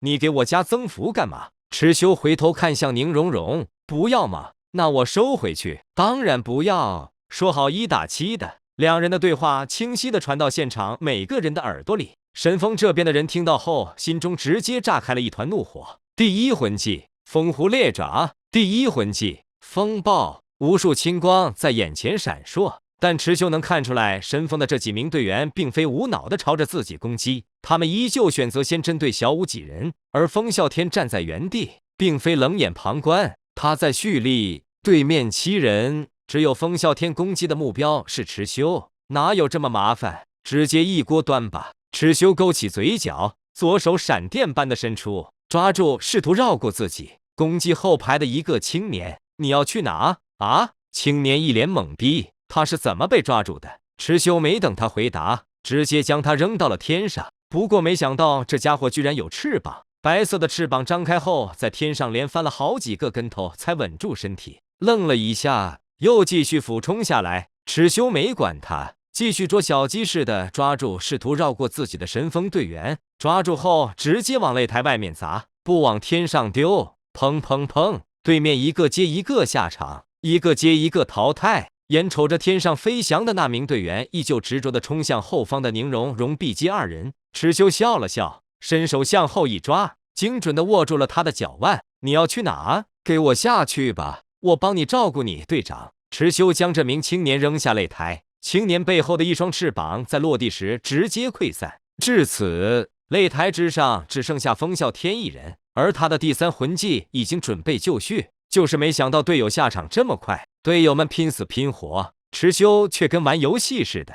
此刻风啸天也只能孤注一掷，火舞妹妹，我一定要向你证明自己。疾风双翼36连斩。池修笑了笑，朝那边走去。第4魂技魔狼风暴，谁知风啸天竟然还能分心释放一次第4魂技，中心炸开的风属性风暴勉强让池修的动作停顿了一下。要知道这一招落在普通人身上，不死也会伤及五脏的。不断叠加的锋刃在半空中飞速旋转，中心力量越来越大，风势咄咄逼人。池修就站在原地，像是在打量着半空中不断扑腾的飞蛾似的。36连斩。这时池修脸上的面具晃动了一下，风啸天最后一击的锋刃已经来到眼前。池修一手扶着面具，一手抬起，锋刃撞击在微微浮现在皮肤表面的七彩色鳞片上。再不能更进一分，力量还是差了点。倘若你能练到81斩，或许……风啸天在半空中目瞪口呆地看着自己的翅膀和修手掌接触的地方，怎么可能？他的身体连移动都没移动，还有那鳞片的硬度。池修露出笑容，或许能将我的指认逼出来。事实证明，你不可能做到81连斩，你也永远看不到我的真正实力，因为你不配。五指用力一握，风啸天痛呼一声，疾风双翼直接破碎，他人落在地面上，面色惨白，眼睛直勾勾地盯着池修的面庞，仿佛恐惧已经刻入骨髓。池修扶好脸上的面具，留下了一抹淡淡的笑容。此刻在风啸天的眼中，就连池修的这个笑容都充满了危险的味道。他终究还是意识到，在亲自面对之后，才意识到他与池修之间是一个地一个天。恭喜我们的紫星学院再获一胜，至今为止一共连续保持了21场的胜利，是预选赛中唯一全胜的队伍。紫星学院的队长池修实力真的像山岳一般的难以逾越。回到休息区，池修看向擂台，发现风啸天是被抬着下去的，整个人一副怀疑人生的样子，目光空洞。路过赤火学院的时候，直接痛苦地捂住了脸颊。火舞有些无奈地看着他。看完最后一场天水学院的对决，池修被水冰儿的走路姿势逗得不行，但是想想这也是自己的杰作，没办法，他这么宠女孩子，当然要暗中下点手脚帮忙作弊喽。天斗皇宫雪清河挥了挥手，示意照顾着雪夜的女佣离去。所有人都知道雪夜没有多少日子了，雪崩被人暗杀的消息也渐渐在皇宫里传开，其中的猫腻不用猜也能猜到，但没有什么办法，物竞天择，适者生存，在皇宫内这套法则同样适用。父皇，我来看你了。雪清河坐在床边，看着躺在床上的雪夜，雪夜双眼闭合，脸上也已经见不到多少血色，气息应该也十分微弱。千仞雪知道不会得到回应，只是自顾自地说着：“你的儿子雪崩已经死了，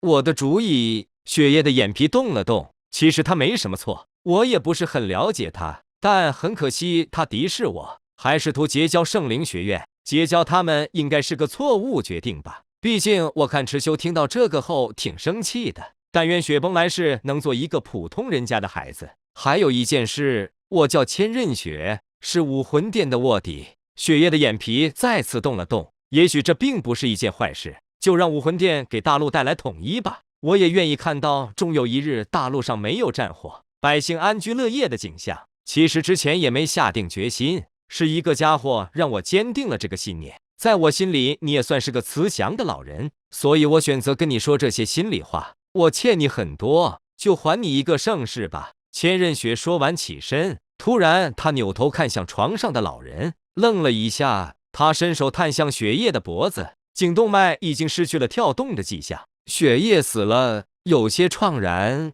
也让人不禁松了口气。来人！雪清河朝外面喊道。池修正准备回到自己宿舍的时候，突然发现走廊里站了一个人，金色长发披肩，头顶水晶王冠，闪烁着金属光泽的裙铠将千仞雪凹凸有致的身躯勾勒的魅力十足。此刻的她既英明神武，又美艳动人。池修愣在原地，哪里认不出这是千仞雪，但是她懵逼的模样装得很像。这位姐姐，你是来修水管的吗？千仞雪，你不认识我吗？她似笑非笑地说着，然后朝池修走去，身上明晃晃的金色装束亮眼至极。眼熟，我对漂亮姐姐都眼熟。池修脸皮厚的跟城墙一样。千仞雪来到他面前，抓起池修的手，摸向自己的良心。绝美的容颜被灯火映衬的如夜色中的天使一般。摸着良心，现在认出来了吗？认出来了。你这自我介绍的方式还真是简单粗暴啊！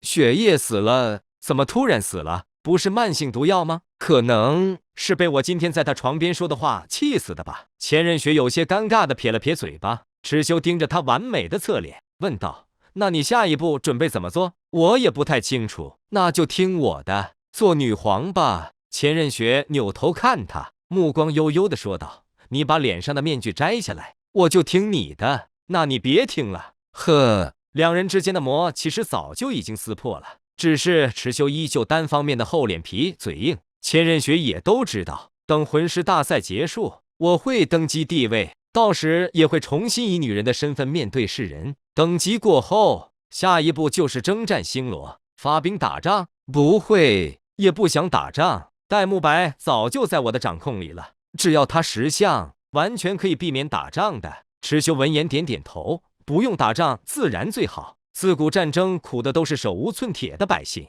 一统斗罗大陆之后呢？之后啊，千仞雪这时转身面向池修，他抓起池修的手，葱白纤细的五指和池修五指相扣，掌心贴合的温暖荡漾在两人的心头。我就威胁楼高打造一个世界上最坚硬铁笼，把某个嘴硬的男人关在里面，日日夜夜折磨他，凌辱他，让他爱上这种被我欺负的感觉。听起来这个男人好可怜啊，但万一这个男人也是个狠角色怎么办？池修低头看着和自己五指相扣的那只手掌，白皙纤细，柔软嫩滑。他微微用力扣紧五指，千仞雪突然疼得皱起眉头。池修笑了笑，另一只手穿过他的腰间，搂住了这被金色铠裙覆盖的腰身，纤细窈窕。他将千仞雪搂了过来，香甜的气息扑面而来，确实狠，这么好看的手你也想折断？千仞雪抬头凝视着池修的眼睛，这么近的距离都能感受到对方的呼吸，他怎么可能还看不出来对方是谁？就是这张碍事的面具，真想给他摘了。疼了吗？对不起。我帮你揉揉。说是揉揉，不过是爱惜地抚摸着他的手。池修搂住他腰身的那只手，则在光滑的裙铠上摩挲着，感受上面的纹路，感受着里面包裹的窈窕娇躯。千仞雪身材当真诱人，谁抱谁知道，这张脸更是祸国殃民。也不知道当统一大陆的女皇漂亮到极致的时候，会不会有百姓怀疑她的个人能力。感受着池修掌心的温度，千仞雪闭上眼睛，水润的红唇向上昂了起来。池修盯着她，你干嘛？千仞雪睁开双眼，面色一愣，什么干嘛？他妈的，这个姿势不就是要接吻吗？臭男人，你耍我！池修将他推开，蹙眉道：女皇大人，注意分寸啊，逮着人就亲，什么坏习惯？千仞雪僵僵地站在那，盯着池修。片刻，他冷笑一声，双手抱胸，好，我记住了，以后加倍奉还，绝不食言。池修装作没听见。还有事吗？没事的话，我要回房了。有预选赛里，在碰上圣灵学院之前，你都不准备上场了，对吗？后面就几个路人学院了，我队友就能对付。千仞雪点点头，那好，后面几天陪我去星罗帝国，愿不愿意？做什么？夺权？让戴沐白给我做狗？池修闻言不禁挑了挑眉，听起来有点意思。行，我陪你去一趟。麻烦让让，我要进去，明天见吧。千仞雪闻言侧过身，池修走过去开宿舍门，可打开门后，他发现千仞雪居然还站在自己身后。池修试探性的重复了句：明天见。千仞雪冷着脸不说话，推开池修走进了房间。他站在里面，借着灯光环视着里面的陈设，地方真小，不如去我那，我送你一个宫殿住。千仞雪说着，目光突然瞄向了半敞着的衣柜，他慢悠悠地走了过去。那倒不必，麻雀虽小，五脏俱全，在这间房里生活了这么多年，对我来说，睡在这张床上肯定比你的皇榻舒服。千仞雪没回应，她站在衣柜面前，伸手撩开衣柜门，里面挂满了一些看起来很小清新的漂亮裙子。池修咳嗽了两声，你听我狡辩？我不想听。对话很简短，千仞雪直接从衣柜旁走开，这个话题也迅速结束。所以这么晚了，你还不走吗？万一皇宫内部发生宫变怎么办？除了我，其他人可没这个胆子。你不会是怕他们父子俩的灵魂来找你，所以不敢回自己房间吧？池修笑道。千仞雪回头看着他，一双眸子暗淡无神。你好幼稚，池修，我今晚就在这睡了。明早我们一起出发。千仞雪一边说着，一边坐在床上，将自己的金色长靴脱了下来，露出一双晶莹小巧的玉足，可爱的脚趾还扭动了几下。喂，你要睡，这可没经过我同意啊！池修双手抱胸，靠在门上看他，干嘛要经过你同意？千仞雪似笑非笑，难不成你还要赶我走？他一边说着，一边把脚朝池修伸了过来，勾起红唇问道：我的脚好看吗？你可以碰哦。白皙的脚趾到小腿的弧线都极为优美，找不到任何可以挑出来的瑕疵。池修点点头，可实用级别。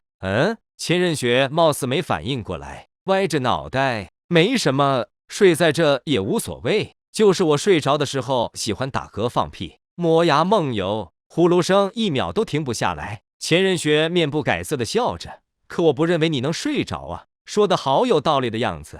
算了，不开玩笑了。休息吧，明天还赶着去星罗的早班车呢。池修也坐在床边，不过没脱衣服，鞋子也没脱，就这样仰躺了下来。千仞雪跟着躺下来，二人并排躺着，一起望着天花板，闭上眼睛。池修刚闭上一秒，就有发丝落在脸上。他睁眼，果不其然，眼前出现了一张漂亮的脸颊。干什么？我睡不着。从小到大都要人哄着才能睡着，他竟然还有些委屈的说着。池修深吸口气，坐了起来。千仞雪，你存心过来找茬的是吧？你怎么知道我叫千仞雪？算命算的。面对他逼视的目光，池修没好气的回应：哄不哄？滚犊子！爱睡不睡。池修侧躺下，背对着他。要是没人哄我睡，我睡着了可是会打嗝放屁，磨牙梦游的。池修被逗笑了，会放屁的美女最有魅力了。我喜欢。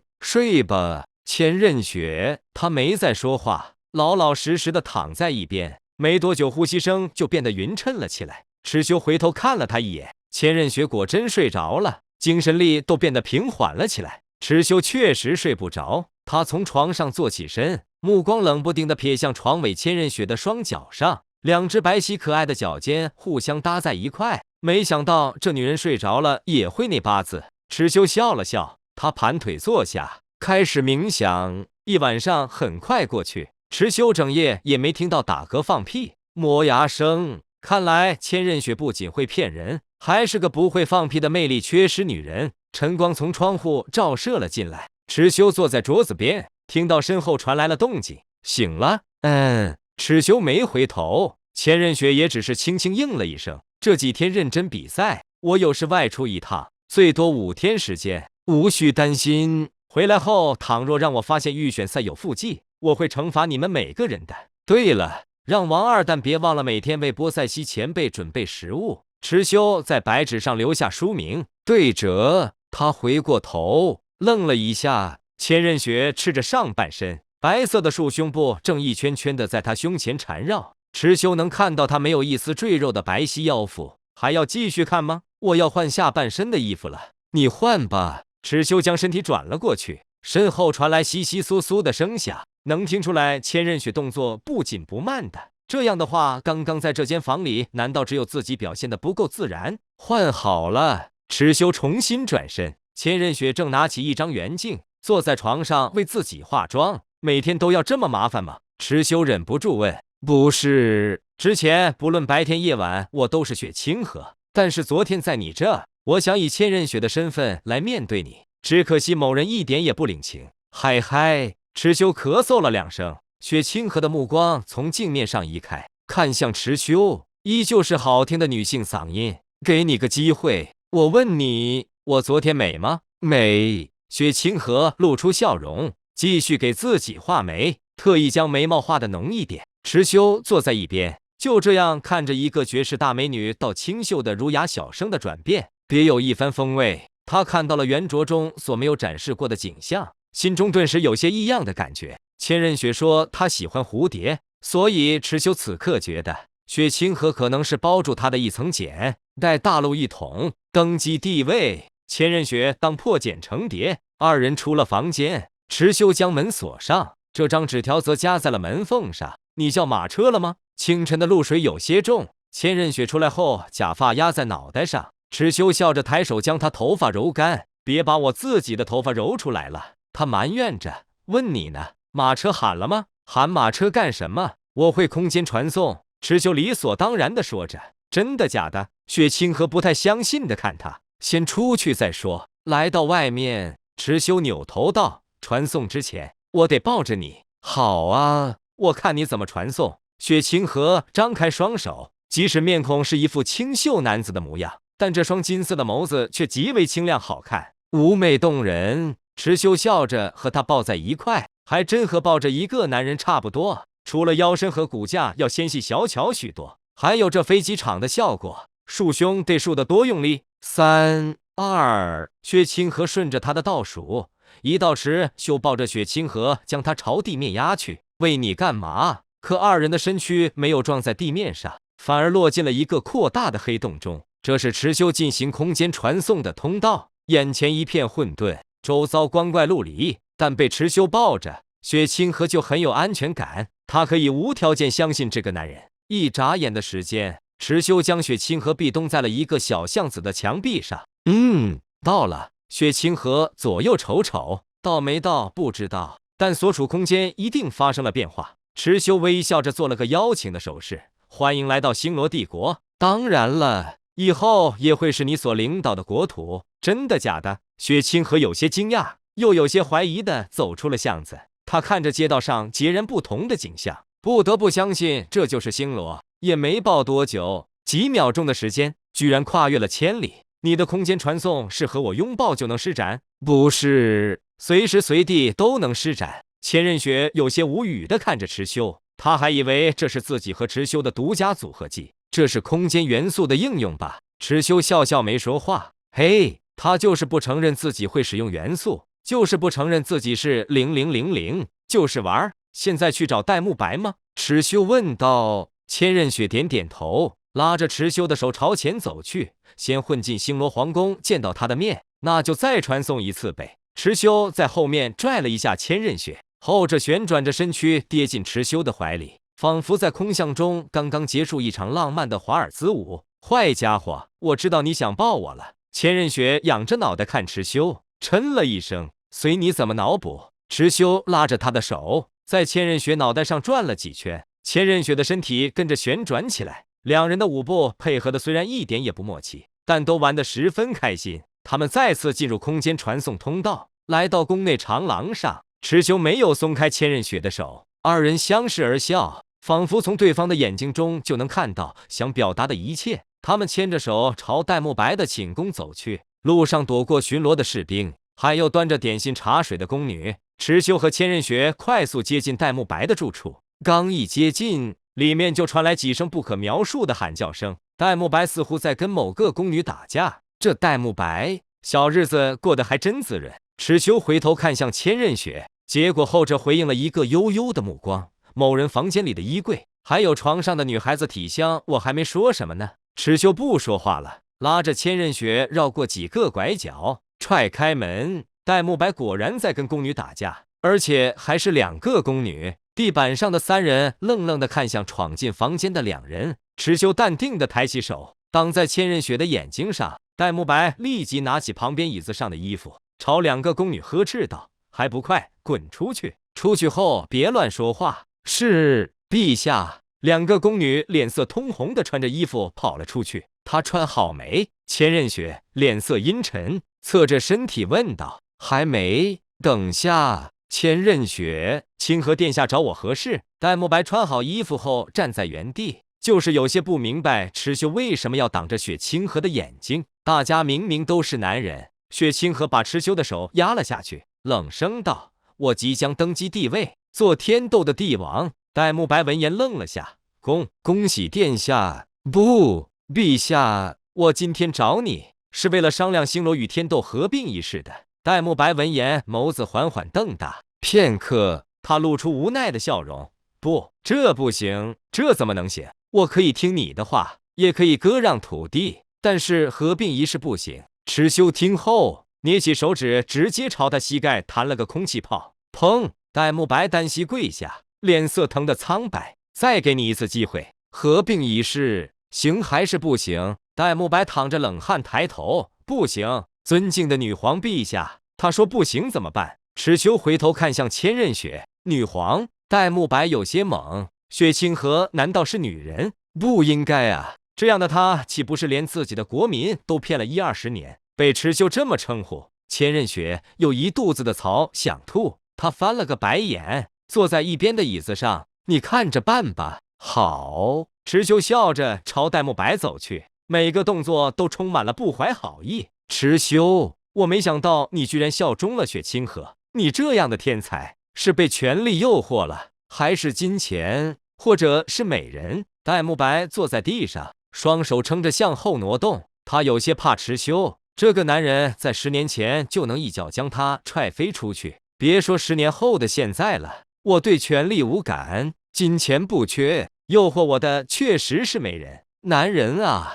一辈子的奋斗还真离不开这3样东西的任何一样。你想要美人的话，我可以送你啊，我送你3、5成群的美人，多漂亮的都有，我可以做到的。戴沐白看着蚩尤越走越近，完全慌了神。蚩尤发现这2年的时间过去，戴沐白的身上已经少了很多东西，最明显的一样就是斗志。当一个意志不坚定的人位居顶峰的时候，他就很容易会迷失自己。很显然，戴沐白就是这样一个意志不坚定的人。嗨嗨！蚩尤听到身后的千仞雪咳嗽了一声，似乎是在提醒蚩尤谨慎说话。我要的美人要同时拥有权力、金钱以及美色，你能做到吗？我努力，我可以把我的一些妹妹送给你。星罗的公主郡主不在少数，她们的权力太低了。我要的是能一统整个大陆的美人，你送我一个吧。蚩尤笑着蹲了下来，戴沐白的眸子一瞬间震了下，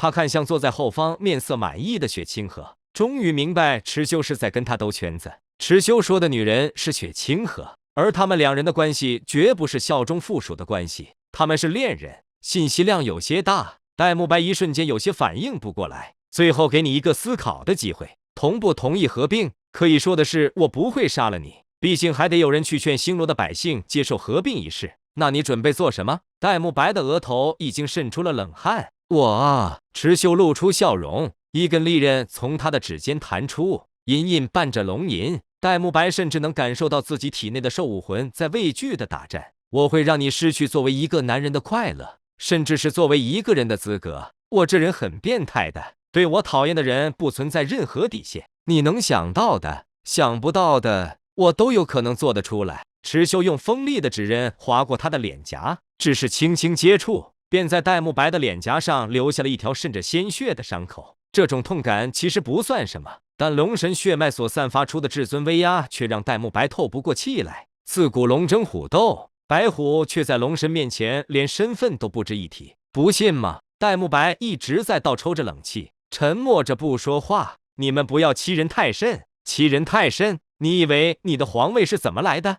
池修觉得戴沐白还在认为他在开玩笑，他冷哼一声，从腰间抽出一把匕首，锋利的匕首在掌心旋转，随后被池修狠狠地插在戴沐白的两腿之间。下一刻，戴沐白的双手双脚被冻在桌子和地板上，嘴巴也被冰封住。他青筋暴起，面孔涨红，疼得发出野兽般的低吼。放心，没断，还有的救。但你若再固执，我将匕首旋转一周，到时你作为男人的尊严将不复存在。池修面无表情地说着，后面的千仞雪突然有些感同身受地颤了颤眼角。池修这家伙真狠，但池修证明了狠到一定程度还是有用的。戴沐白仿佛一瞬间脱了力，认了命。他看着池修，用力地眨了眨眼睛。池修化掉了他嘴巴上的冰块，捏着他的下巴，快速地塞进了一个止血药丸。这是什么？5日退化丹。到第5天还没有服用解药的话，你会全身皮肤脱落，头发脱落，牙齿掉落，骨质疏松，失明，失聪，失语，变得人不像人，鬼不像鬼。池修一本正经地说着胡编乱造的话，戴沐白听得脸色一阵煞白。所以给你5天的时间，将与合并有关的事宜处理完成。在这之前，我们会在星罗暂住，到时候我在街上随便拉一个人，问他知不知道合并的事，他要说不知道，解药就没了。你好狠！戴沐白低吼道。池修勾起嘴角，伸手弹了一下插在地上的匕首，戴沐白直接疼得嗷嗷叫起来。对了，这匕首刚刚插的力气大了些，嵌进地砖里了，不太好拔，你自己看着拔吧。千仞雪听到这里抿起嘴巴，实在想笑。池修站起身，扭头朝他眨了眨眼睛。大功告成，走了，好自为之吧。戴沐白二人光明正大地走出了戴沐白的寝宫。戴沐白低头，脸色惨白，他伸出双手握在刀把上，额头浮现青筋，使出了吃奶的力气都没办法将匕首拔出来。啊啊啊！戴沐白痛苦地捶着地面，救命！来人！救命！救我！池修与雪清河两人牵手漫步在星罗的大街上，路人却有些奇怪地看着他们。走了几步后停下，池修扭头看向雪清河，我知道奇怪在哪了，我特么牵着的是个男人。他将手甩开，雪清河睁大眼睛看着眼前一幕，大胆池修，本皇的手你想牵就牵，想甩就甩，你能怎样？池修一副无赖的样子看着他，雪清河气恼，甩着胳膊朝前走去，头都不回，步伐不停，像极了你女朋友生气的模样。我突然想到了一件事，我们做的这些比比东清楚吗？他赞不赞同你做统一大陆的帝王？走在前面的雪清河听到后停下脚步，不知道，最近还没有和他联系，去一趟武魂殿吧。你要一起吗？雪清河看向池修，一起呗，我是池修，又不是0000，有什么好怕的？雪清河鄙视地盯着他。这次去武魂城池，修并没有使用空间传送，时间还很充足。两人在星罗的都城兜兜转转逛了好几个来回，牵着手悠哉悠哉，像是一对真正的情侣。就是路人对此的表现有些奇怪，朝池修和雪清河指指点点，评头论足。喂，你们两个男人是怎么做到这么淡定的一起牵着手逛街的？武魂城，他一直以来都对这个世界充满了怨恨，比谁都迫切的希望用权力和实力一起征服这个大陆，做至高无上的统治者。千仞雪一边走一边说着，像是在自言自语。两人在进入武魂城的区域时就松开了牵着的手，而一直心情愉悦的千仞雪也因为来到这个地方而变得沉闷起来。你会怕他和你争夺这份权利吗？池修扭头问道。千仞雪闻言淡淡的笑着，当然不怕，在这个世界上对他来说最重要的两个人此刻都在这了，相比于虚无缥缈的权利，他最在乎的还是心里念着的人。池修听后也跟着笑了一下，没说什么。千仞雪表面上与比比东不对付，但实际上却很了解对方，他们应该都将对方看作为最真实的人，但这份心意也都被自己深深地埋在了内心的某个角落里。去见比比东的一路上都很顺利，千仞雪的令牌比他脸上的大皇子长相有用多了，而有了这个令牌，池修的存在感也变得十分薄弱，路上甚至没有人看他一眼。迈进空旷寂寥的教皇殿，似乎温度都跟着下降了几分，光滑洁净的瓷砖地面宛若镜面一般倒映着池修二人的身形，光影摇晃。你们两个能一起来？看样子池修知道你的身份了。比比东音色平淡的开口。虽然池修身上有很多让人感到疑惑的地方，但比比东最终还是没对他投入太多的心思。可眼下看来，池修的存在已经对整个计划的进行产生了些许影响。是利是弊，暂时还不清楚。比比东现在倒是挺好奇千仞雪对池修的看法是什么样的，他们之间的气氛貌似挺祥和。现在加入武魂殿还来得及吗？池修半开玩笑地说着。比比东眉头一挑，当然来得及，前提是你真的有加入武魂殿的心思。之前对他抛了这么久的橄榄枝一点反应都没有，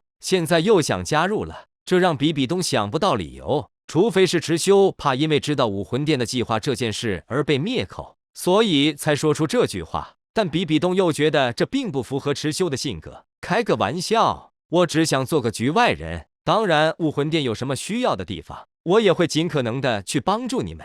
你们姑且把我当做武魂殿的外援吧。一个人做整个武魂殿的外援，也就只有他这么嚣张才能讲得出口了。比比东还是礼貌的笑了一下。好啊，千仞雪这时上前，将自己目前计划的进度还有打算告诉了比比东。听完后，比比东没有立即回应千仞雪，那双会勾人心魄的眸子反倒抬起望向了池修。好一个池军师，不仅能够洞察我们武魂殿的计划，还能将戴沐白一步步设计为小雪的傀儡，最终实现你一统大陆的宏伟蓝图。故事走向步步按照你的想法进行的如此顺利。低调低调，优点就不用一一细数了。池修摆摆手，比比东，我只是想问问你，你是怎么做到的？杀了星罗帝王也是你的计划之一吗？不是啊，杀他只是一时兴起。池修耸耸肩。比比东沉了口气，他知道池修本事强大，倘若今天强制将他留在武魂城，就算是出动供奉殿的强者，或许也会是一件难事。行了，我知道了，你们既然有了想法就去做吧，我没什么意见。不过有一点，我不想他受到伤害。千仞雪看向别处，像是跟妈妈闹别扭的孩子。原作中比比东在这个时候是有创建武魂帝国的想法的，目的坚定，野心庞大。可眼前的比比东在池修看来是如此的佛系，一句你们想统一大陆，谁做帝王都跟我没关系，别让我女儿受伤就行。这样的比比东给池修一种遗世独立的感觉。教皇殿下，冒昧的问一句，您未来打算做什么？千仞雪闻言看向池修，0000与池修一张面具之隔。如果是一般人问出这句话，比比东可能理都不理，还会怪罪那人以下犯上。但是池修给他不一样的感觉，这句话更是问到了他的心坎上。先等一个人出现吧，有了他才有计划。很荒唐，对吗？比比东自嘲一声，堂堂的教皇冕下，跟怀春少女一样做事儿戏，传出去应该会让大陆上的人拍大腿耻笑吧。比比东抚摸着自己垂下来的发丝，眼神中流露着有些悲凉的孤寂。不荒唐，每个人都有自己的人生意义，有自己追寻的人或事物。我们穷极一生变强，不就是为了终有一天有底气做自己想做的事情吗？池修平静地诉说着，他刚刚确实被比比东的眼神给触动了，有了很直接的感悟，拼了命的变强，就是为了有一天可以充满底气地告诉天下人，我做事不需要理由，强盗灭世法则，实力就是法则。谢谢你这个小家伙，这句话对我很受用。比比东露出微笑，目光柔和。从极北之地回来之后，他变得比以前温柔多了，而且学会了一样本来就该掌握的事，在开心的时候笑出来。那我们走吧。池修扭头朝千仞雪道。千仞雪脸色有些奇怪，不过还是点了点头。在来到外面的时候，他终于将自己的纠结之处说了出来。他应该是喜欢你吧？池修停下，想了想，点点头。怎么了？千仞雪面色奇怪道。可她是我的妈妈。这下也轮到池修脸色古怪了，他咳嗽了2声，一副刚刚意识到才事情的发展有些出乎意料的样子。那我们，千仞雪说到这，抓住池修的手，两人的脸色此刻一个比一个古怪。大陆一家亲嘛？都是家人，都是家人。池修说完，拉着他正要往前走，千仞雪却站在原地一动不动，她的脸色由古怪变为了鄙视。母女通吃，你是不是觉得很兴奋？池修，既然关系这么好，就别问这种让人尴尬的事情了，好吧，大姐？我觉得很好吧，稍微有一丁点兴奋，但这只是……啪！池修的脸上印上了一个五指山。5天后，池修和千仞雪站在星罗的街头，漫无目的地打量着眼前的车水马龙。其实，在2天前，四处就贴满了告示，关于星罗与天斗合并和政权交接的事。说是交接，字里行间还是表达出了拱手让人的意思，就是表达的极为委婉罢了。形势还是走一下吧。池修扭头朝千仞雪道，后者点点头，二人便快速从街上拉住了一个青年。大哥，你知道天斗与星罗要合并的事情吗？池修的眼神透露着友善。青年谋生愤恨，他妈的戴沐白臭傻逼，别让老子逮到，这皇位还不如给我做。池修点点头，看来是合并的事情确实宣传的很到位。咦，你小子不是池修吗？天斗贼人，你们这帮强盗！青年从腰间掏出一把马桶刷就冲了过来，让老子给你刷刷牙，我倒是要看看你们天斗的人胃口有多好。池修扯了扯嘴角，连忙拉着千仞雪跑远。刚刚那人好斗，随身携带着马桶刷干嘛？千仞雪边跑边笑道，可能是去给戴沐白刷牙的吧。走，我们也去找戴沐白。星罗皇宫，戴沐白脸色苍白地坐在床上，看到池修二人又无声无息地进入了自己的寝宫，吓得要从床上滚落下来。也许是不小心牵动了胯下，疼得他龇牙咧嘴。池修与千仞雪双手抱胸，动作一致，两人像是在动物园观看大猩猩似的看着趴在地上的戴沐白。这恢复能力也太差了，都没请个治疗系魂师帮忙看看吗？池修咂嘴道。戴沐白讪笑的挤出一抹笑容，看了，但是我那块地方的神经也受损了，给不了反应，所以治疗魂师又帮我切开诊治了下。池修皱眉，需要这么麻烦吗？我帮你看看，我已经就帮人看这个的。戴沐白听到这突然慌张的瞪大眼睛，不要，谢过池兄弟的好意，但是我已经快好了。他话还没说完，池修已经将手伸过去摆弄了起来。啊！戴沐白惨叫，池修便用手捂住他的嘴巴。千仞雪用双手遮住眼睛，不过还是好奇的将手指露出了一条缝隙。哎呦！池修尴尬的抬头看向戴沐白，抱歉，我好像不知道把你哪条神经又给弄断了。算了，看来我不是这块料，你还是找治疗魂师帮你治治吧。池修回头朝千仞雪做了个鬼脸。我们走吧。等，解药！瘫倒在地上的戴沐白高抬着手，一副求生欲极强的样子。对了，你看我这记性。池修说完，从口袋中掏出一枚泻药，交给戴沐白。戴沐白2只眼睛散发着强烈的求生光芒，他捧着药丸，用着颤抖的双手迅速喂进了自己的嘴巴里。咕咚！解药驱散毒性的时候可能会产生一些副作用，腹泻什么的，不过不用担心，都是正常现象，说明正在发挥作用。千仞雪在一旁听着池修说的头头是道的，小脑袋瓜都有些跟不上节奏了。两人前脚刚走，躺在地上的戴沐白排出了一串长气，随后一泻千里，裤子都变了颜色。他没有惊慌，反而欣慰地松了口气，太好了，发挥作用了，谢谢。谢谢！全大陆高级魂师学院精英大赛预选赛最后一轮宣布推迟5日后举行。天斗帝国天斗城今日是女皇雪清河的登基大典。消息一出，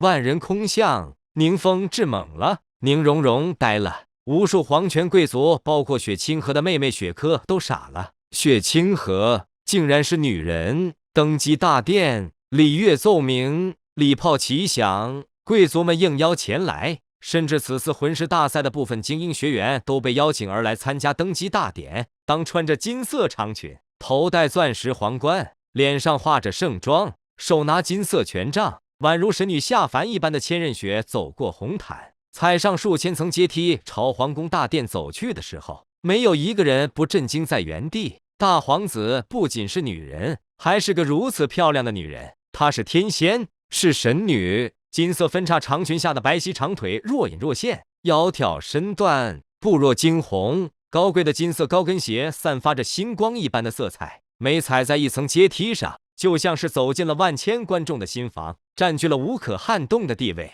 不仅如此，还有一事公布了出来：星罗无理由归顺天斗，皇权交接，戴沐白封侯，另赏一块芝麻大小的封地。这还是原星罗百姓最满意解期的一道旨意了。让池修有些意外的是，原星罗百姓虽对归顺一事感到不平，但他们大多数是把气撒到戴沐白身上的，认为国家不幸摊上了一位无能的昏君。还有很多人甚至期待在雪清河的带领下，星罗会不会比原本更好。戴沐白在位2年，让星罗百姓没有一点国家荣誉感，反而大多数人以此为耻。做到这份上，这也算是戴沐白对千仞雪的一片孝心了。参见吾皇，所有人都朝着王座之上的雪清河跪了下来，却唯有一人例外。池修鹤立鸡群地站在人群中央，在那些受邀而来的精英学员里显得格格不入。大胆！新皇登基，你为何不跪？一名年纪比较大的侯爵斥骂道。这时也有其余的人开始议论了起来。是啊，这池修未免也太嚣张了点。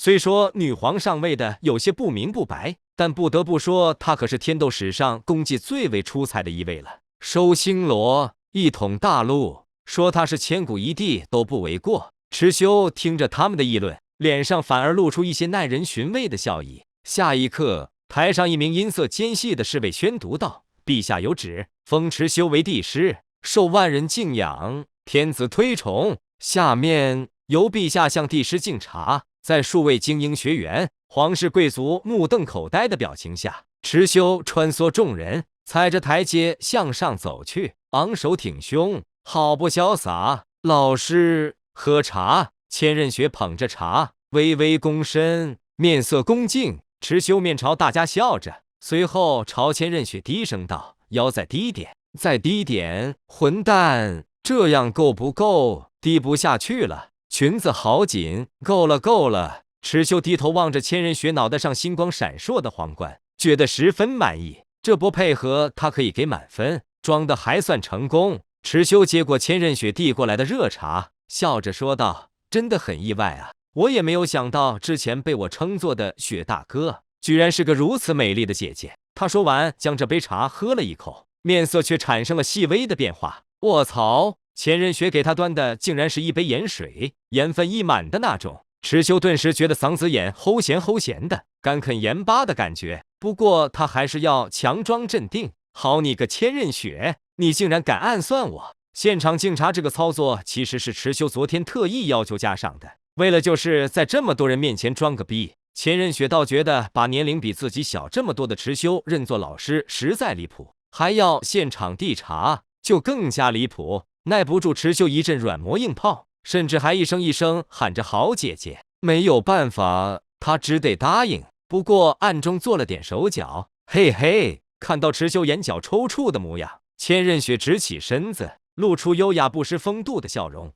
女性身份在宫中行事多有不便，所以我常年以男性身份示人，也是和母亲商量好了的。老师，你怎么不喝完？是嫌徒弟泡的茶不好喝吗？池修，太烫了，徒弟帮您吹吹。千仞雪从池修手中接过茶盏，放在红唇边，轻而缓慢地吹着，偶尔抬头看上池修几眼，眼神柔情妩媚。这一幕真是羡煞了旁人，只有池修嘴角抽搐。真的要喝完吗？这杯水简直比自己的那几个老婆都要咸上10几倍。池修为什么会做帝师？他才不过15、16岁，是不是太过儿戏了？赞同，这个名分不应该是宁风致宁宗主的吗？现场的宁宗主依旧一脸懵逼中，和雪清河打了这么多年的交道，竟然不知道她是女的。不过池修做了帝师，宁风致并没有什么意见。池修的才能乃绝世罕见，除了阅历尚浅之外，并没有什么不妥。也许是雪清河真的从池修身上学习到了别的优点，又或者这只是他拉拢池修的一个手段。